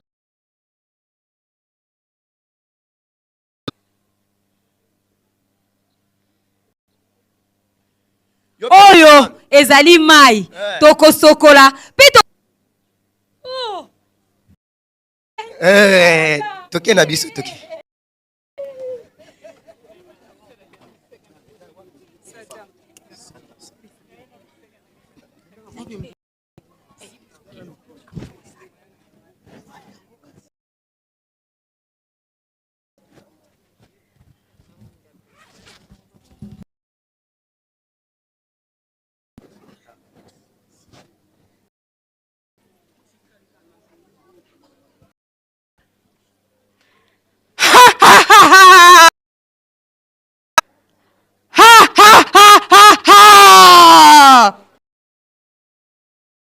faire.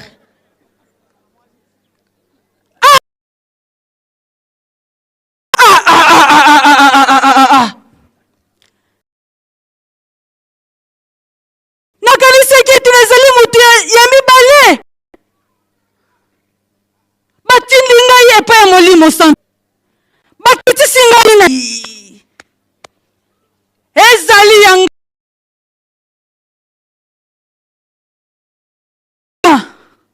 nalongi ye te.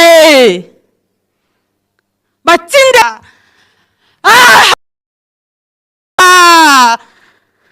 ngai Lucifer.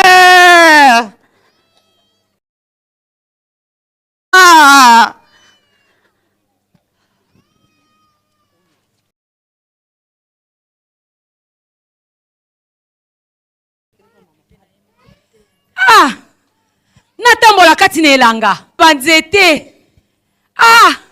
Elanga kitoko nyonso ezali na kati.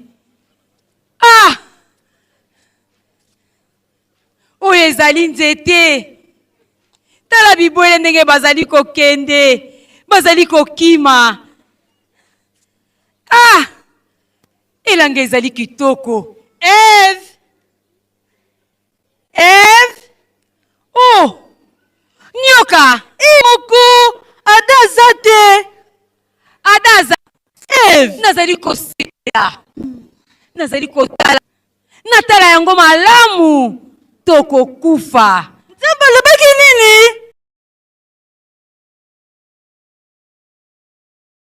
Yango toko kufa. Liongo. Boko kokana lokola ye. Boko koma ndenge mo. Naka kitoko. Ti nyoka. Eve. Ti nyoka.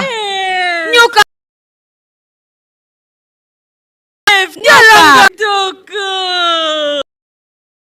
Visa kitoko. Tika kotala talango lia. Lia za kitoko.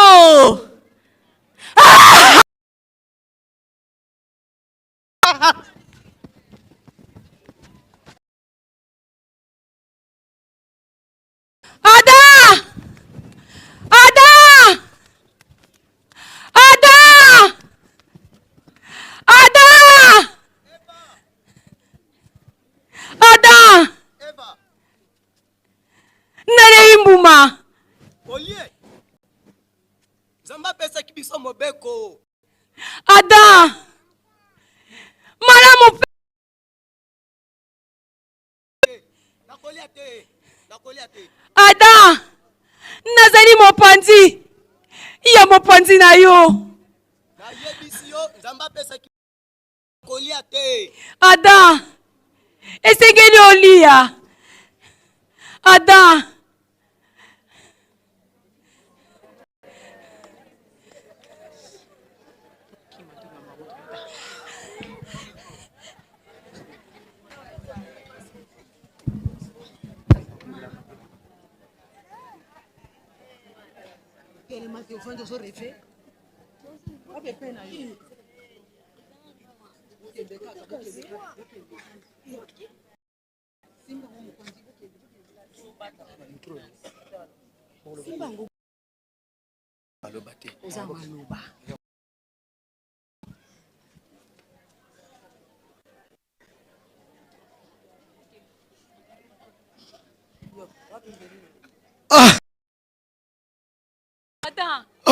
Boye te Attends. tokende kobata matanda na suka ya elanga tokei. Attends. Eva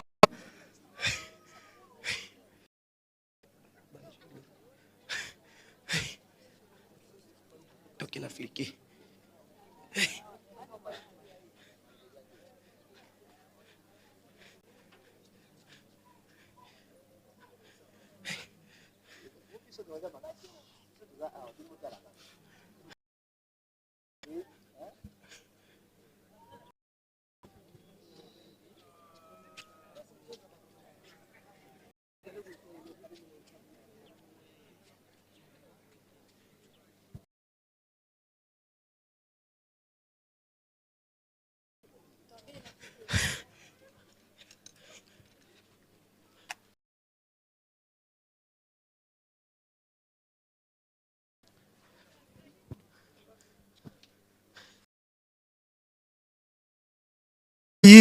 Mbuma oyo napekisaki bino bolongwa bobimisa bango na Edeni to pe na kati ya elanga.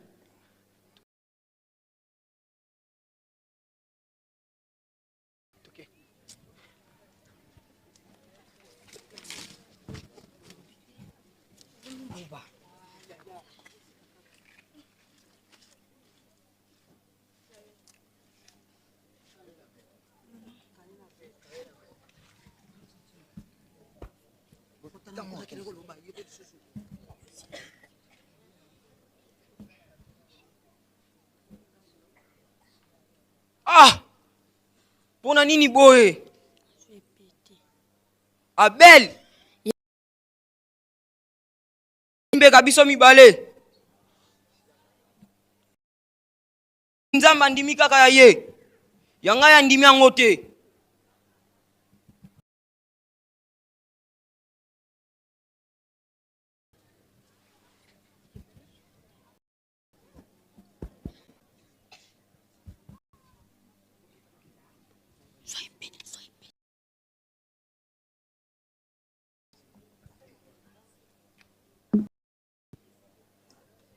Abel! Yaya! Yaka!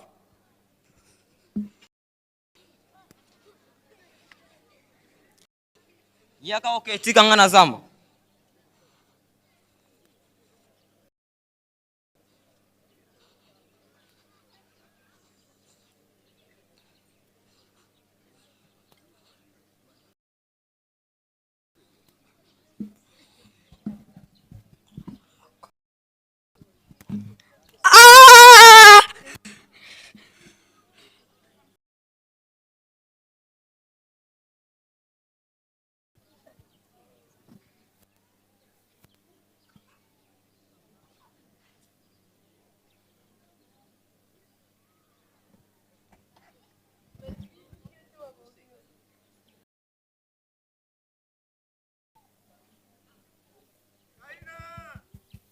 Nzambe na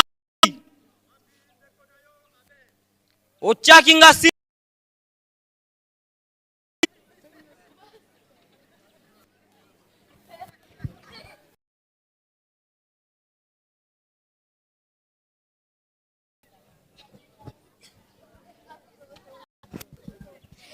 Hey!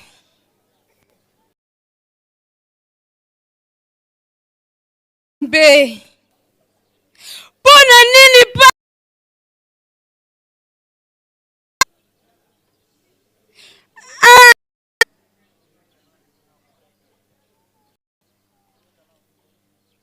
Oh, koloka. Hey!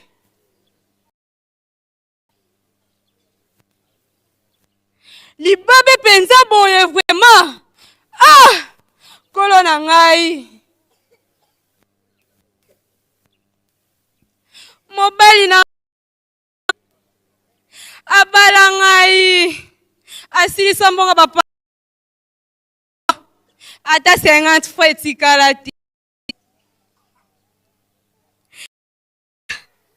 Nzambe. Seke namoni mobali ona botaki na ye bana ona libanda. Yango mabe ko me. Ah! Nzambe na ngai.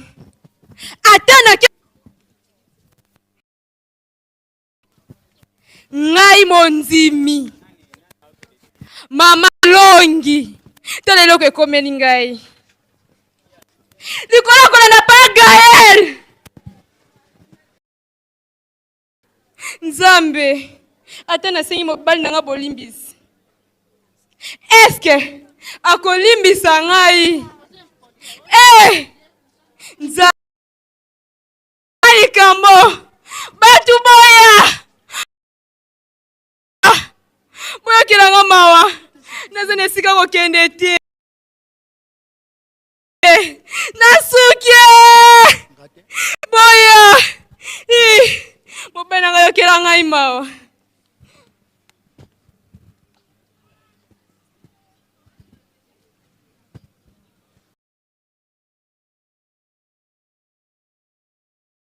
Yeyo nazo yeba te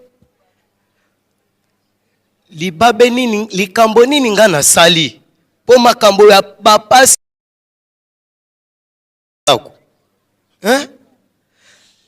mutu nazalaki kosunga bato mutu ya mbongo mutu ya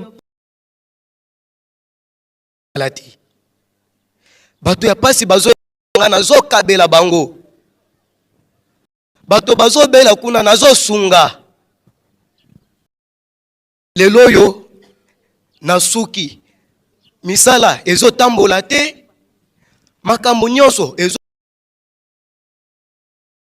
nake meme nkamba mbala na mbala penza kokutana na ezo simba kaka te nakomi kovanda nzala na ndako na bana mwasi na bala eza teki nazwaki ye nyongo biloko ya libala na silisa boti mwana bato azalaki malamu akomi na ndako akomi komona pasi ya boye epui na mulongo ya bana ebele naza na bango boye nakosuka na yango wapi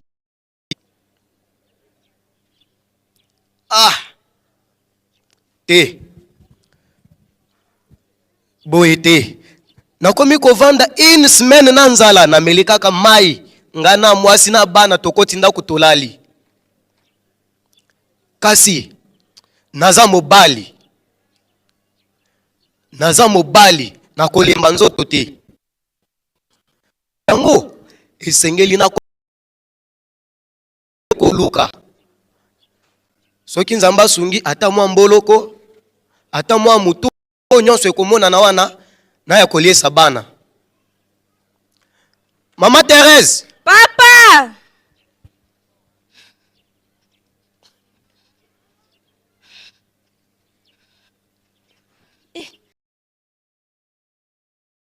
Yo moko moni makambo tokomi na yango na kati ya ndako.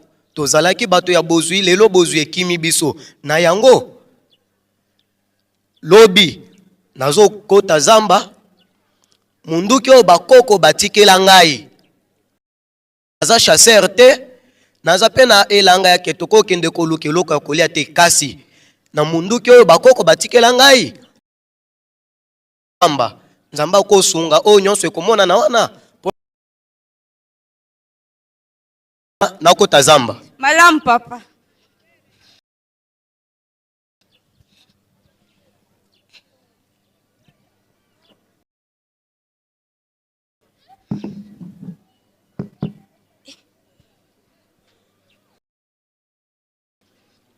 Papa yango. Malamu mama. Yo tikala ko kengela bana malamu. Nazo ya toyokani eza bongo papa okende malamu nga pe nakie pa mama na...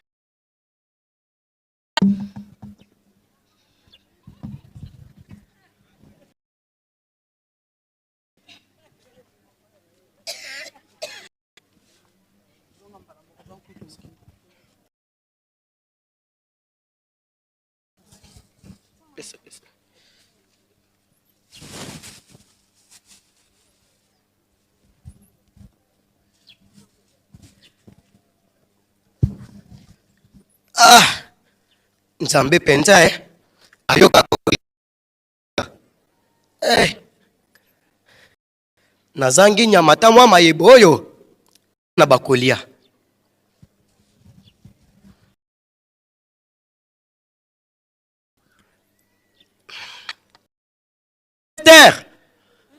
Papa! Papa! Oye! Nazongi mama. Bombi! Nzambe! Nzambe merci! Papa! Papa simba nanu boy! Mama! Oyo ninyo yalinga! Eza mayebo? Nzambe! Mayebo! Nakola ta mwa eloko ya kolia okosepela te? Papa! Biloko oyo! Ota mobimba! Bakufa likolo eloko oyo! Nga kolia te pona oko... Biloko oyo mayebo oyo bato baliaka yango moko na monaki yango bato bazolia nakolamba ngo te bato bakufa kola biloko nakolamba te. Bon lokolo zobanga ke soki olambi okokufa toza na mbwa na biso lamba ya kasupu oyo penta na yambo biso tolia okozwa nanu ndambu otieli mbwa soki mbwa akufi tokolia te tokotalela akufi biso pe tozwi mayebo tobwaki mais soki mbwa akufi Kadibo mama. Mama bonjour.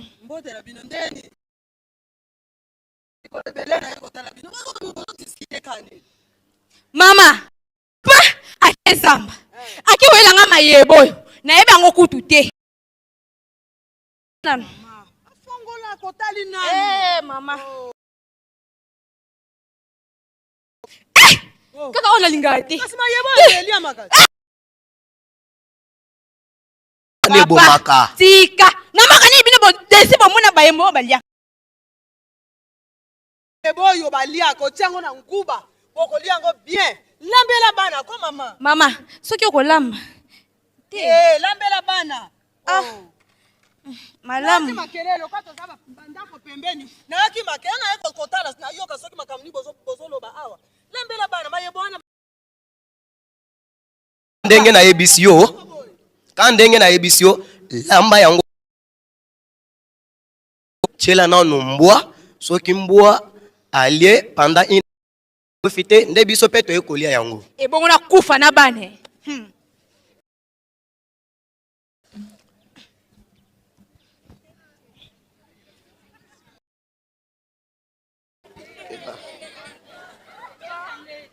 Yes, sir.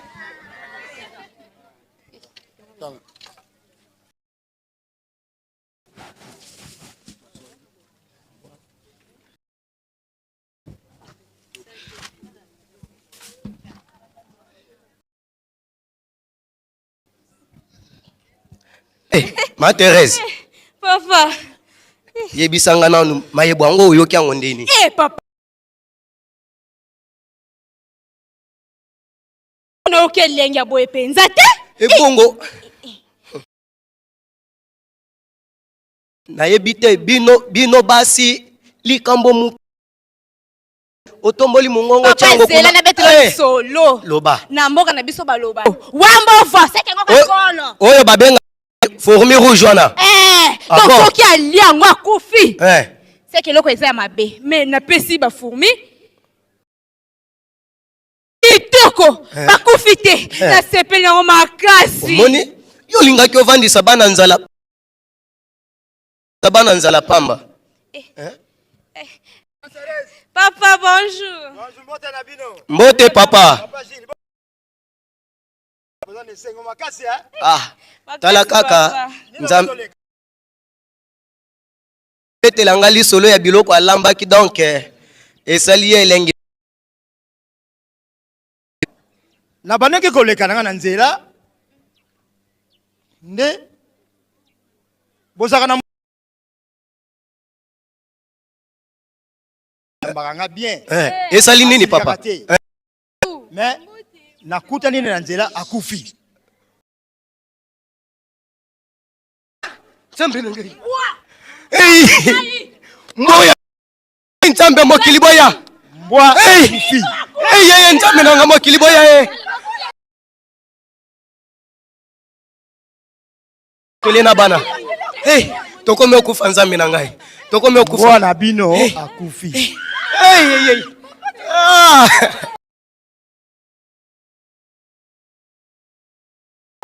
Aïe. Pardon.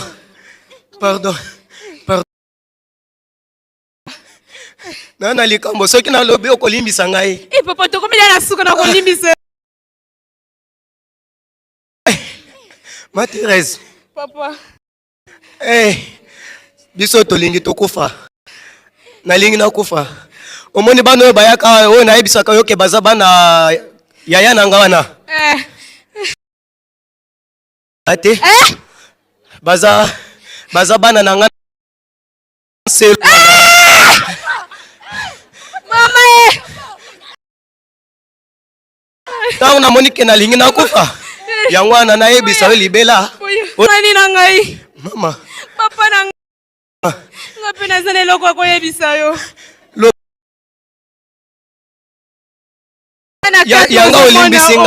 Yanga olimbisi ngai bongo ya yo na boye pona nini? Bana 4 zo. Na yo. Papa. Oyo. Na oyo. Nde ya yo. Ukupesa nga kanda. Nzoko zalaki obimo kende. Mama Thérèse. Papa Gilles. Papa.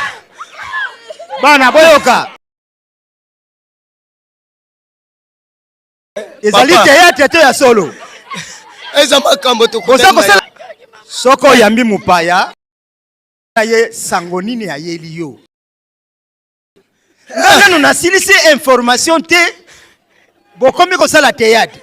Papa. Papa makambo nini osali? Muto ya isa phrase mbala moko. Papa. Makambo nini oyo biso zela silisa nanu sango ata bino moko. Nanu nasilisi kopesa information te babandi kosala théâtre. Papa.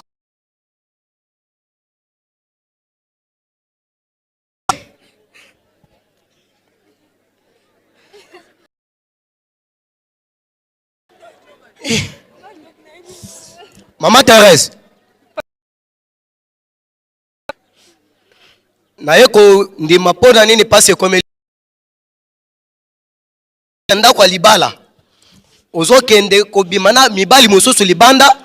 Ozozwa bazemi libanda. Ozoya kokosa ke baza bana nanga.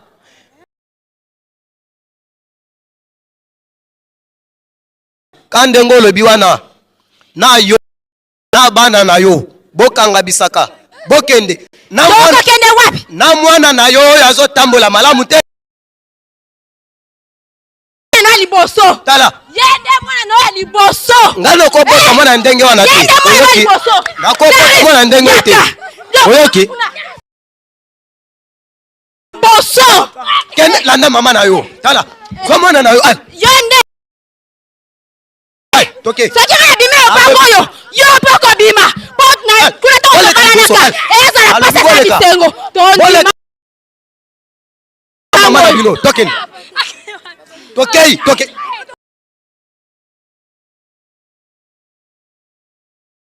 Meye baka baza bana na yo. Tika bango bana na yo kaka. Tala ndenge kutu ye mwana ngwazo tambola. Mwana na yo. Obota mwana bote. Yo mto pesa kanga ye. Na ko bota bana ndenge.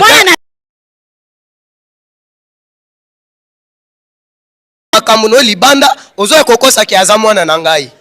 Hein?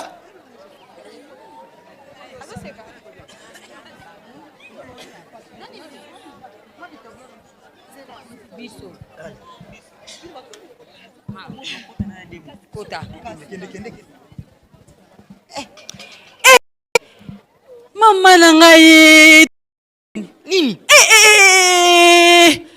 na pena o bati su pena sieli wana pena mama na aye pe ko tengla batu pe nini ba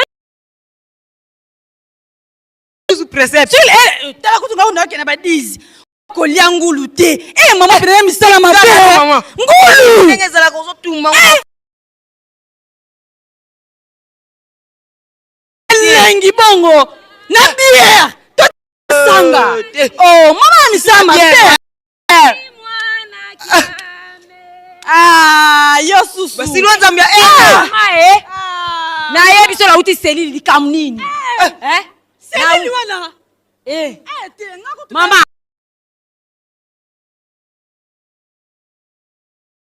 yango na do lobela makaku nyoka makamonios kuna musaka na ngai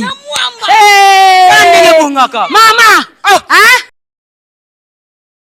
fufu ya bio masangu pe ya bio na ba 12h whisky okoma kitoko na yebisi yo boyoka tumbaku yoka omo mama pasteur wana bozela te malembe oni mama pasteur wana ni atawana wana ndezo sepelisa biso te tala boyoka non mama na photo li les abos pour biso to abatu mo boy bikati suka inform 12 ans mama 12 années yoka madame kaka to éliminer kamba te ko éliminer te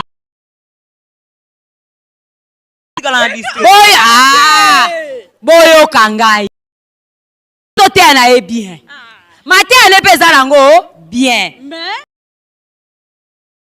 zawana to sala biso eloko te ngala pesa bino idée eba tumsaka akeka banika kote aboye bro akwei to bete bilo moka bongo to sane yaya toko cheka kanyokwama anyokwama beta mikolo yasa mutu pasi bikuti soka zulango wapi yandi likambu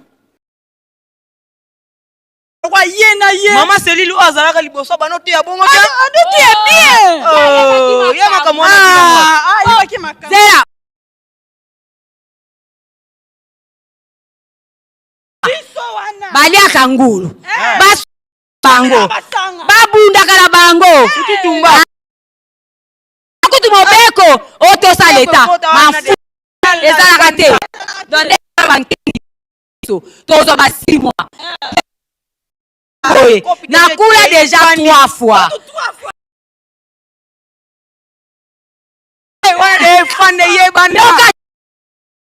nakula déjà 3 fois 4e et aussi masuta ya toyoka déjà par mesa est-ce que 4e fois watu bakula tokende tobongeba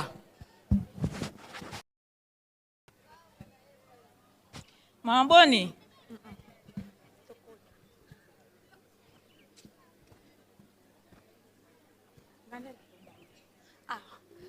Bonjour ma charmante. Bonjour maman. Mikolozo mwana lisuste pour nini? Maman, mikolozo le en tout cas, nzote ezalaki bien te. Nzote ezalaki bien te.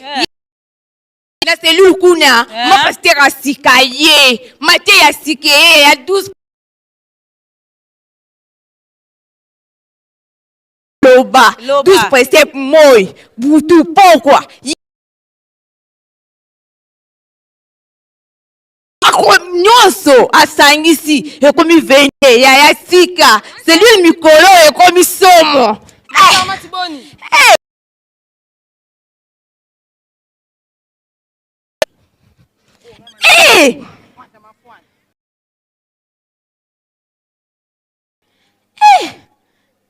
Mas mapula nyo salinga boy madebo vraiment.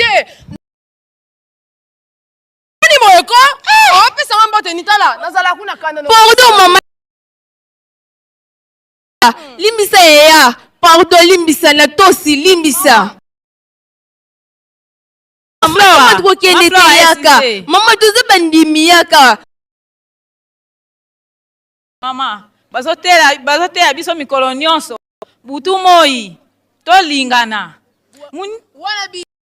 Mama, moninga na yo asengi bolimbisi. Limbisa ye. Oh, mama, me oza mondimi te? Mama, tala, na yebisi yo.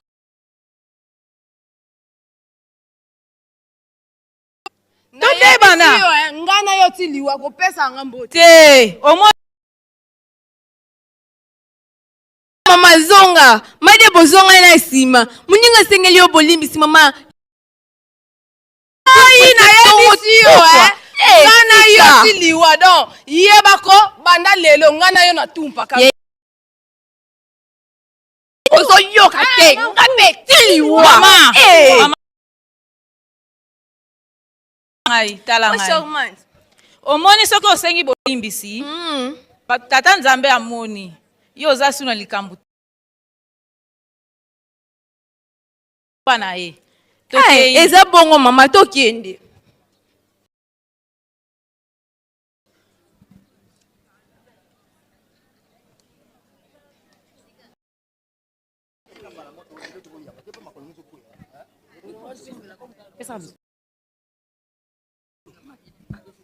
Hey, lelo ya. Lelo mama nani kutu? Mama nani? Ma pastel lelo zo ya. Lelo, oh, tela pusa kiti koto kunu ti musika. Pusa ako vanda kolia koto. Ah, pusa malembe. Ah. Voilà, très bien. Mayele, pusa pena wana. Très bien. Tiako.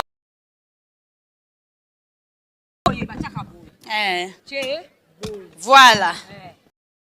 Yamba mama pasteur. Mama pasteur aseli. Mama pasteur. Basala kabu. Tala. Boyambi. Tala. Mais avant ya, hein? Tout ça dans le système. Oh, système de sobe. Tout ça le système. Yo leka kuna.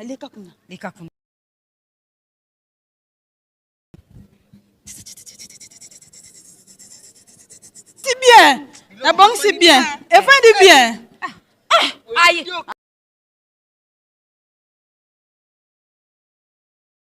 Gateli oh. Na pesi na te à côté à bisoni. Ya on likambu. Ye 12 préceptes. Oko salate. Ngulu ko liate. Oh, akende tu wapi? Tala. Ani za tu nanga bazaki na mibeko combien? Mibeko combien? 613 hein? Ye. Mbele. Mama bana. Mama bana ebele. Mama yo sambela po mama. Muzola kwa se mwane. Tata Nzambi tala mama paste wizili. Ngiambila mwane mwanda velela. Amen. Mama to yambi yo biso to zalaka. Mbali boso hein. To yamba yo na mwelo. Ta. Zabi. Bandika pe. Kape yo sanin. Yo ta. Tala. Ayo sanin. Ako bandika pepe lokosa. Tala. Ayo ka ko lieza wa ko liate. Lokoso. Tala. Mama. Kino boy awa? Oye sani.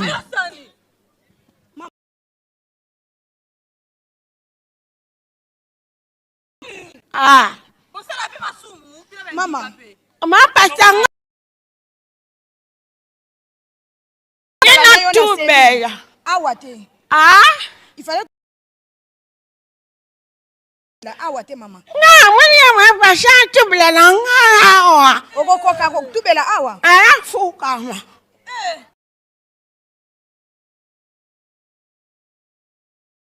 Likambutekas. Nga tubela. Fuka.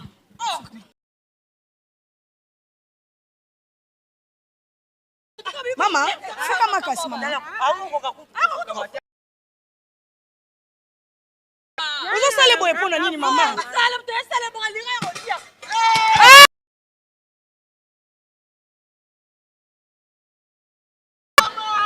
Mama. Mama. Ah, yanga nsheta nanga. Ah.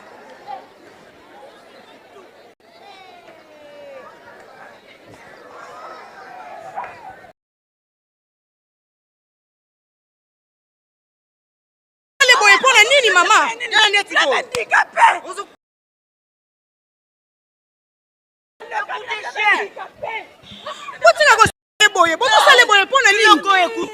Oza mutema mabe.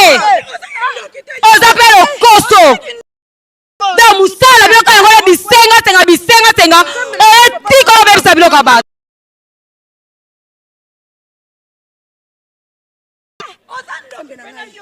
Siko biloko tongaka pasteur epatani. Mama biloko ese eloko te mama. Oyo tubela wa. Ese eloko te mama. Bongo te akene. Mama akene. Bongo te. Simba nam. Akene. Kulia. Te. Mama. Asali mabe. Kopi biloko, wana bango boye kotambola passe kotambola mi. Fala bukana ah. Fala bukana. Mama kene ngasuri tekani ngasuri. Mama malembe kaka, malembe mama. Okay. Na koki bino mabisa epona nini? Omoni makambo oyo. Biso vraiment yaya tosali pe makambo mingi tozo atali futi te vraiment totika yango omoni totika yango po endika pe oyo malamu totika yango tiki na ngai ya tiki na ngai mona na polele moto na Amboeli na ye biso baso bobengama kati na lingomba ya nkolo boye baboko ebana moto na mone jaleli ya tata na ye ka lingomba ya nkolo babebi sebele kasi babombama misana bango koboma peko nyokola bana ya nkolo kasi tokomi na suka boko ebana boko ye kasi tokomi na boko ebana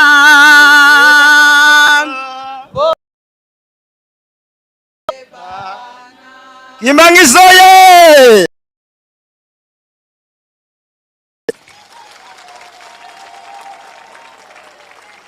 Papa Kolo Yesu oyo oinsi tosengi opesa biso mayele na ba inspiration ebele 27 tosala koleka na kombo tata mwana pe tata molimo santo amen. Faki okoko bimisa biso.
salima fliki tozela muke tozoloba fliki na 3000 francs tokoyebisa bino tozali na cérémonie elingi kosalema rapidement totelema kaka ndenge tozali.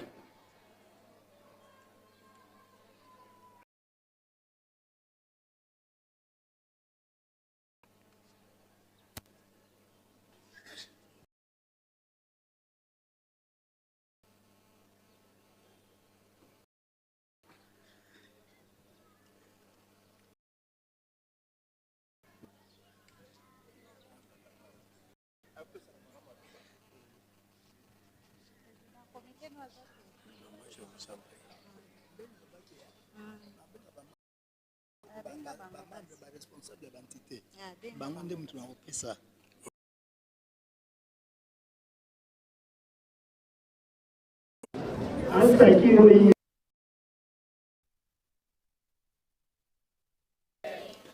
nakanisi bomoni mama na papa oyo bazali awa baye bazali bainvite na biso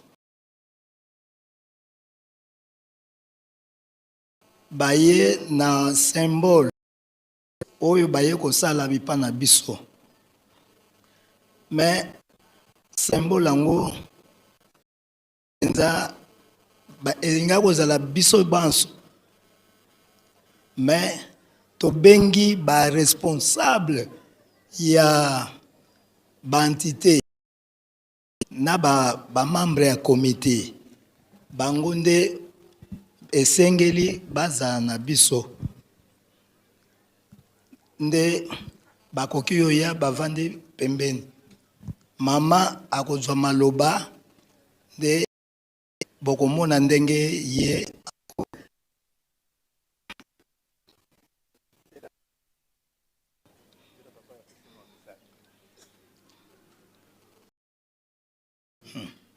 mama asala kaka symbole na président général le reste tango tokotikala liboso azwaka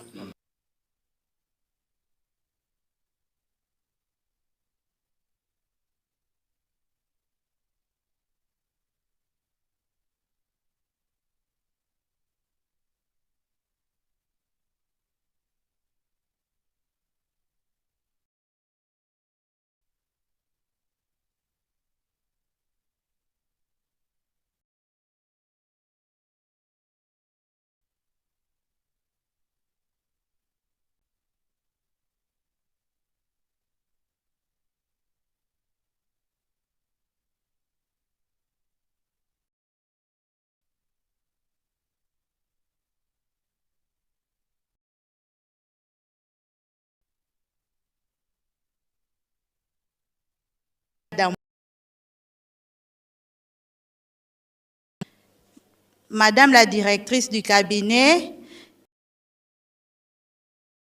Allemagne.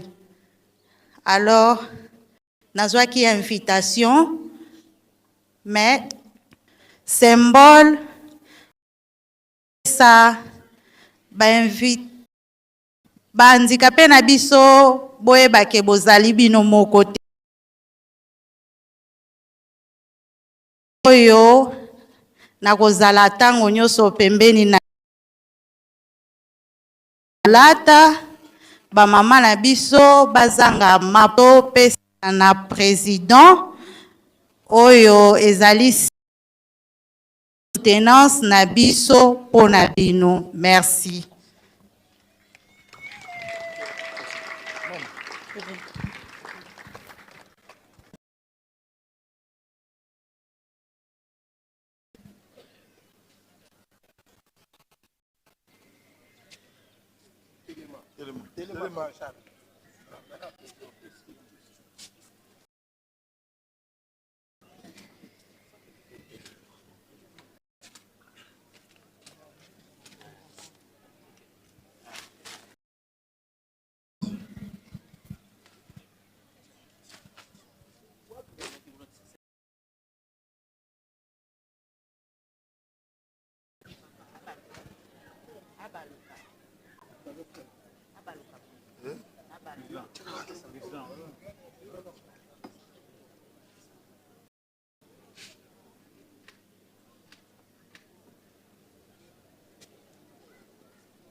wana ezalaki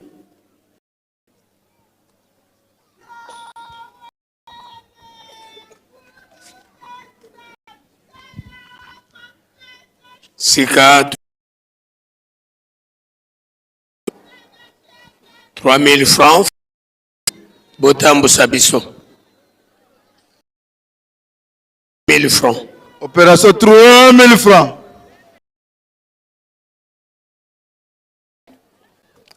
3000 francs. 3000 francs, 3000 francs. Fiki à vous la tête. Opération 3.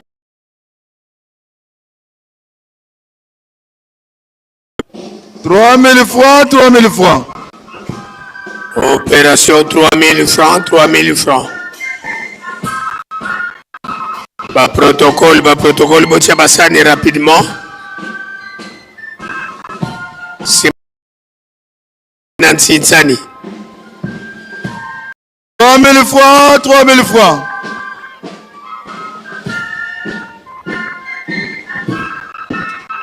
3000 francs, 3000 francs.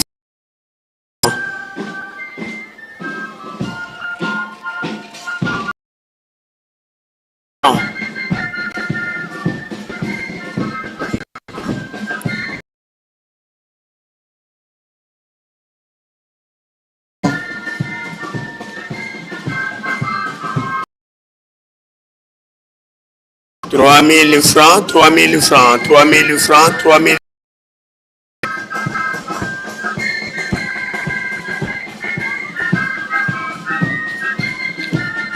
Téléma, 3000 francs, 3000 francs. Bisoba tout. Tous les capons 3000 francs. Batata, maman, tous les capons 3000 francs. Bao tovani na baveranda ya temple, tous les cas pour 3000 francs.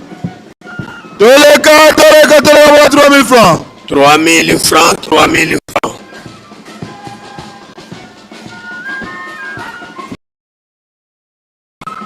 3000 francs, 3000 francs.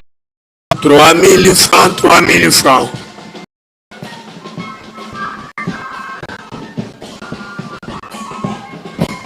3000, 3000, 3000.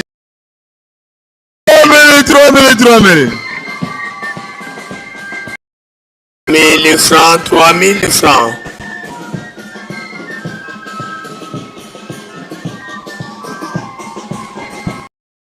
3000 francs, 3000 francs, 3000 francs. 3000. 3000, 3000, 3000, 3000. 3000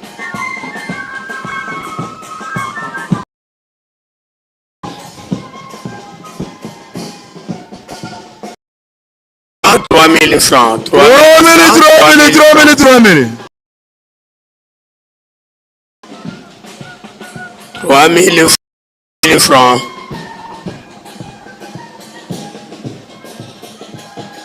3 000 francs. 3 000 francs. 3 000 francs, 3 000 francs, 3 000 francs, 3 000 francs.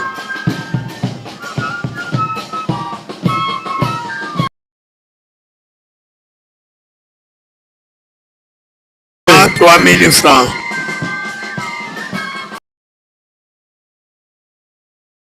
Ndenge tosalelaka ntango nyonso. Papa Tozo na yo liboso. Papa Tozo bimisa bana na yo liboso.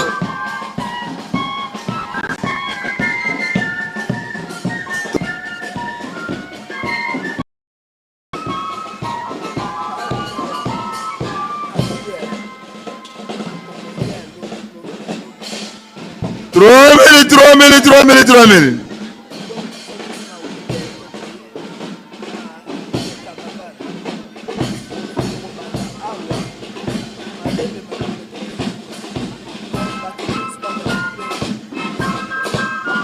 $3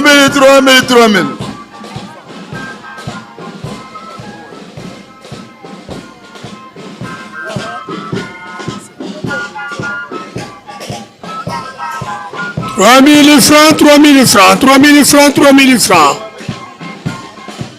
Esengami na bandeko na biso asaki. Papa président bosana te lobi tokozala na carnaval 8h longwe awa na tribune ti liboso ya résidence. Donc lobi na tongo membre nyonso ya asaki misalela deja ba programme 8h juste tolongwe awa na tribune po ete tokende liboso ya résidence.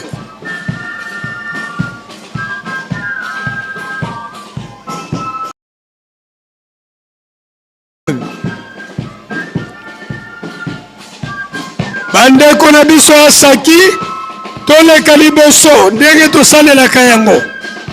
Toleka liboso baprotokole biso bakiti.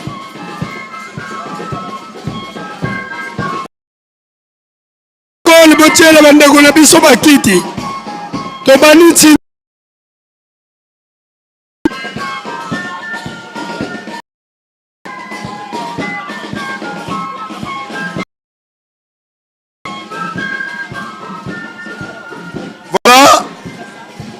ah bandeko ba rectifier ingaloba biso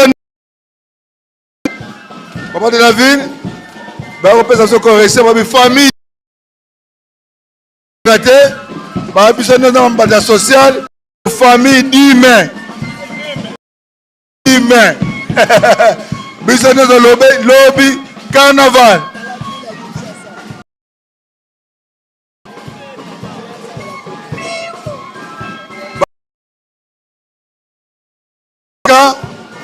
Oh mama social na asaki musaki donc famille d'humain lobby d'humain tozala mwana lati jipe vert tricot ya jaune mwana nikasio mama obungi. Toleka pour les 3 000 francs. Bandeko ya Asaki, famille ya Dime, tolebani na Tinsani. Famille ya Dime, tolebani na Tinsani. Mama Fatuma. Famille ya Dime, maman veuve. Tomoni département ya social. Mama Tomoni OPH. Mama Fatuma. Azinga kutwala.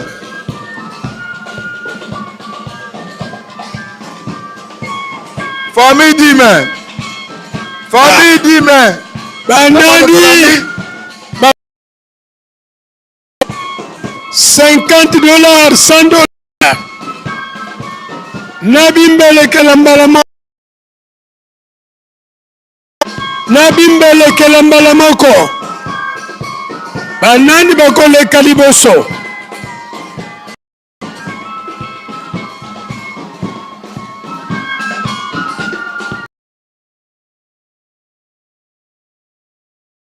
Kaliboso. Ha. Mbanza ngungu. Inga alobi kikaka pona mbanza ngungu.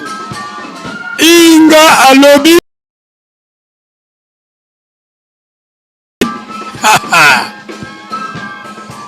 Famille d'humains. Lobby carnaval.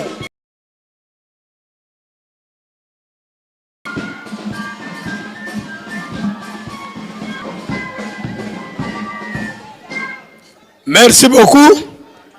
Bisognon sa famille a dit mais. Maman Louise, moi na yeye bazwake kotanda kabandundu. Famille a dit mais. Bisognon soto le kaliboso.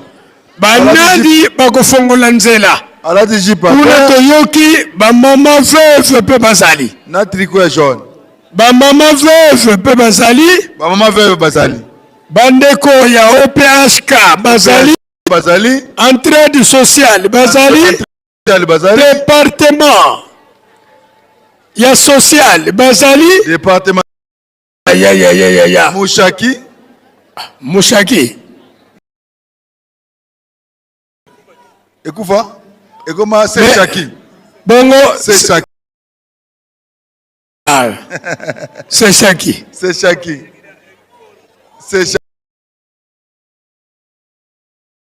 nani bakofungola nzela Sechaki kuna president ya Inga yeke kana mbanza ngungu doke mbanza president ya Inga wapi ya kimaki deja na uti komona hii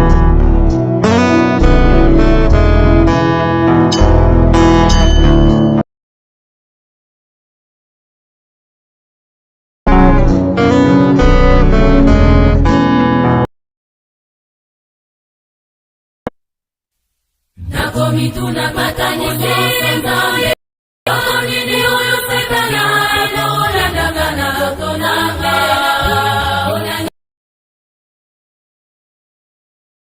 Ifinyate Yangona lele diyo Zagena Gato Pesa tikanga yete Yangona lele diyo Zagena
Satana,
bakangama na satana. Esika nyonso koke banza sango na ngai na salelo tatana oyo bakangama na satana. Soleko bikisayo mikitisa okutomwama salamu salwa na pesio okokende liboso. Soleko bikisayo mikitisa okutomwama salamu salwa na pesio okokende liboso. Esika nyonso kokene banza sango na ngai na elotolata yo ola bato oyo bakangama na satana. Esika nyonso kokene banza sango na ngai na loyembo. Salelo talata na yo wete ofola bato oyo bakangama na satana.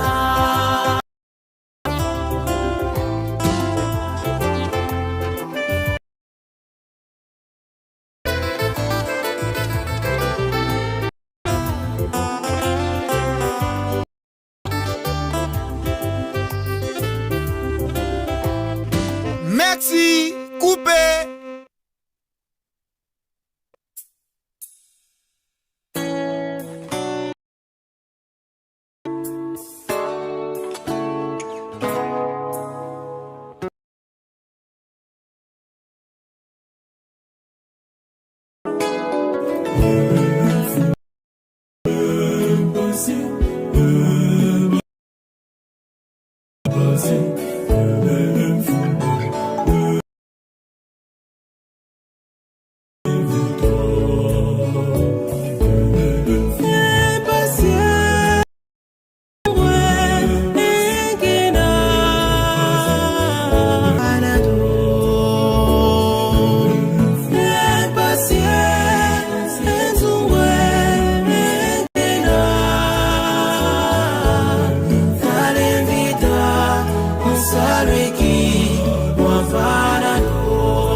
yo nakolinga makate tina mosala ibotali bwakisanga kati na lingomba makate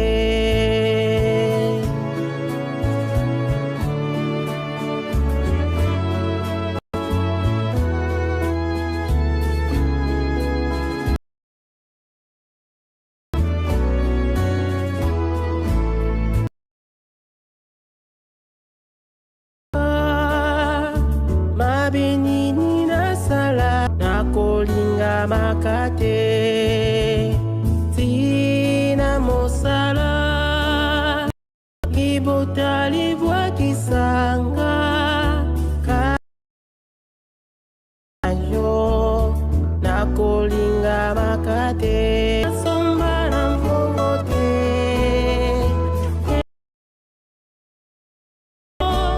oyo naluka na ngomba te epesa moyini kana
vika wakembelanye kamwa nzambi wetiso na luweki kalidamu niru waesambu nisu watuhu vika wakembelanye dose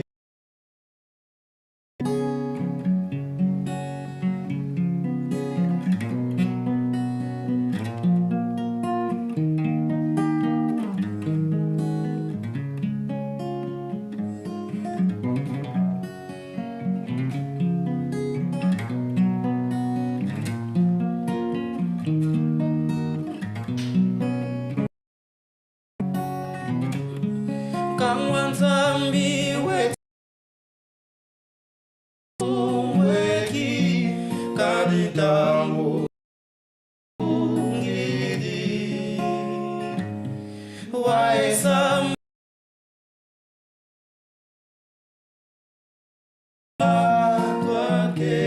wakembelanye dose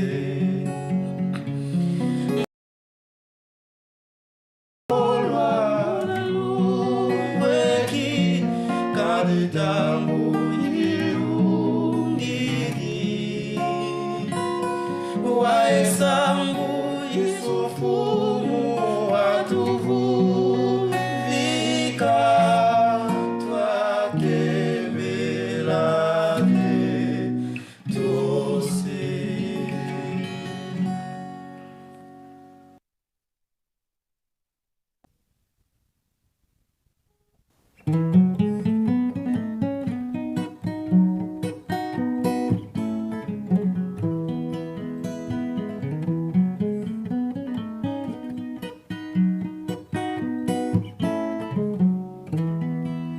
kaka zetu ubakawa unafuanisa sendamo kaka zetu ubakawa unafuanisa sendamo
sambi solo ngai naza Nzambe na beleli oyaka osunganga Baini batelemi pembe yaka kwete obundelanga Baini batelemi pembe nilanga Musana bango bagomanga Yaka kwete obundelanga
ba ngulu ayelu selemila mpa fata dadi ulande vivo ifo ditunga makaka fata di boka ditunga manako mpase to sina manako mudode bantu kuna niveau kuna tezo jau antike parantite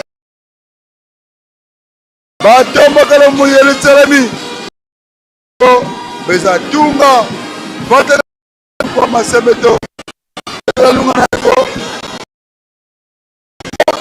pasere peka sabanako kamu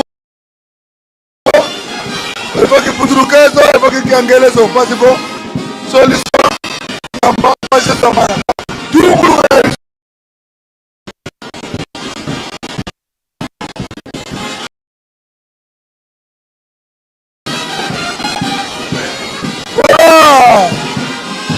voilà tulana kemba jitu asereto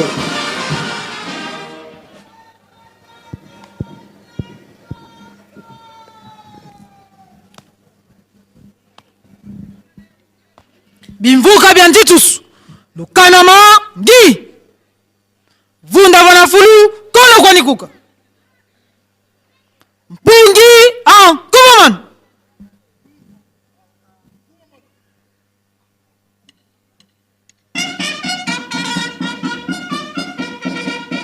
lu Susumuka, Kindu, Kanama, Gi, Mukunda, Kunatim.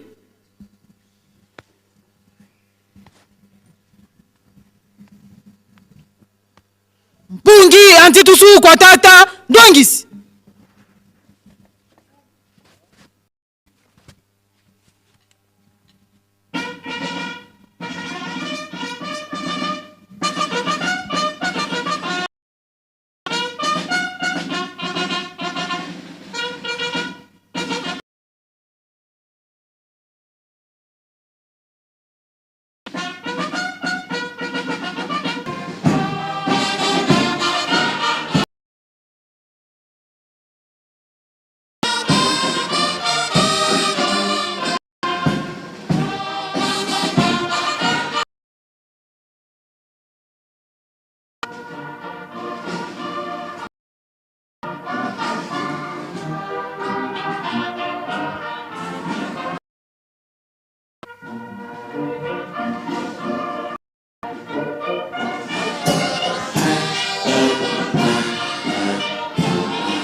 Kulula.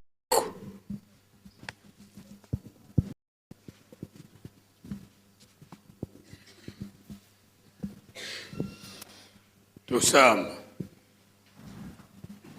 Munkumba se ye mwana ye tata mwanda velela.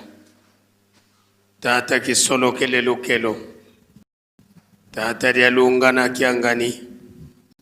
Tata riangenda kuntima mfuma nlongo. Munzambi mosi tata Simoni Kimbangu kiangani mpevya nlongo.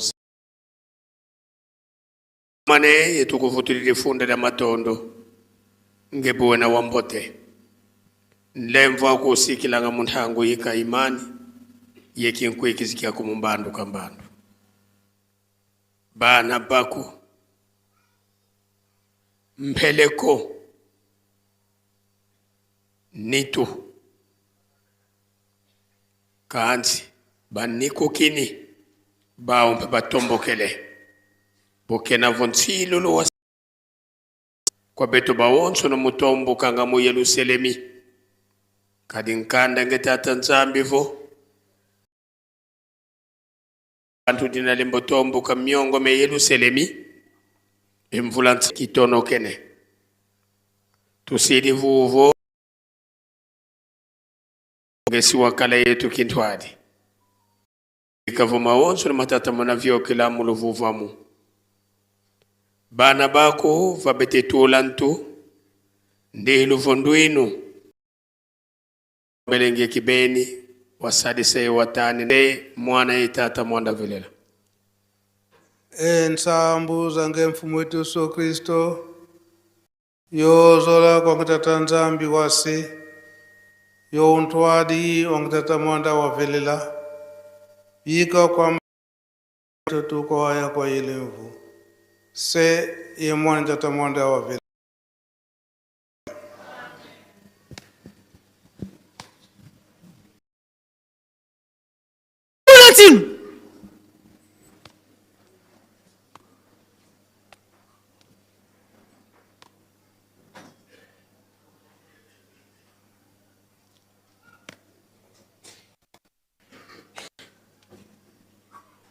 Kulula Moku.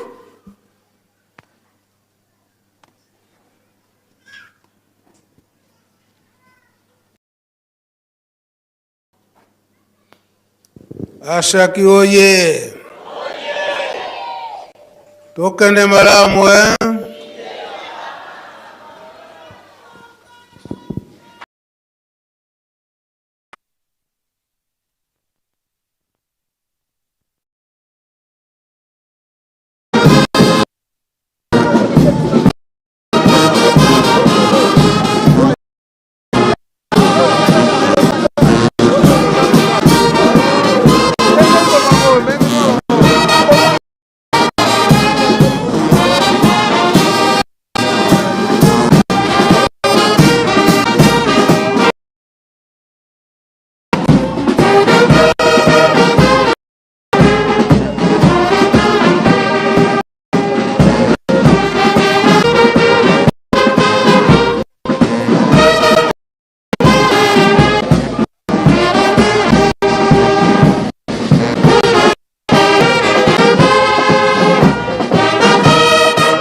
ba officiel pamba te bokozanga te ko monso mazali koleka awa na nkamba Yerusalemi ya sika na yango to kuya ape makasi ya tata mokonzi wa bule pe tolandi maloba ya motuya epa ya mokonzi wa bule ya solo soki bolandi biso na bokebi papa Redi Lumanisamo na kamera tosungambi na elongo na maman Louise Matondo botikala malamu.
Zamela